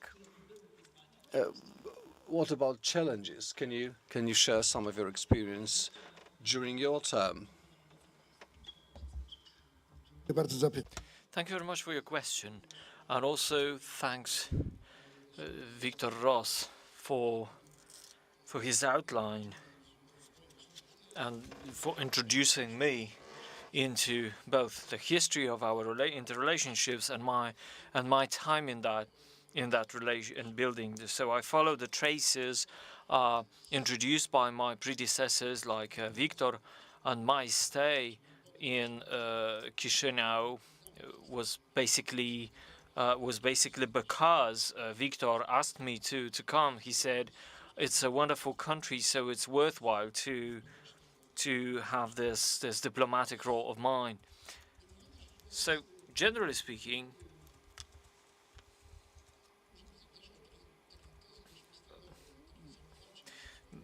maybe I'll be boasting too little, but I believe that when I compare my period of stay in Chisinau and later stages, we were not a normal diplomatic mission. We were an important mission, and our role, in my belief, is the possibilities and opportunities that we had and our activities in Chisinau, and also because of the position of Poland in that part of Europe, was rather influential. The question is, do we, or did we, as Poland, did we use this handicap in our relationships, in winning our interests in cooperation? I would say that we mentioned that this performance was affected by some hurdles, but the very fact that we become, or that we have become a point of reference for Moldovan democracy is perhaps vital, is perhaps a telling fact. You could mention a number of reasons and causes for the position of Poland, this small country between Prut and Dniester. And let me mention two causes, two criteria. One of them mentioned by Ambassador Kopsday. One is Polish transformation success, success of political and economic transformation. When I reached Moldova, Poland was after the shock period of the transformation and was seen in Moldova as a country of great developmental success. That wasn't just an abstract knowledge. Well, you know, there is a country somewhere, that there is a country that is a dreamland or land of success. That was actually a success that Moldovans were able to measure, to see, and to understand. A lot of companies that are now active in Moldova were born in Przemyśl, in a huge fair, in a huge, well, let's say, unofficial exchange fair for Belarusians, Ukrainians, and Poles. You know, that was trading center.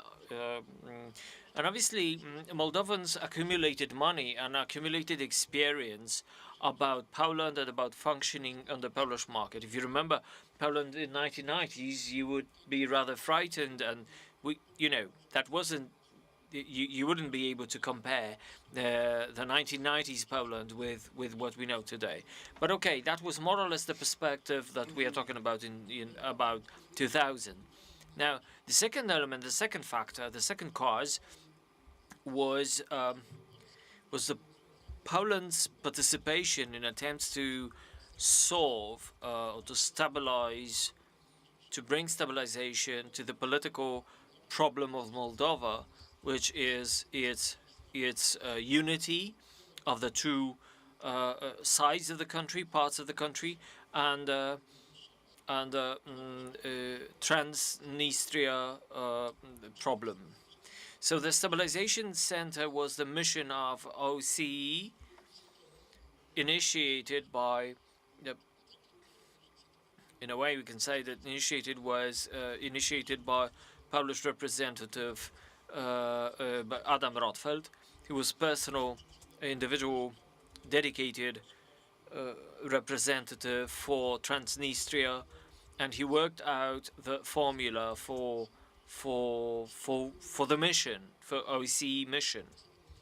And following Rotfeld, there were also Polish diplomats and Polish military staff, personnel.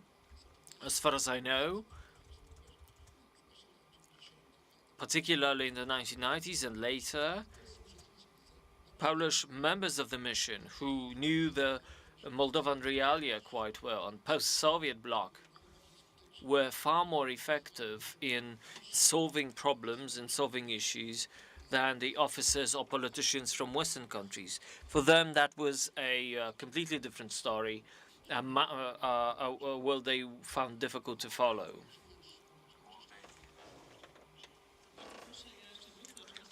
Of course, we will be back with certain questions, but we'd say that Poland is a member of the EU.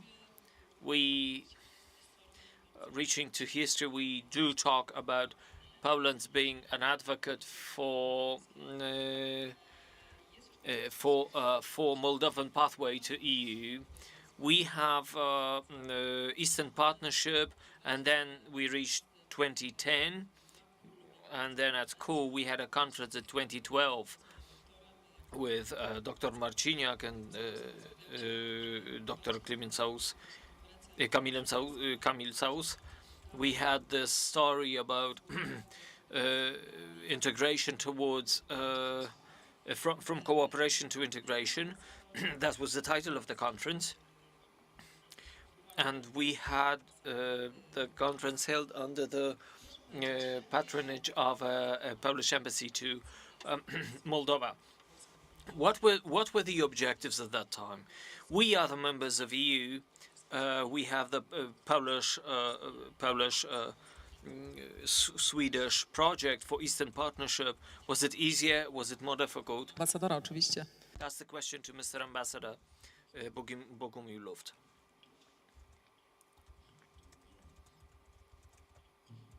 Good afternoon. Thank you very much for this question, and thank you very much for your invitation to. Thank you very much to be here at CORE and to be here in the company of two of my colleagues, Dr. Ross and Dr. Marciniak. I was for 6 years. I was in Chisinau for the first time when Dr. Ross was an ambassador, and I was fascinated by Chisinau and Moldova. And you know, when my mission ended in 2012, I became a journalist for Polish radio in Bucharest and Chisinau. And when I first visited Moldova, I was able, thanks to Ambassador Ross, to reach Transnistria, and then under Dr. Marciniak, we also traveled around Moldova. And then later on, after those 10 years, it turned out that I was appointed to diplomatic service sent to Moldova, and I was for 2 years ambassador for 2 years. But these were the years that, you know, I think they are the say less intense than the ones I spent in Bucharest. These were very specific years, unique, exceptional, and of course we talked about Polish status, Polish view of that. But okay, let me suggest another view. That was a particular political period for Moldova. That was the government of reformers, of some failed reformers of the 1990s that partly wanted to reform, partly wanted to steal the potential. There was this moment of a nostalgia, of some kind of resentiment to communists. So the communists who reached back to Soviet symbolics, and they wanted to bring Soviet Pax Sovietica back to Moldova. And you have to remember that it was one of the richest Soviet republics, and that was actually, you know, the source of national pride for a number of people. But okay, those communist government, well, they became a pathway to nowhere. Obviously, that was a better stabilization, some security, social security introduced, but, you know, there were no developmental chances ahead. So the movement started that expressed in the form of 3 political parties, the fourth one, which was perhaps the smallest one, this political movement for bringing Moldova closer to the West. Basically, that was a coalition, political coalition, after the election. That was Coalition for European Integration. That what was it called? And Foreign Affairs Ministry of Moldova is not called Foreign Affairs, but Foreign Affairs plus European Integration. That's the name of the ministry. Actually, that was introduced at the very late stage of the communist rule period, when they were somehow fluctuating between which political pathway to choose for the country. So after this coalition I'm talking about, there's this three-party coalition obviously those parties were also distinct in their own. Some of them were Romanophiles. Some of them were late communist dissidents in a way. And the third, and these parties somehow decided to build a coalition and pursue a program towards European integration. And this was the moment for those 2 years where there was the largest hope for this project to bring some fruition. This was when I became ambassador. So Poland was hugely engaged into this Eastern Partnership.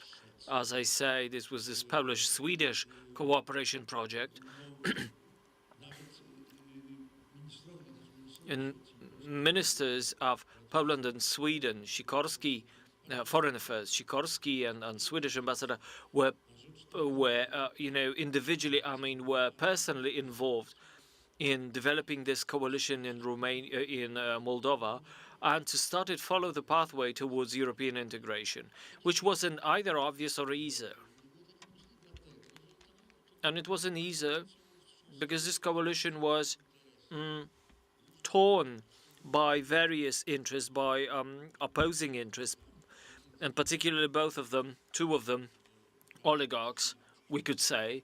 One of the prime minister, very rich person, oligarch as we say it, and the other one chose to be hidden behind the less important functions in the state, basically killed the project, becoming a gray eminence of the state.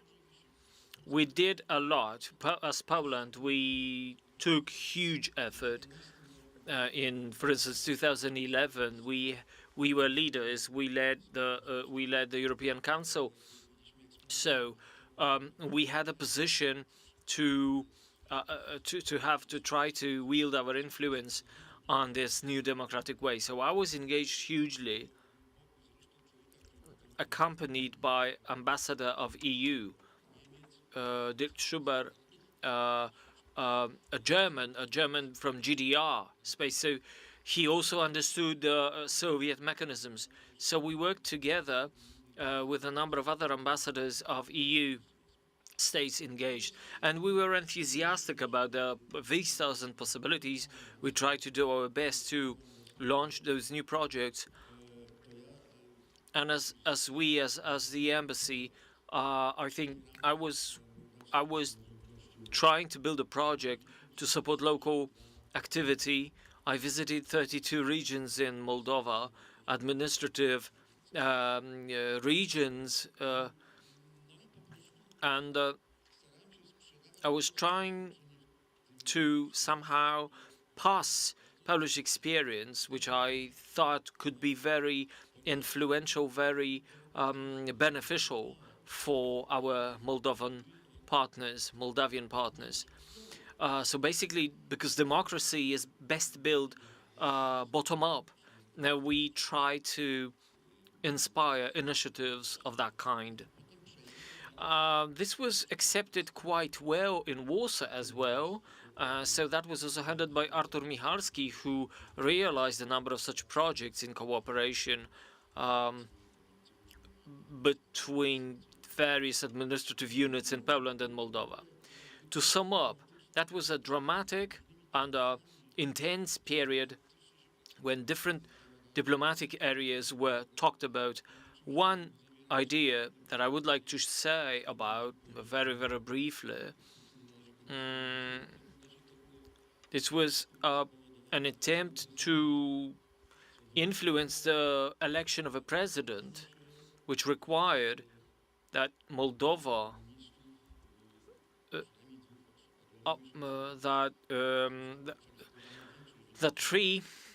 some people are somehow eliminated from the Communist Party to get the majority that could allow support of a presidential candidate.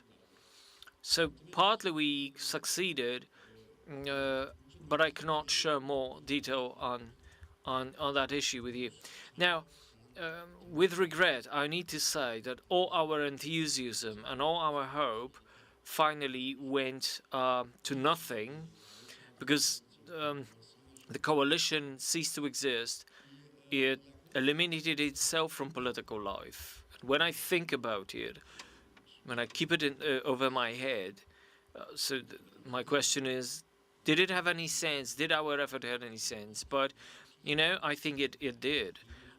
History never ends like this. Some changes keep working in human minds, in human heads. A lot of people were influenced by this pro-European thinking. And after some changes, turmoils, and different changes in the society, it finally led to the birth of yet another movement, social movement, and far more reliable than this previous cooperation of three parties, led to a huge movement and breakthrough in Moldova that is thwarted by the objective situation, geopolitical situation of the Russian voices around. Thank you very much for this voice. I remember these situation and the situation where Moldova was heralded to be or hailed to be a story of success. I'll be happy to ask more questions, but maybe to reach back to Dr. Ross and to ask a question. Okay, we talk a lot about what failed and why it failed. As we talk about Ukraine, that is in a way a meeting point of the East and West. The same can be said about Moldova. The diplomatic influences of different countries blocked or thwarted the realization of Polish objectives. So my question, if you could give me a relatively short, concise answer. Is it that Russia's, Romania's, and European diplomacy, that all of these players wanted to have Moldova on their side? Would you say that either or any of these factors did influence directly what happened in Moldova? In my view, I think the most important factor was that Moldova's society is hugely divided. Almost all the time, maybe apart from the last period mentioned by Mr. Luft, the pro-Russian forces and pro-Western forces were more or less 50-50, under a 50-50 divide. So this was why there were sequences of power and power change with pro-Eastern and pro-Western tendencies, in a flux or in subsequent changes. Obviously, we have a complex ethnic situation. We have Ukrainians, we have Bulgarian people.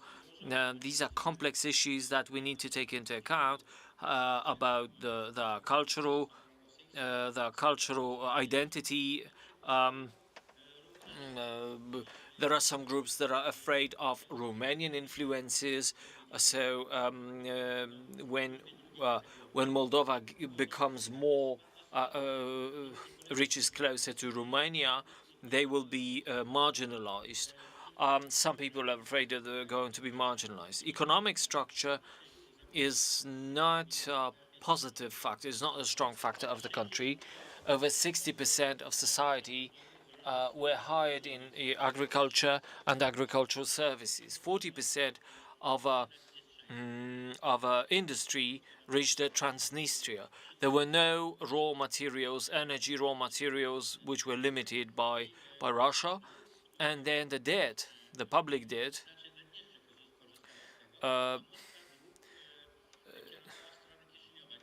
Transnistria had better conditions for getting Russian gas, but the invoice was issued to Chisinau. So basically, this work, these efforts to change their trajectories was extremely difficult because Moldovans find it difficult to express their identity in a clear way. Thank you very much. Mr. Ambassador,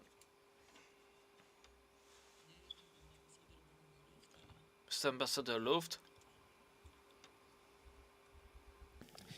Która z tych sił Chciałem, była wtedy tak, najistotniejsza, że znaczy, ten sukces się nie udał? Which of those powers was the most influential to prevent Moldavia from succeeding? Well, again, let me take another angle, going back to communists holding power at the turn of the 1990s. So there was 2 points in time I wanted to highlight. Communists seizing power caused major resistance, especially among the youth, among students, so it led to a political crisis. I'm not going to share too many details. They didn't have a presidential system per se, but parliamentary system. And that crisis was addressed by the Council of Europe and proposed roundtable talks like in Poland some years earlier, and they wanted to help Moldova resolve their problems. And one of the representatives of the Council of Europe was Tadeusz Mazowiecki, Polish ex-prime minister. So the talks went on, and actually Mazowiecki was the most active delegate of the Council of Europe, and he said he didn't understand why President Voronin was not there at the round table. And Voronin actually came and he said that it wasn't possible, but he was ready to accept Mazowiecki at a meeting. So Voronin was, he had a great sense of humor and he greeted Mazowiecki and he said,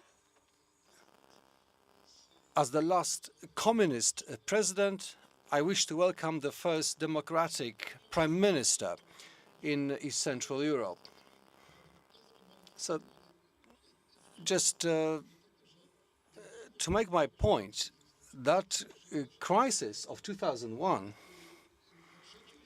it preceded very important events where Moldova was both an object and subject of.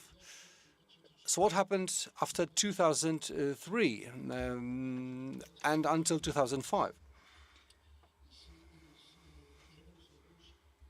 There was the revolution of the roses, Orange Revolution, authoritarian system in Russia getting stronger and stronger. And a very important moment then was when Moldovan communists rejected the plan of reintegration with Russia, the so-called Cossacks plan. And it showed that regardless of political configuration, whether this is Russia or Transnistria, such challenges push Moldova towards the West. And it's not in a position to resolve its problems without the West. And that wave of enthusiasm in the early 2000s, Moldovan foreign minister visited Warsaw, Andrzej Strata, and his Polish vis-a-vis, Włodzimierz Cimoszewicz, invited him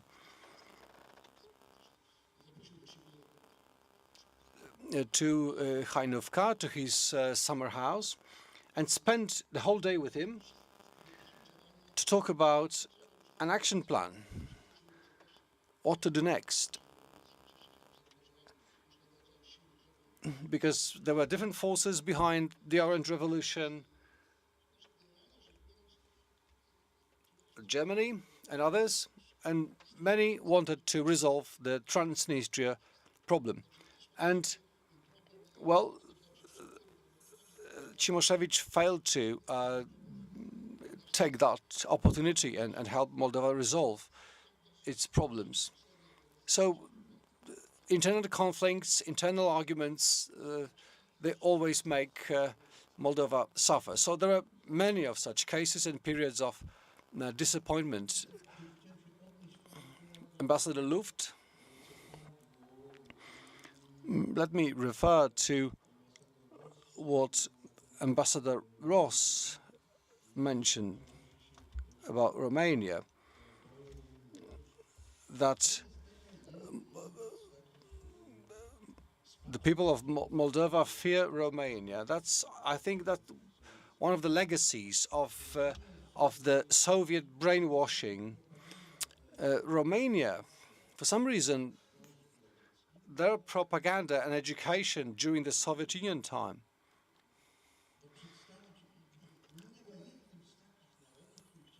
targeted at Romania to make it look like an enemy to Moldova, or at least unfriendly, although they were all part of the same communist bloc.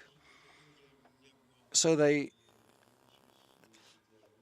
highlighted the fact that Romania was Hitler's ally, and the only reason why Romania allied with Hitler was to regain Bessarabia.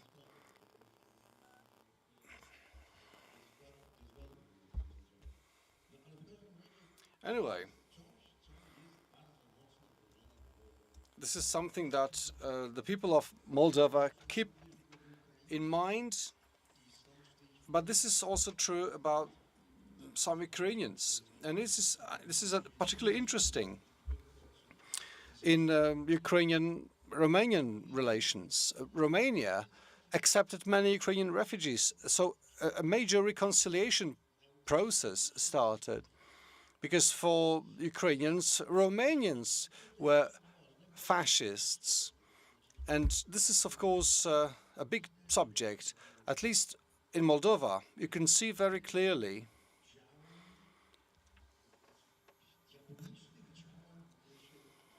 the aftermath of many evil actions,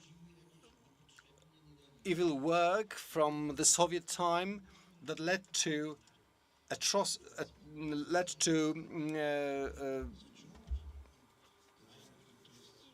conflicts, led to animosities that still exist. And I think what Moldova's perhaps felt was a certain imperative of hope that never waned in the country.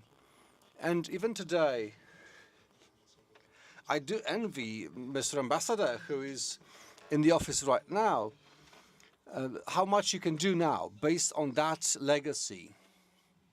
Indeed.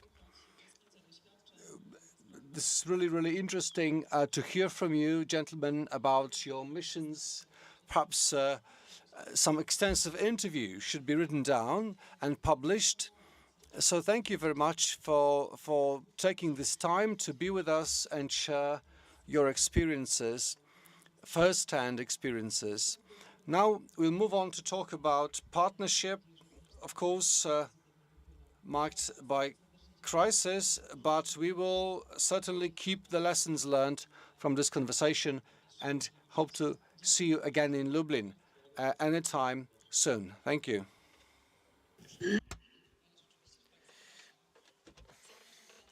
Now let me ask the panelists for the coming panel, the panel for Polish-Moldovan partnership in times of multidimensional crises.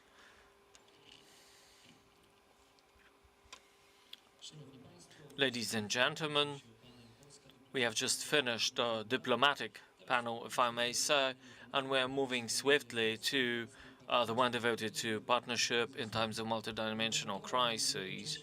The moderator and one of the speakers is going to be Dr. Piotr Oleksy, representing Adam Mickiewicz University in Poznań, but also Institute of Central Europe in Lublin.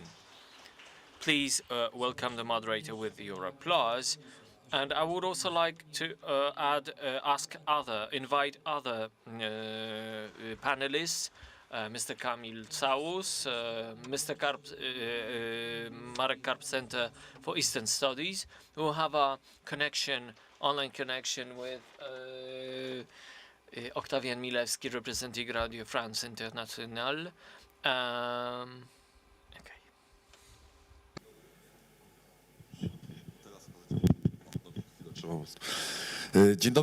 Good afternoon, ladies and gentlemen. I'm happy to have this opportunity to continue our dialogue after the debate between ambassadors. So in a way, we can continue in an anecdotic manner, or maybe with Piotr Marciniak, this visit in Hajnówka, the Polish B-zones were brought to Moldova. So I think that's the positive effect of our cooperation. Now, let me have a look at Polish-Moldovan or Moldavian relationships, and basically on the position of Moldova in the world, what factors influence this position. So maybe without further residue, I'll pass voice to Octavian Milewski, who is online with us, and as far as I know, he will be speaking English. So your view of Polish-Moldovan perspective is three-partite, because you were born in Moldova and you lived there. You also lived in Romania. Now you live in Poland. So three perspectives are in his point of view. So the question to you, Octavian, the question that maybe to give us an insight into Moldovan perspective on the Polish-Moldovan partnership. To what extent this relationship is beneficial and what is crucial in this view? Hello, Kamil. Good evening, everyone. And I'm sorry for not being in person in Lublin. Logistically, I'm challenged because tomorrow I have to be west of Poland. So it would be very hard for me to be in Lublin. Aside from that, and starting with your question, Piotr, it's obviously we have to deal with a country of very small size, with a very challenged identity, and with a lot of drawbacks and limitations in the interpretation of the world around. Because of its strong Romanian identity, but which is not Romanian as such, it is a variant of the Romanian identity. It has challenges, whom to follow, whom to interpret more appropriately, I would say. So in this case, for Moldova, especially, and I said that I would not go too deep into history, I'd rather focus on present. We can see that the further we go with this current government, the more we have to understand that they are placing their eggs more in the Romanian basket. And this is happening because of lack of resources, because of Romania's agency as an actor toward Moldova as such, because of, at times, lack of alternatives, and because of hard reach from other capitals. For instance, and let's speak about Poland now. I've been very, I felt contradicted by two moments that occurred in the last 2 years. The first one was took place on Moldova's Independence Day in 2021, when Chisinau was visited by 3 presidents. Maya Sandu was the fourth, obviously the host. And at that point, while following the discourses of every president, President Chisinau, one could easily track Romania's attempt to impose itself as the primary turf occupier, let's say so. That was kind of a signal that guys, meaning Warsaw and Kiev, you are very important, but we are the most important people here, you know.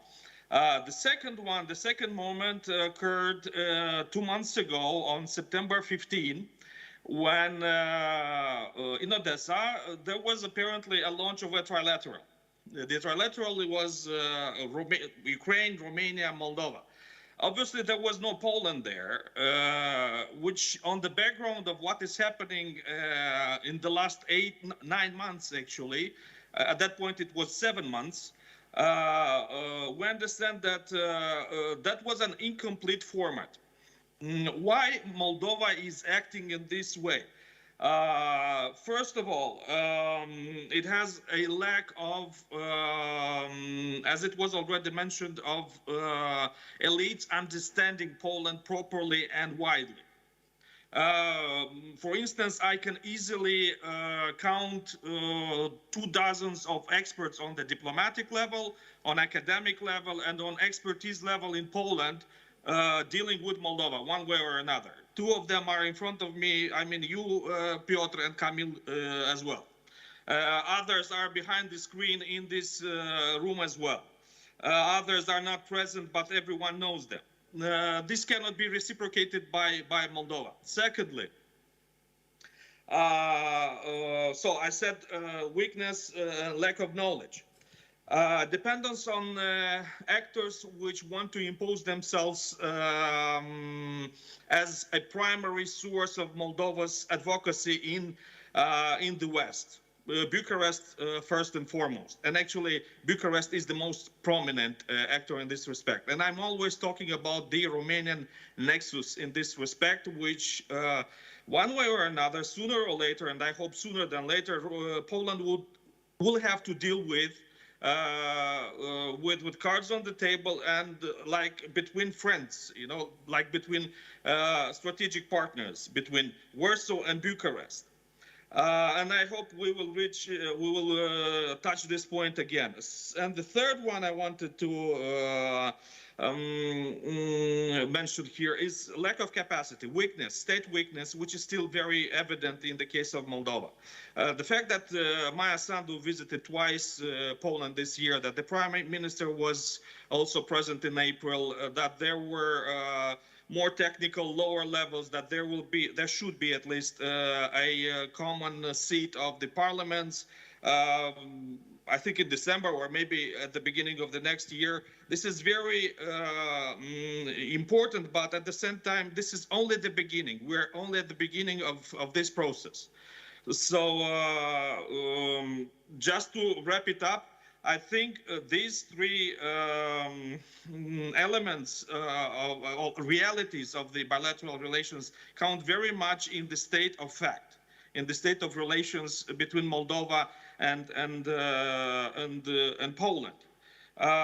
And I hope we will later touch also the war background of this relationship at present. Dziękuję Ci bardzo za tą krótką wypowiedź, bardzo. Thank you very much for this expression of yours. You were running rather fast, but you managed to keep time limits. Certainly, we will reach certain conclusions, but then I would like to ask Kamil Całus about not only you're not only an analyst of Moldovan situation, but you also have a look, having a look, engaged in somehow implementing Polish help for reforms in Moldova.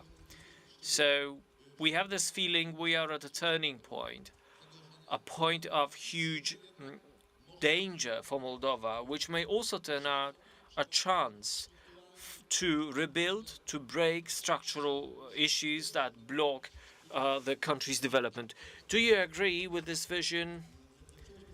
You spoiled my point, but basically, I think we can refer to what Ambassador Kopsday said: the crises that Moldova comes through, but also to use challenges and positive aspects that can be promising for new futures.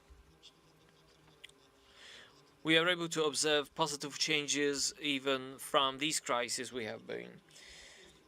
Piotr mentioned one concept is like we have a burger crisis, multi-layer crisis that makes a very dangerous combination of factors that may cause complex crises. Although we have experts and practitioners, but just let me mention the fact that Moldova is in a package of crises that, apart from open conflict, you have, inflation at 32% with growing prices of food, energy. We have serious problems with energy sector, gas prices growing 6 times. It's one of the poorest countries in Europe, and the gas is more expensive than in Poland. The amount of gas delivered by Gazprom to Moldova is limited, and it's limited even further. We have electric energy shortage, which is caused by infrastructure attacks, assaults on Ukrainian infrastructure because their grids are connected. There is also Transnistria problems because obviously Transnistria produced over 50% of energy, and this was thwarted. For the time being, the military situation is less of a problem, but still the neighboring country has a war on their agenda, which is a problem, whatever you say. Another issue is the question of refugees. Moldova, something that you can't remember maybe or don't remember, and maybe a country that is suffered by refugee crisis in the same way as in Poland. There is 100,000 of people who left to Moldova, women with children, but we're talking about 80,000 people, which is a lot in the scale of Moldovan situation. Other factors must be added to that, like political crises, and basically that's a structural crisis going all the time. That raises serious problems, but this also seems to have produced certain positive changes. Because however it sounds, maybe it's rather difficult to explain to an average citizen, crises are a good position to start a new project. A politician is unlikely to start reforms in good conditions, but when the crisis comes, it's a perfect situation because there's not much to lose. It's better to cut certain things, to mobilize people, and to do a new thing. And this is what happened in Moldova. The energy sector is a good case. Moldova was absolutely fully dependent on the gas supplies from Russia. For 10 years, the interconnector with Romania was being built, but it took, for political reasons, no political will to complete it, and basically it didn't function. And just one day, it turned out it can function. The government pressed for this pipeline, and now at least some attempt at diversification of gas supplies, as mentioned, the Polish gas from PGNiG reached Moldova. That wasn't huge amount, that wasn't huge supply, but the point was to do it. I mean, to learn to draw contracts, to build the whole procedure, how to get energy from sources other than Russia. Moldova, for the first time in history, has gas supplies in storage places, but it turned out for 30 years, it turned out that you don't even have to have your own storage, but you can use Ukrainian or Romanian storages. Even if the war is in Ukraine, you can use Ukrainian gas storage.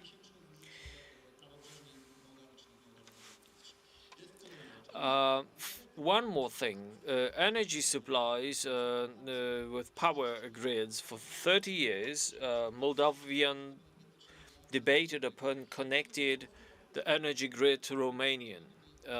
That was a problem because that was a post-Soviet bloc, different synchronization parameters to have access to Romanian system, Romanian grid, you needed to back-to-back station.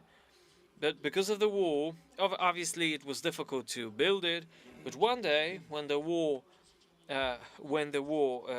broke out, Moldova almost automatically decided to import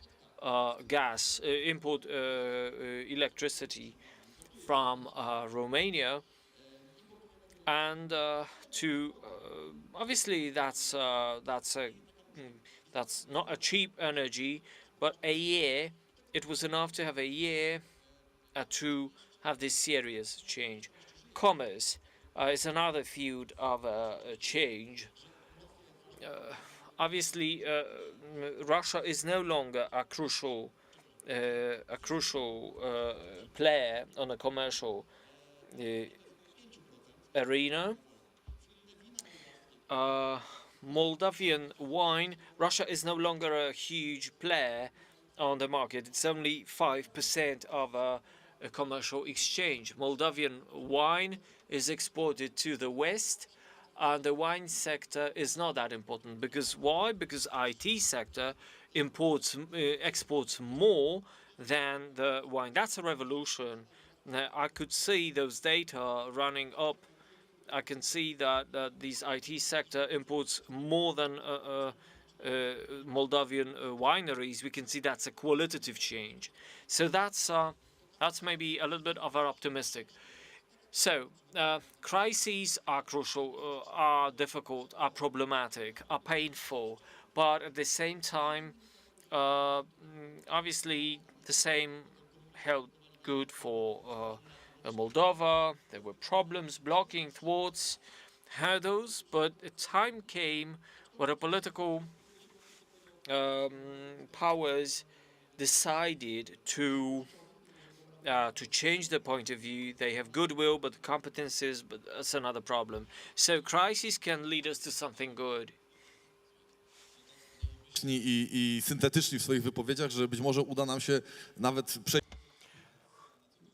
Well, we're getting closer to Q&A, and I'd encourage everyone to get involved. That discussion should, I think, be mutually rewarding. So now I will shift from chair to speaker, and I'd like to share some of my reflections, particularly Russian influences in Moldova, weakening influences, that's for sure. Kamil, you spoke about the crisis caused by the Russian invasion and the time before, and I'd like to go back even earlier than this and see how Russia lost its influences in Moldova. Croston Holmes wrote a book about a light that went out, about how the West failed its followers. So let me paraphrase it into the Russian light going out in Moldova some time ago. How did it come about? If you look at the so-called pro-European coalition that Mr. Luft mentioned, oligarchs that created that coalition, they did a lot to undermine the idea of European integration to Moldovan society. Despite that, a few years after, Maia Sandro and the Activity and Solidarity Party took the power. So what happened that reduced Russia's influences so much in terms of politics in the first place? For a long time, social support for one or the other political option was more or less even. So the same number of people supported European integration and the same opposed it. So now we have independent power in the parliament, which is pro-West. And it's hard to imagine now a situation where an openly pro-Russian party might take power in Moldova. This is impossible. And even before the war, it was not possible. A breakthrough moment was 2020 and 21. Maya Sandu winning in the election, and then the party PAS prevailing in the parliament. So what happened? I think the demographic factor cannot be ignored. There was a strong sentiment in the nation towards the Soviet Union, former Soviet Union, and those voters were largely gone. They just died out. Many of them also left for Russia. So that number of voters went dramatically down. Another thing, Russia was no longer attractive. It was no longer a magnet. First, it was no longer attractive in economic terms. Well, Moldova lived by that myth of Russia as a great market to sell. Although many figures contradicted that, still many business people believe that. If you do business, you trade with Russia. And Russia, when dealing with Moldova, has this quality of losing opportunities. When Moldova hesitated whether to enter into an association agreement with the EU, Russia tried to stop it, or at least halt the process. It embargoed Moldova's produce. So many of Moldovan farmers changed for European markets. So they're able to export more and at better prices, following clear procedures, and where there's no risk of embargo for political reasons. So when those Moldovan traders shifted to Western markets, they refused to return to the Russian market after the embargo was lifted. Second, Russia is no longer an attractive destination for migrants as a result of the internal situation in Russia. It's the condition of its society and economy. And Poland, the West, the EU opened up to Moldovan citizens, relaxed the visa regime, and many people of Moldova were able to travel and just compare the two worlds. And point three is Russia becoming less attractive in cultural terms. Around 2012 or 13, I saw how Russia was promoting Euro-Asiatic idea, integration, and this Russian mir concept that we are very well familiar with. And that message was really falling on a fertile ground. There was a demand for that. Plus, Russia fueled Moldovan pride that should got stronger with the Russian mir.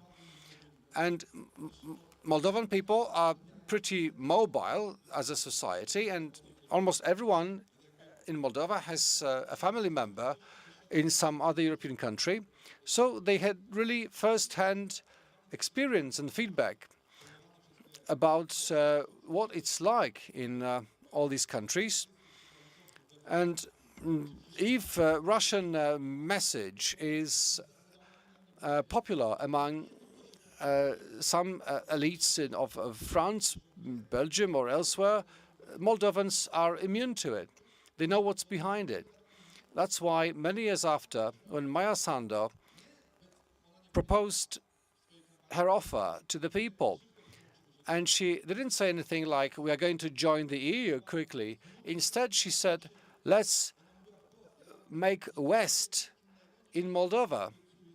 I can promise you, I will fight day and night with corruption. I will make your life easier in this country, and I ask you to do the same. And now support for her party is dropping, but well, it's the voters. They go for slogans, but then very often give up.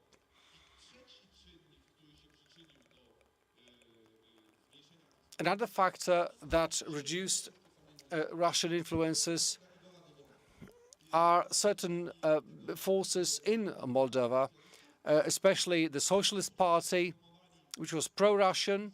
They promoted close relations with Russia, close business contacts with Russia, and they maintain contacts with Moldovan oligarchs.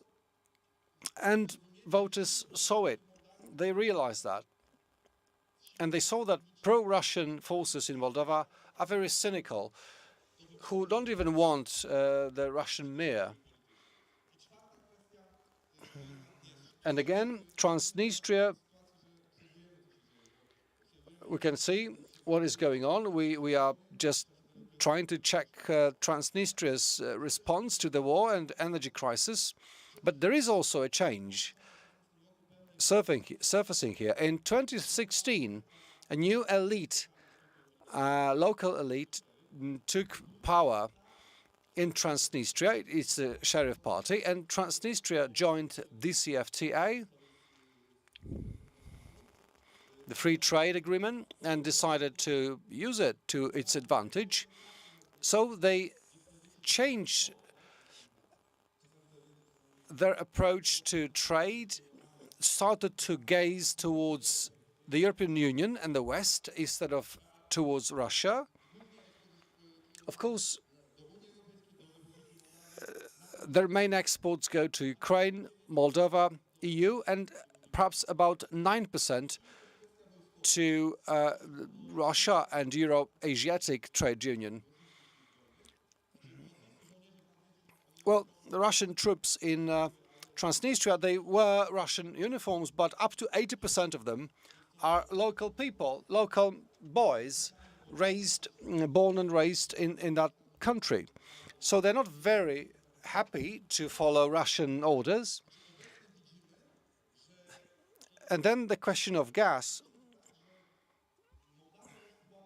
Moldova was always seen as being trapped in terms of energy supplies. It purchased gas from Russia, and its electrical energy, is generated in Transnistria, at least most of it. And now the elite of Transnistria is really cornered because Russia gets supplies less gas, so Transnistria is also losing gas. Its economy seriously undermined. We will see how things develop in the coming months. So my question to Octavian, because you stopped at a very interesting point when we discussed the war and how it affects Polish-Moldovan relationships. Can you continue on that? This is a very important aspect in developing the Polish-Moldovan relations. Let's just say that this war that is taking place in Ukraine may give Poland opportunities in Moldova. And first of all, opportunities because of the way it helps Ukraine resist the Russian invasion.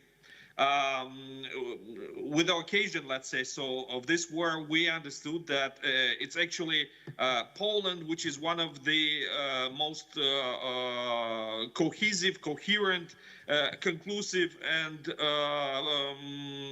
potent countries that support Ukraine. And I mean here material military support and also political and societal. We have an example of what is to be a stakeholder in the region, and probably the most important one, supported also by the Baltic states and in part by other Central European states. And Poland has really proved that it is the actor which can support a lot Moldova in understanding itself and why it should escape the state of neutrality. And I don't know what else to add here, just not to offend Chisinau elites, because even the most Western elites in Moldova still stick to this destructive neutrality in which the country was pushed in 1994 when the constitution was adopted. This was basically the result of a blackmail coming from Moscow, and it neutralizes the country, and it adds to this idea that in order to appease Moscow, we don't need a functional defense system, defense and intelligence system. And here Poland, with its knowledge of the not only of the history, but the experience of it has in dealing with the whole region, very largely understood, with the material and military power that it has, and it proved that it is very important in this respect. Basically, whatever Poland does to support Ukraine is applicable to Moldova as well. Now the question is how, what should be the point or the situation in which the Chisinau elites would be extracted from this neutralistic morass. That's a question which I'm asking myself, and I don't have yet an answer. But I support that socialization through different formats, including those that I mentioned before, like Chisinau 4, or escaping this kind of, you know, and I will use a Russian word, which is между собойчики. Would be very helpful and attracting Poland in all this. And don't read me as a Polonophile. I don't think I am that. It's just that I see what Poland does in Ukraine. So whatever it does in Ukraine is applicable to Moldova. Starting with the most basic support in terms of, I won't discuss rifles, anti-air basic weaponry, all of which was donated to Ukraine. Also training, and allow me to say here, imagine a situation when Poland, and it is real actually, if Poland is capable to train 10,000 Ukrainian military in the next months, I don't see why Poland would not be capable to train 1,000 or 2,000 Moldovan military as well. This is like, you know, where you can feed 10 children, you can feed 11 children as well. That's the analogy I would make. So basically, socialization is very important here. And of course, it is important that this initiative comes from Poland as well. And here I must say that Poland already acquired this credibility in this respect. And also, a dialogue should be initiated with those capitals in NATO and the EU, which to a certain degree expressed will to support and to develop the Moldovan army. And this is Paris, this is Berlin, and of course this is London. London was the first to break this ice in May with the declaration of Liz Truss. It was followed by France, and France was important materially because it donated to the European not defense peace instrument 40 million euro, which will reach Moldova in the form of non-lethal material. But look, defense is made by weapons, and defense is made by identity that allows you and makes you understand that you need to use those weapons if the situation requires it. And here's where I see Poland as instrumental. And on this note, I stop. Thank you. Dziękuję Ci bardzo, świetnie, dziękuję Ci bardzo za tą wypowiedź. Thank you very much for this expression. And Kamil, maybe one more point to you. If you could be brief on that, I would appreciate. Octavian, in his first speech, in his first expression, talked about Romania, that may be said to have a special condition, special relations with Moldova. It's certainly Moldova is in special role in Romanian policy. But okay, as I understood it, Romania somehow is envious, is jealous of what we Poles do in Moldova, and maybe sometimes tries to thwart it. But I would like to ask yet another thing. In Polish media, we can very often hear that Moldova, people of Moldova want to join EU. Some research says 40%. This is what Polish media shows. How do you look at this matter? To what extent this European accession influences the Moldova's policy, and does it really matter for Romanian and Romanian-Moldovan cooperation? As far as jealousy is concerned, I agree. We talked about it with Octavian many times. There is a kind of lack of trust, kind of jealousy. If someone is doing something in Moldova, if I may allow this kind of commentary, Romania is very, very careful. So the potential support of Poland to Moldovan army, you could expect a reaction from Bucharest. But on the other hand, it does not change the fact that Moldova needs support, and that Poland can be a source of support in building an army against Russia. Now, as far as accession is concerned, there are data like quoted by various questionnaires from Moldova, and the organization supports the organization that offers the data is pro-European. Depending on research, this way or another, depending on research, it reaches about 42–45% of support.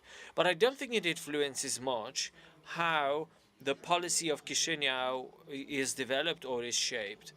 I think that the accession is perhaps talking about accession is more destructive in the debate or in the discourse. Sooner or later, mentions of accession is used by pro-Russian forces. Oh, look, you will be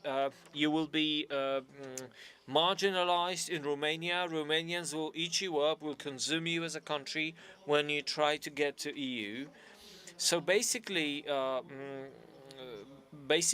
the powers in Chișinău try to tone down the negative aspects rather than promote EU accession in a positive way.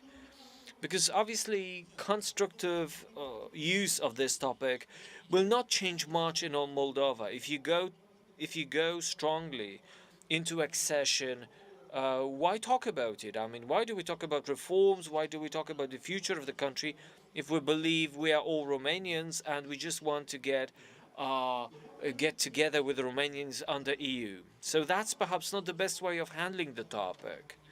But other research in Romania this time, it shows that Romanians are pragmatic on the topic.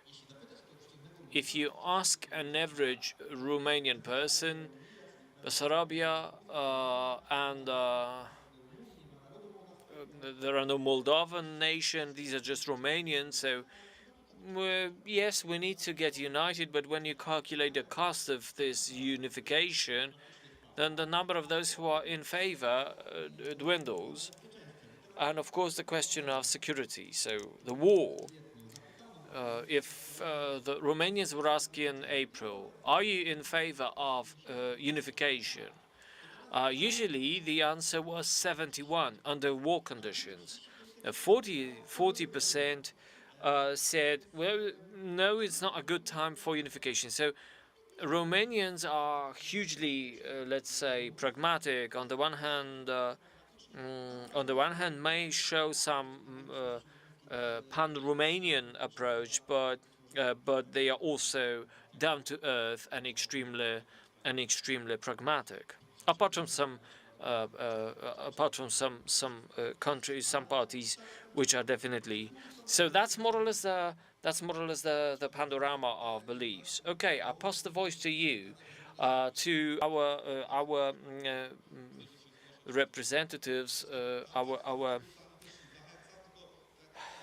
members of this, those who participate in the room. So if you want to ask a question or make a comment, feel free. The microphone can move around.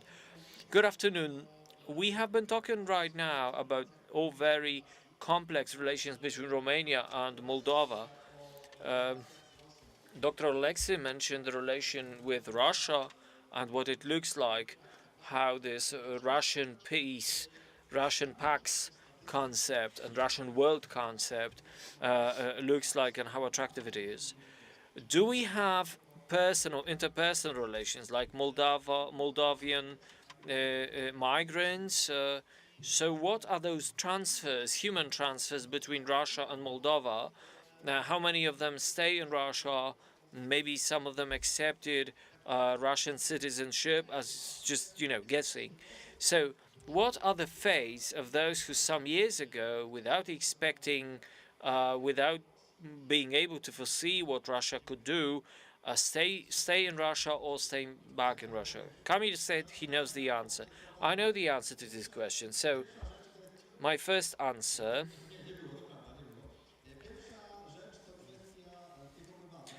those citizenship issues.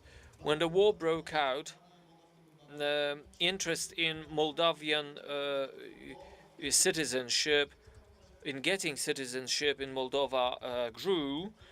So particularly among those people who migrated to Russia but were of Moldavian origin. So basically they wanted to escape from mobilization, from becoming a mobbing in a Russian system. And also the authorities promised to help in this respect the citizens in Russia.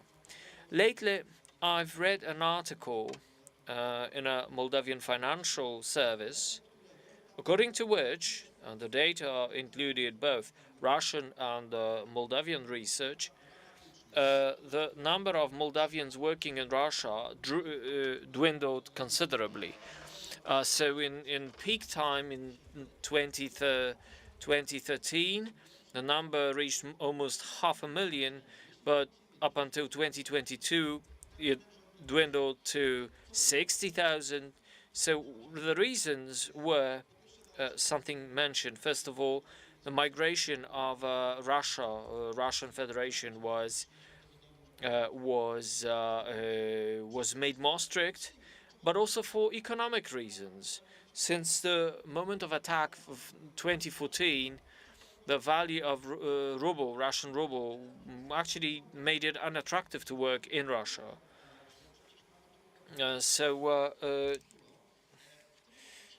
Today, the largest amount of income from migrants come to Moldova from Italy and from Israel. Israel is the largest beneficent and seems to be the best country for a Moldavian economic migrant.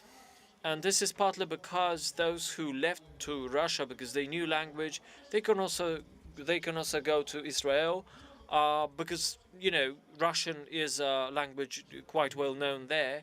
So basically, we have this ethnic mosaic that seems to be economically a good phenomenon. I would also add to this, to what you are saying, you were able to see that at the turn of the, somewhere in 2013, 2015, the Moldavians were coming back from Russia and got interested in Moldovan citizenships. They did have active visa to Russia and to EU for 90 days. They decided to apply in Romanian consulate to get Romanian citizenship. And the second point, if the number of people working in Moldavian people working in Poland was very low, now we have over 40,000 people who work in Poland, who find employment in Poland. And these are Poland who came from Russia and decided to work in Poland. I often travel by bus, and I can see how a lot of people come from Moldova to Poland for 3 months. They need to get back for 3 months to the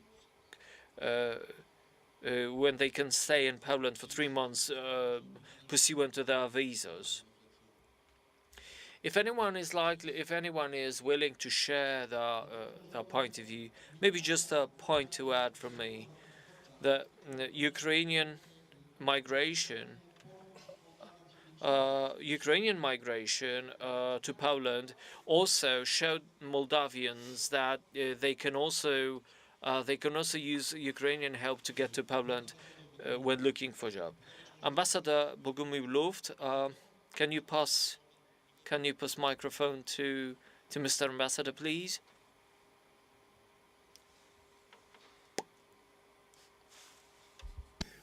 I would like to ask a question to Kamil Całus, a topic that is not exactly in the middle of what we are talking about, but maybe there is something missing. Something is in my knowledge of the phenomenon. You, when watching the Moldovan situation today, you will be able to give me an answer. Okay, so did anyone describe the reaction or response of Moldovan public opinion to Ukrainian conflict, to Ukrainian war? And my point is not only the opinion of Romanian-speaking opinion or Russian-speaking opinion, which actually is worth remembering that a huge majority of those Russian-speaking Moldavians are Ukrainians. So do they have any opinion on that? Do they say something? Did anyone research that?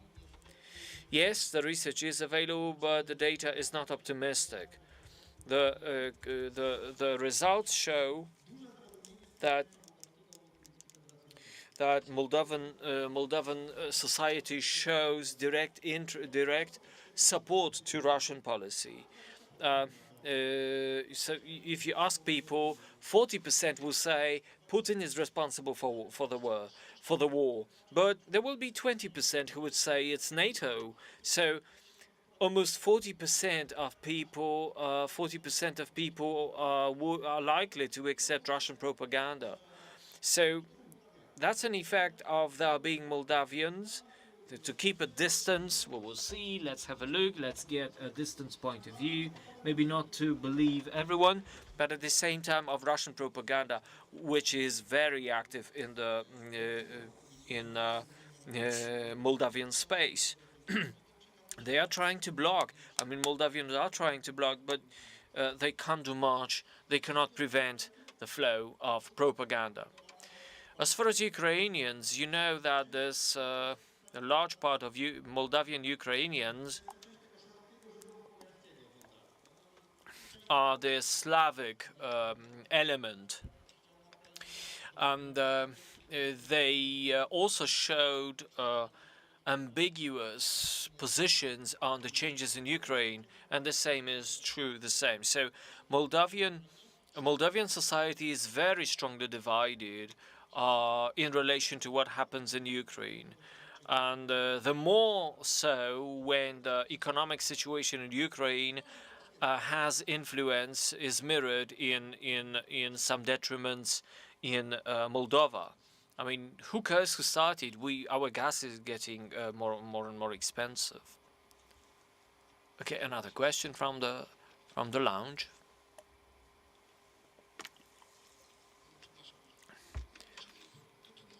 To continue the question concerning the Slavic or Ukrainian minority in Moldova, and maybe the question is, do you have any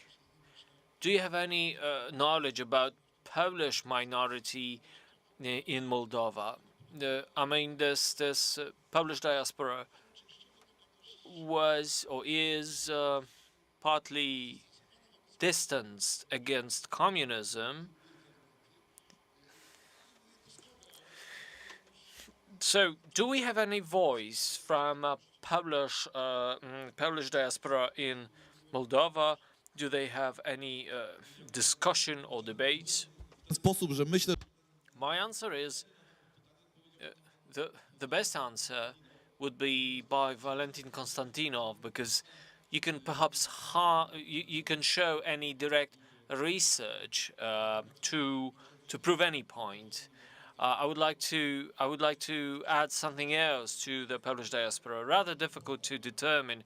There may be a cornucopia of attitudes and behaviors. So maybe in our next panel we will have more on that.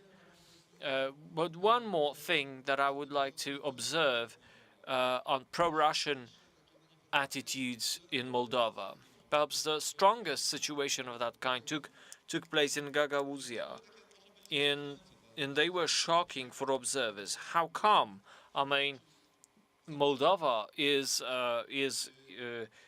endangered by war, and they come out and say Putin, Putin. But there was a positive aspect of that. They were manifestations against the rise of gas prices. So they were social, economic, and they were attended by a large number of people. But the leaders, organizers, decided to change the manifestation towards the pro-Putin and against government or counter-government. So we are talking about one of the most pro-Russian region on the Moldovan political map. We'll see how things will develop in the context of a growing economic crisis, energy crisis, coming winter, and support of political parties from Putin. Those manifestations are not necessarily pro-Russian, but the main idea was pro-social in a way. So obviously they do support pro-Russian support, pro-Russian relations, and it's more important to keep in with Russia because it will offer us lower prices. Many thanks to the participants of the panel. Sorry, Octavian, not to be able to keep you without a round of questions. But if you want to have a casting vote, feel free to either sum up or say something. Look, we shouldn't be speaking about Slavicness and Ukrainian minority and what its political, social projections are in Moldova. The marker here is the language, the native language that they are speaking, because through that language they receive the civilizational message. And this works as well just for the Gagauz minority, which is the most fiercely pro-Russian currently minority in Republic of Moldova. One more point to add is that the pro-Russian leftist, if you want to call it so, electoral pool in Moldova is around 700,000 Moldovan citizens. That's the cap of it. And something that wasn't mentioned during our Q&A and our presentations is the safety belt that Moldova has in the diaspora.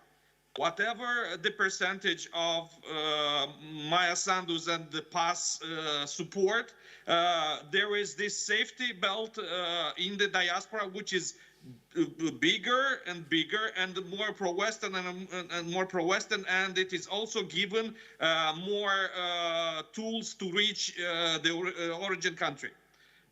This is basically the first strategic resource of Moldova that it can still use. It's its diaspora. And on this note, thank you. Excuse me for speaking English, but I stick to my weapons. My English is still better than my Polish, even if my Polish is quite advanced. Thank you. Dziękujemy Ci bardzo jeszcze raz, proszę Państwa, Oktawian Milewski, brawa, dziękuję Ci za to, to było bardzo ważne, co powiedziałeś. Thank you very much what you added to these ideas. Thank you very much for the panel, and we proceed to panel number 3 within our seminar. So we move towards the developmental dimension, development and social dimension. Thank you very much for moderating the panel by Dr. Piotr Oleks, and we would like to ask him to be the moderator for development and social dimensions of Polish-Moldovan relations.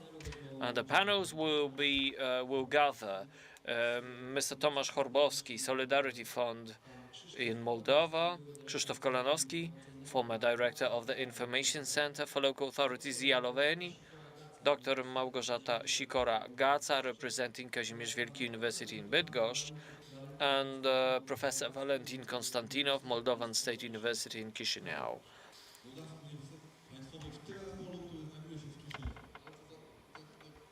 Tiraspol in Chisinau, located in Chisinau. That's the complexity of a Moldovan situation. We are happy to have Tomasz Chorbowski with us, so I'll give the voice to the first voice will be by Dr. Sikora-Gaca, so if you could switch your presentation and share the presentation with us. Okay, technical issues. Some technical issues. We're going to talk about the developmental dimension, social dimension, Polish-Moldovan relations, of the position in Polish support, economic support or developmental support. And Dr. Małgorzata Sikora-Gaca will provide us with a summary of her research and a practical outline with other speakers.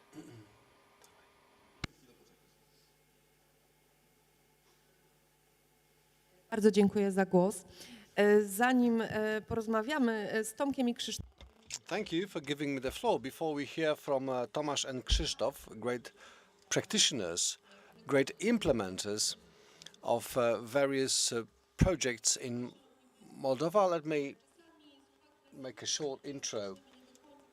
Sometimes for terminological differences, we get lost when speaking about aid and assistance, so we'll have to talk about the official development support according to European terminology. In Poland, we speak somewhat differently.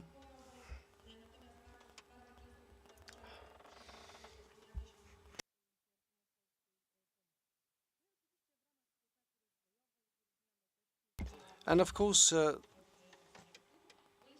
speaking of developmental aid, there is this Polish-Moldovan component that is of interest to me in the first place, but also there is the humanitarian dimension. And global education, which is no less important in our bilateral relations. So development assistance, this is what I'm going to talk about in the light of the literature on the subject, and Tomasz will speak more practically about the same. I will give you a slice of activities that Poland pursues in Moldova, and we will call it just a recipient country or receiving country, and Poland we would call donor. So now, how much of this official development support has been channeled through Poland between 2010 2021? We're talking about $7 billion American dollars. If you look at this support and compare it to British or American aid, this amount is not really impressive, but at least enough to analyze, enough to have a look at in terms of channels, models, beneficiaries, project designers, and institutions responsible for implementation.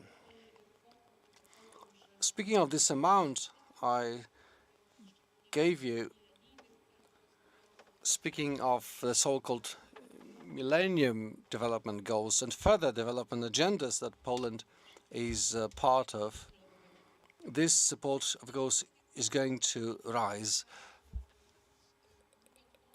And speaking about development support, we mean different relations, bilateral relations, but also trilateral relations, where besides donor recipient model, we have also the third component, the third donor.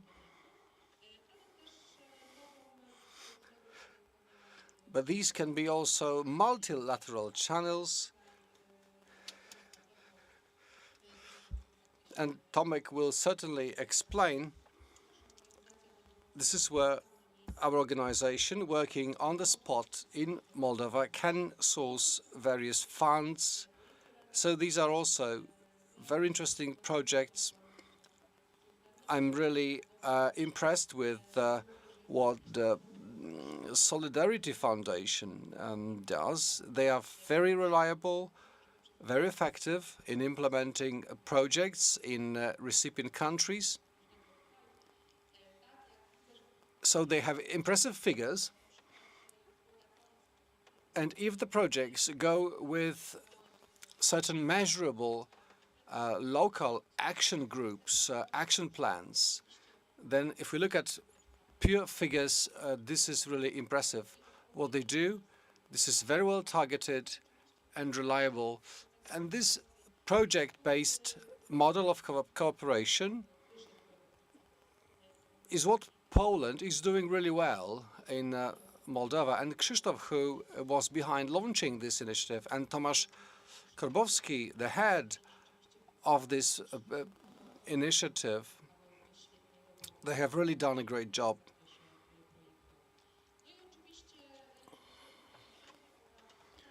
Speaking about certain development support tools, these are, of course, funds, returnable, non-returnable, various grants.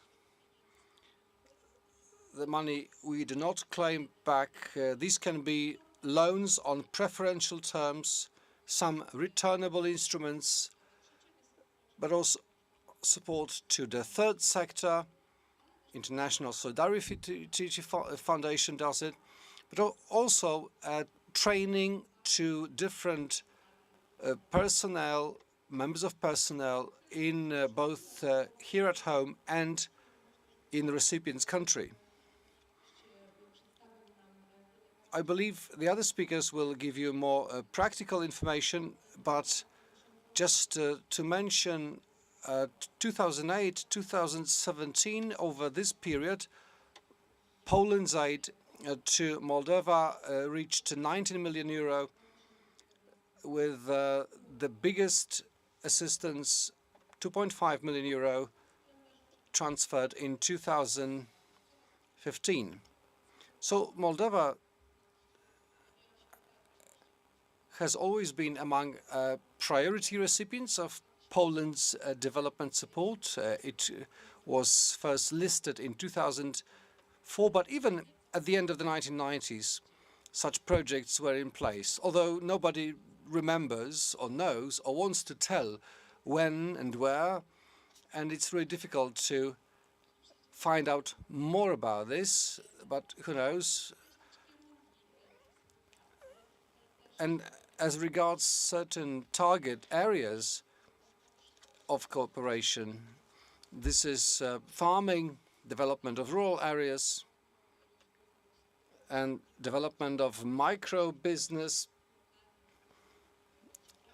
local action groups.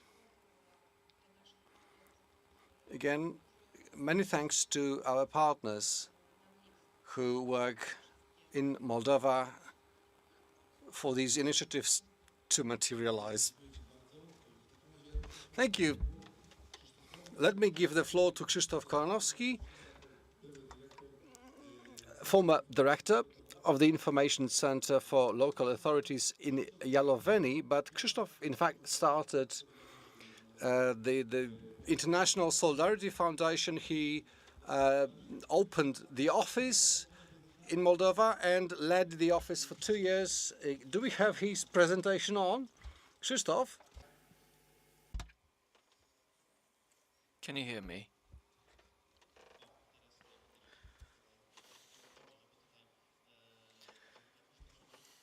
To, co wówczas się nazywało So the Center for Information for Local Authorities was representative of our Solidarity Fund organization, as headed by Tomasz Chorbowski. So we did not expect our activity to take that long. I mean, to be active for so long. When we started, it was just a drop in the ocean, but the drop grew to be a sea in the ocean, so our influence is real. But before we go to that broader context, let me observe that Mr. Ambassador has discussed the situation in Moldova over those 30 years. My coming to Jałoweny and Chisinau was more or less when Mr. Luft left Moldova. We had those initiatives, those Eastern Partnership projects. We had these. We had a complex situation of oligarchy and clans in Moldova. So we had this time of hope. We have this time of ambitions where Moldova seems to have been through the choice of geopolitical direction, but it turned out the project was not complete at that time. So at that time, everyone thought that was decisive. But Vlad Filat was the head of the country. Maya Sandu was was a minister of education and research, and she cared about the transparency of maturity exam, of final secondary school exam, which was considered to be a stress element. And other parties, that of Voronin and Dodondu was a rising star. Renato Osate invested into billboards. Nobody mentioned him today, but I think he is an interesting figure, an interesting time. One more context: two guys that you may remember, two Vlads, and one Vlad is still imprisoned and the other is escaping the justice. So the career pathways of these guys is maybe a way, maybe not, we won't have time to discuss it now, but maybe more of an individual talks. But okay, generally, we had a kind of nice period between Chisinau and Tiraspol. Let's not talk about Transnistria and its status. Let's look for what we share how to make life more difficult, how to make transfers of people easier. But unfortunately, that good time lasted very, very short. When I reached Chisinau and Transnistria, there were conflicts on the way. There were certain events in Varnica, and something that was difficult to think of before. So in Tiraspol in 2013, there was a day of the Europe Day celebrated in Transnistria. Then the same celebration was repeated in 2018. So there was full optimistic arena or aura in the air. And obviously, there were some elements just before Moldova was to sign a partnership agreement with the EU. This question about the direction, either to the east or to the west, seemed to be very topical and was subject for reflection by many people. And we can see what Yanukovych did in Ukraine at that time. And at that time, Moldavian people did not have to possess visa to reach Ukraine. Obviously, those Moldavian people who wanted to travel, they did have Romanian passports, Romanian citizenship. So basically, they were able to travel even without this visa privilege. There was yet another event, geopolitical referendum, and decentralization reforms, which were one of those reasons why this information center was launched. And the reform was accompanied by huge hopes. And this is the website as the way it looks like. And you can see that it's rather not up to date. The project seems to have stopped. And as Ambassador Luft says, there are 32 regions in Moldova. But in fact, the administrative reform has not been complete. Those local authorities are not well organized. They have small budgets. Regions are no bigger than Polish districts or powiats, and funds held by those local governments are central transfers. They are not taxes, regional taxes, local taxes. So that's a problem, and this is the moment when we opened the center in Yaloveni. Its mission was to grow competencies in fundraising by local authorities. So we basically used three methods: individual consultations, trainings, and education, and getting access to information. So it wasn't only the matter of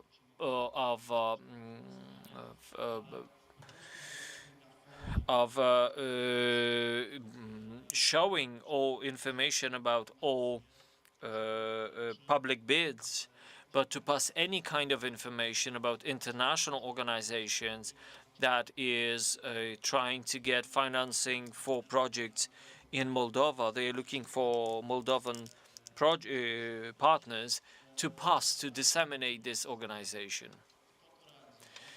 So we did it as a solidarity fund for local authorities, and we were financed mostly by the Ministry of Foreign Affairs and USS aid, so from American and Polish taxpayers.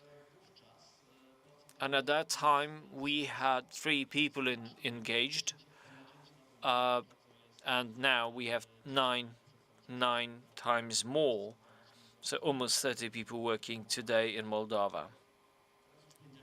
Actually, are reaching 50 people. I will say more about that.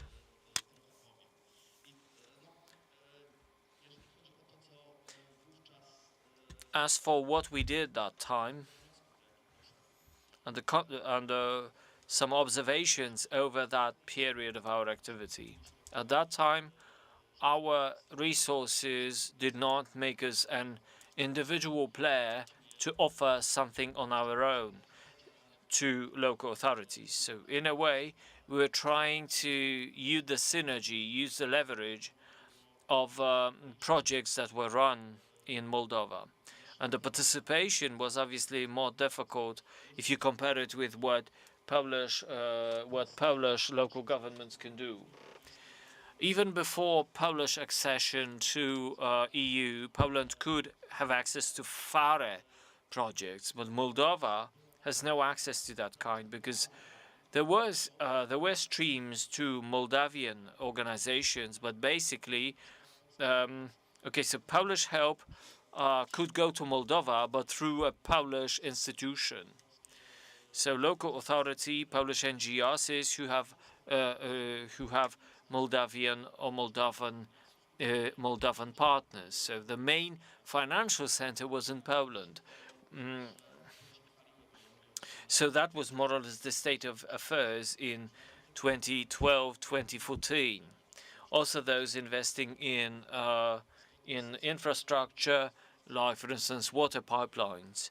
So basically, the whole organizational infrastructure bids were held in Poland, and then the partners were found in Moldova to realize the implementation in Moldova. So that was very ineffective mechanism, and in a way, Moldovan partners did not learn to become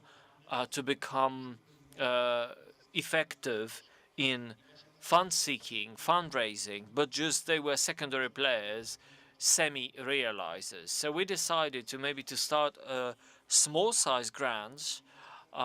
This was more or less the period where I left the center in 2014. So now we are now the center is much bigger, and Tomasz will tell us more about this. So thank you very much. Let me express my positive surprise, my admiration.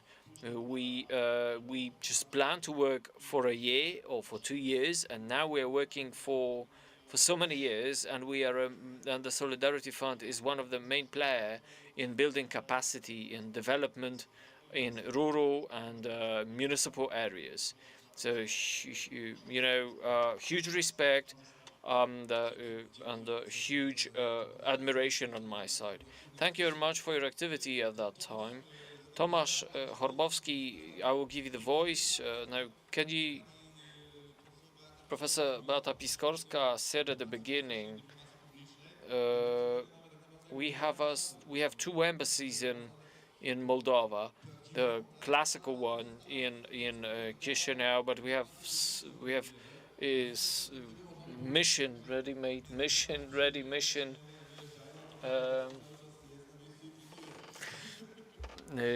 to keep this Polish presence in Moldovan local authorities.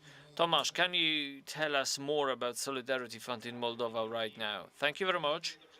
Can you hear me well? Loud and clear. I do admit that this is my first time taking place in a research conference. No worries, that's a practical conference as well. Now, many thanks for the invitation. I don't like online presentations, and I'm sorry I can't be here with you in Lublin, there together with you in Lublin. Many thanks for very warm words acknowledging our activities. Many thanks for your intro. Many thanks to Małgorzata and Krzysztof, and for drawing how the idea of the Information Center for Local Authority Loveni started, and I'm so happy we can be together in the panel, and I can say more about in the situation after 2012. I don't have a presentation to share, but maybe I would like to discuss main three milestones that I would like to in our activity. What Krzysztof did is a wonderful introduction, our years, our engagement in Moldova, the history of our center is a story of change in paradigms, in the story of a paradigmatic change in our organizations. Our activity in Moldova related to also related to US aid, and they gave us a condition concerning their support. They need an institution to distribute the help in Moldova. That was their condition. So that was actually the reason for us to have registered an official office in Moldova. Krzysztof took painstaking effort to do it, and I think it's vital from the point of view of our functioning of the whole organization. It turns out that our Solidarity Fund launched local activities, local in the sense Moldovan local authorities. For the time being, that only operated on ministerial funds on the basis of a bid and procurement, and 2014 is where our foundation starts an office outside Poland. And the second milestone mentioned by Krzysztof was our experience of the system of international cooperation. Development cooperation is difficult to run. So we decided to change to have a foundation to operate funds on the spot and finance the projects, low-scale projects in Moldova, mentioned by Krzysztof and conceptualized by Krzysztof, and I was the one to implement it. That was actually the moment where small embassy grants were always there, but they are of different kind, and they have different specificity. 12, 13, 14, 15 was the time when the Polish operator starts to using Polish funds to directly finance projects on the territory of Moldova. Basically, these were local authorities projects. Then it also included NGOs, projects with NGOs, engaging NGOs. And the third milestone that was born in 2016, we were able to discern that if we want to reach our objectives, if we want to reach developmental change, a change that makes a difference, we need to affect different levels, local level, but also central level. And I think these are those three moments, as I say, milestones that made us what we were, and that brought us to where we are on a Moldovan map of direct support. So the change in the way of cooperating with partners on Moldovan partners, and then affecting different layers, local plus central, and the process of becoming aware took us a number of years to complete.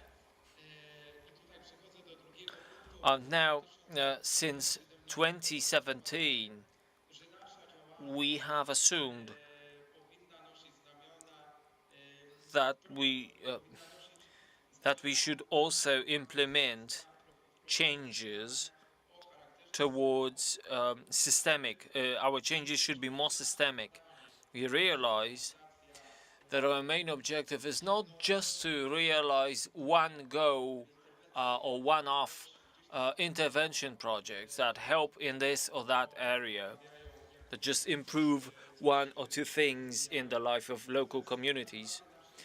Our objective should be, and our ambition should be, to build strategic change, paradigmatic change,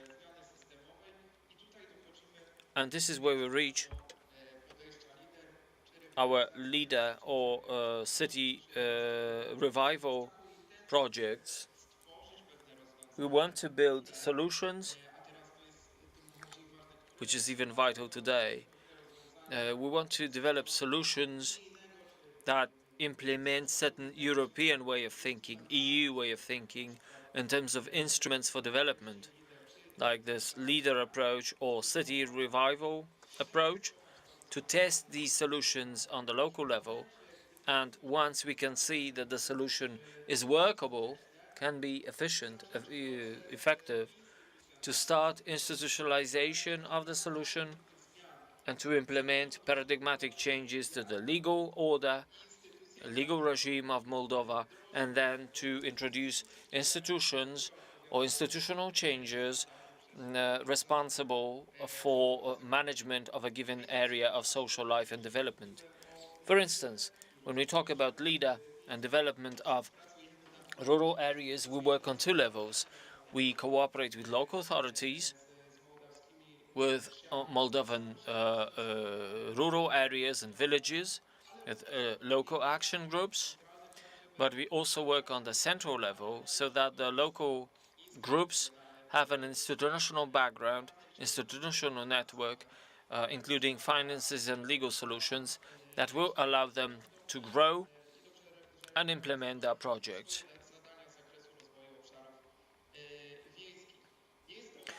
It's not an easy task. It takes a lot of time. So we assume that our engagement, our task, our endeavors, we plan it to be long-term engagement. So on the basis of our previous experiences, we created a Gantt scheme, a management scheme, the phases, including phases of developmental process, and we can see it depending on different stages and approaches. It took 6-7 years, assuming that our engagement and work we planned short-term perspective. Obviously, we do not plan to be a systematic playmakers in, for instance, Moldovan infrastructure or Moldovan rural system. That's what Ministry of Agriculture should do. But we are developing solutions supporting changes on the local level and developing solutions that can be adopted by both Moldovan society and Moldovan authorities and different players represented on different layers of either local authorities, local action groups. The second thing I would like to talk is that the ambition behind our actions in Moldova is to reach to a stage where a systemic change takes place. And today, in Moldova, we are engaged in three main activity areas: rural development and implementation of a leader approach. We are absolutely proud of it because Moldova started the national leader project, and this is the only country outside of EU that has a leader methodology for development of for the development of rural areas. And a week ago, Moldovan colleagues reported the development in leader in rural areas, in implementing rural areas, and it was nice to see them reporting on the fact that LEADER is implemented. The development of cities, we work as a revival as one of the priorities of city development, but we also support national development scheme for cities. And the third area we work on this year is security, social security, supporting security for citizenship or for citizens. So we work in two sub areas. One is voluntary fire brigades, and we are testing this brigade, the solution in Moldova, and we hope to move pilot stage next year, and then support for professional module of rescue and firefighters. And that would be, technical support for a political initiative to build professional security or safety level so that Moldova becomes a fully fledged member of the European system of protecting communities, protecting citizens. So each of these areas is also implemented into national developmental programs in Moldova, in rural areas, in security areas, and city areas. This is how we define our mission on the field of participation. We want to act in such a way so that Moldovan institutions and Moldovan citizens take responsibility for different developmental processes of their country, an instrument that can be used that can be used for developmental purposes and are being built with us, with our participation. So our main challenge is how to lead our actions, how to act in such a way to support Moldovan state, how to empower NGOs and other networks of actors so that they are able to take responsibility for the development of the state. So that finally, step by step, we can pass the autonomy to our Moldavian partners, and we can, in a way, move away as supporters, as facilitators. So we can wish it that someday Moldavians do not need our help. You didn't mention numbers. You didn't talk about potential, and but I think it's worthwhile to mention those figures. 9 people working at the beginning of your operation history, and now you have 50. So just briefly to sum up with statistic data. Okay, for today. So we have 52 people working. We have about 300 interventions of different size, micro projects.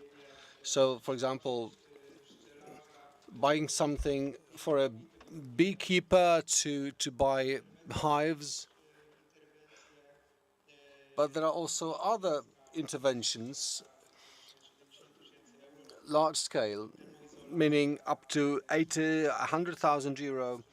So replacement of roofing of a school or windows in a kindergarten. The budget we have this year is 3.5 million euro. This budget has 3 sources. The Polish aid, it's more than half of this amount. The EU and US aid, 20%. That's it, if you wanted to hear some numbers. Well, Thanks. We heard from ambassadors about how we started in Moldova. Now we can see what it's like today. A nice bracket to close this panel, but we're not going yet. Let's talk about university cooperation. Dr. Konstantinov. I work at two universities, pedagogy universities based in Chisinau. The first one, my first university merged with another academic center to create one institution.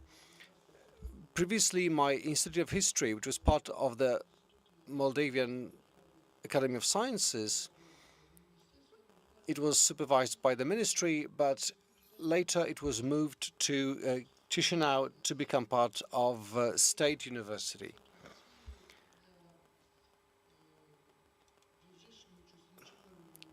So in September, I attended two congresses in Poland. One congress of Middle Ages experts, and the other one on medieval kings. And after I returned to Moldova with some proposals, I approached Mr. and Mrs.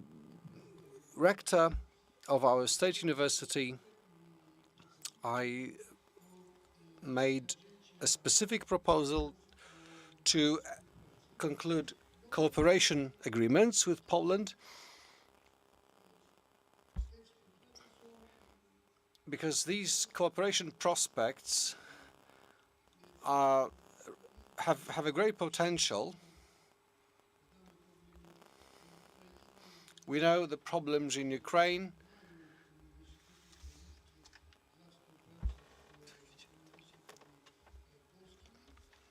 And there is a great potential of cooperation between the universities. Moldova is a small country, but one that is there on the map of Europe, has its place and has its say. So why don't we cooperate? Speaking of my experience at Tiraspol University, I spent there more than 10 years as a lecturer, as teacher. I had my first contact with Poland in 2004 when I came to Lublin to join a Kirklands project.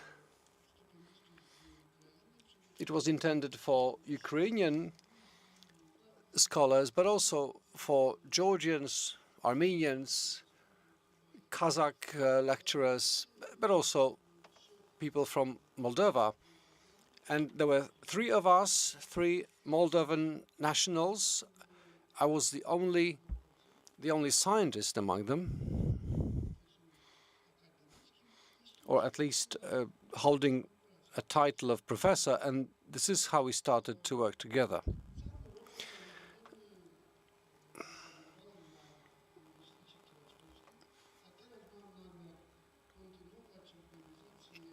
So first at Tiraspol University, and now in the new establishment, we want to continue Polish-Moldavian meetings, congresses.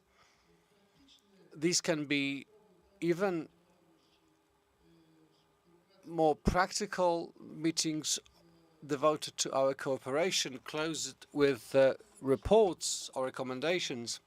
Previously, at the university, I set up the Center for Polish Culture, and during or after the many conferences we held together, I published a magazine called Polish-Moldavian Dialogues.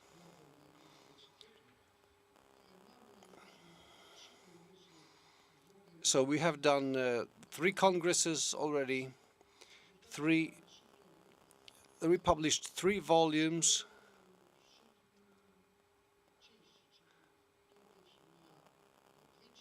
Seven parts altogether, so volume 1, 2 parts, volume 2, 2 parts, and volume 3,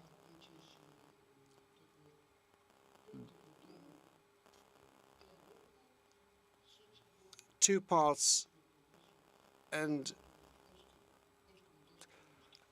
after the 3rd Congress, we also published 1 volume on the Polish, Moldavian, and Romanian cooperation. I'd like to request Polish scientists to submit articles in Polish. We publish it as conference proceedings, collective works.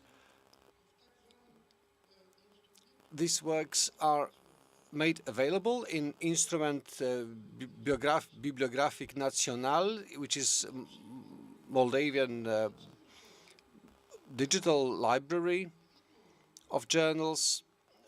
Yesterday, I had a look at one article by my Polish colleagues from John Paul II University of Krakow. It was about family dysfunctions and different pedagogy-related issues. The article was downloaded 264 times in Moldova.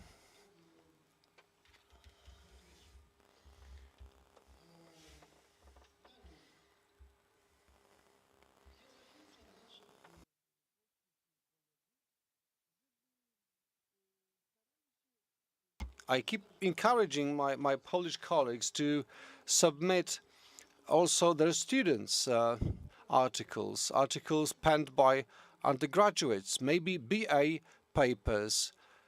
Why not? They can publish there. Of course, this should be done under a scientific supervision of mentors. This could be a great start for young people, a great start of their research career. Well, we are getting closer to the end of this, but as far as I know, Octavian has a question. Yes, Octavian is still there. Haven't spoken today or mentioned about one elephant in the room. There is a number of them, but one of those elephants is the Polish credit, 100 million euro. Very cheap credit. Of course, we would need the main culprit responsible for that credit, which is somebody from the government plus somebody from the parliament, right? Because there is a mutually assisting mechanism which provides for that sum of money, very important, strategic actually, sum of money in the relationship between Poland and Moldova. So if maybe, I don't know to whom I would address this, but maybe Kamil and maybe Tomasz Korbowski could say a few words about that. Thank you. Dobra, dziękuję Ci bardzo. Kamil, będziesz coś powiesz krótko? Okay, Kamil, will you refer to this credit?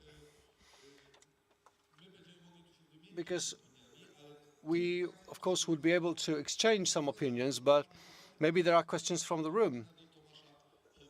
Those who would like to ask Tomasz, he would be happy to respond. Any specific question? So, Tomek, are you up to date? Or maybe Mr. Ambassador?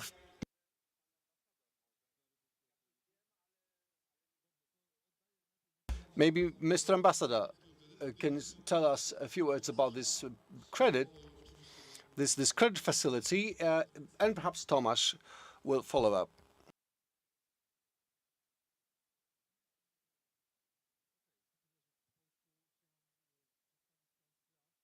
So let me let you in on the state of affairs. I have just spoken to the new Minister of Trade, Minister of Economy, sorry, of Moldova. The Moldovan side identified certain thematic areas that may be of interest to you. From the Chisinau point of view, we expect, the Polish side, we expect the list of projects implemented under this credit facility. I am rather optimistic about this process. There has been certain acceleration in Polish-Moldavian relations. I'm not going to talk about deadlines, but I am rather optimistic about this process. I'm more optimistic than even 2 months ago. Proszę Państwa, czy jeszcze pytania? Wiem, że... Any more questions, Doctor? Well, I'm not sure if this is a question, rather a comment. We're talking about projects and investment projects. Moldova is a very specific destination for investors. We often speak about projects. We imagine those projects in Moldova. We try to copy certain Western patterns here. We consider Industry 4.0 or robotization. This is not what we do in Moldova in terms of projects. Very often these projects are many and various, and they depart from our common beliefs. And I'd like to draw your attention to the so-called supplementary investment projects. They take into account the actual needs of the recipient country, and such projects pursued in Moldova is something to strengthen partnership between our countries, and at least we should be aware of the level or the character of projects in Moldova and the outcomes expected after the projects close. Let me now give the floor to Tomasz. I thought he was raising his hand. Tomasz, would you like to add something to it? I can see there are no questions from the room. So let me finish with a conclusion. We have talked about the beginnings of Polish diplomatic missions in Moldova, and we reached the level of social or public diplomacy and bilateral relations. Thank you, Octavian, for reminding us of the Polish credit. It's really symbolic. And it started back in 2013. The credit was awarded but never paid out. So if we manage to implement this, this will be also a success and perhaps a real change on the Moldavian side.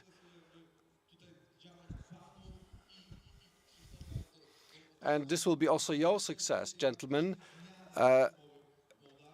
because we will see a real systemic change taking place in Moldova, so that, who knows, in a year from now, perhaps we'll be able to see first fruits, first outcomes of this instrument. So thank you all, thank you, madam, thank you, gentlemen, for contributing to our panel.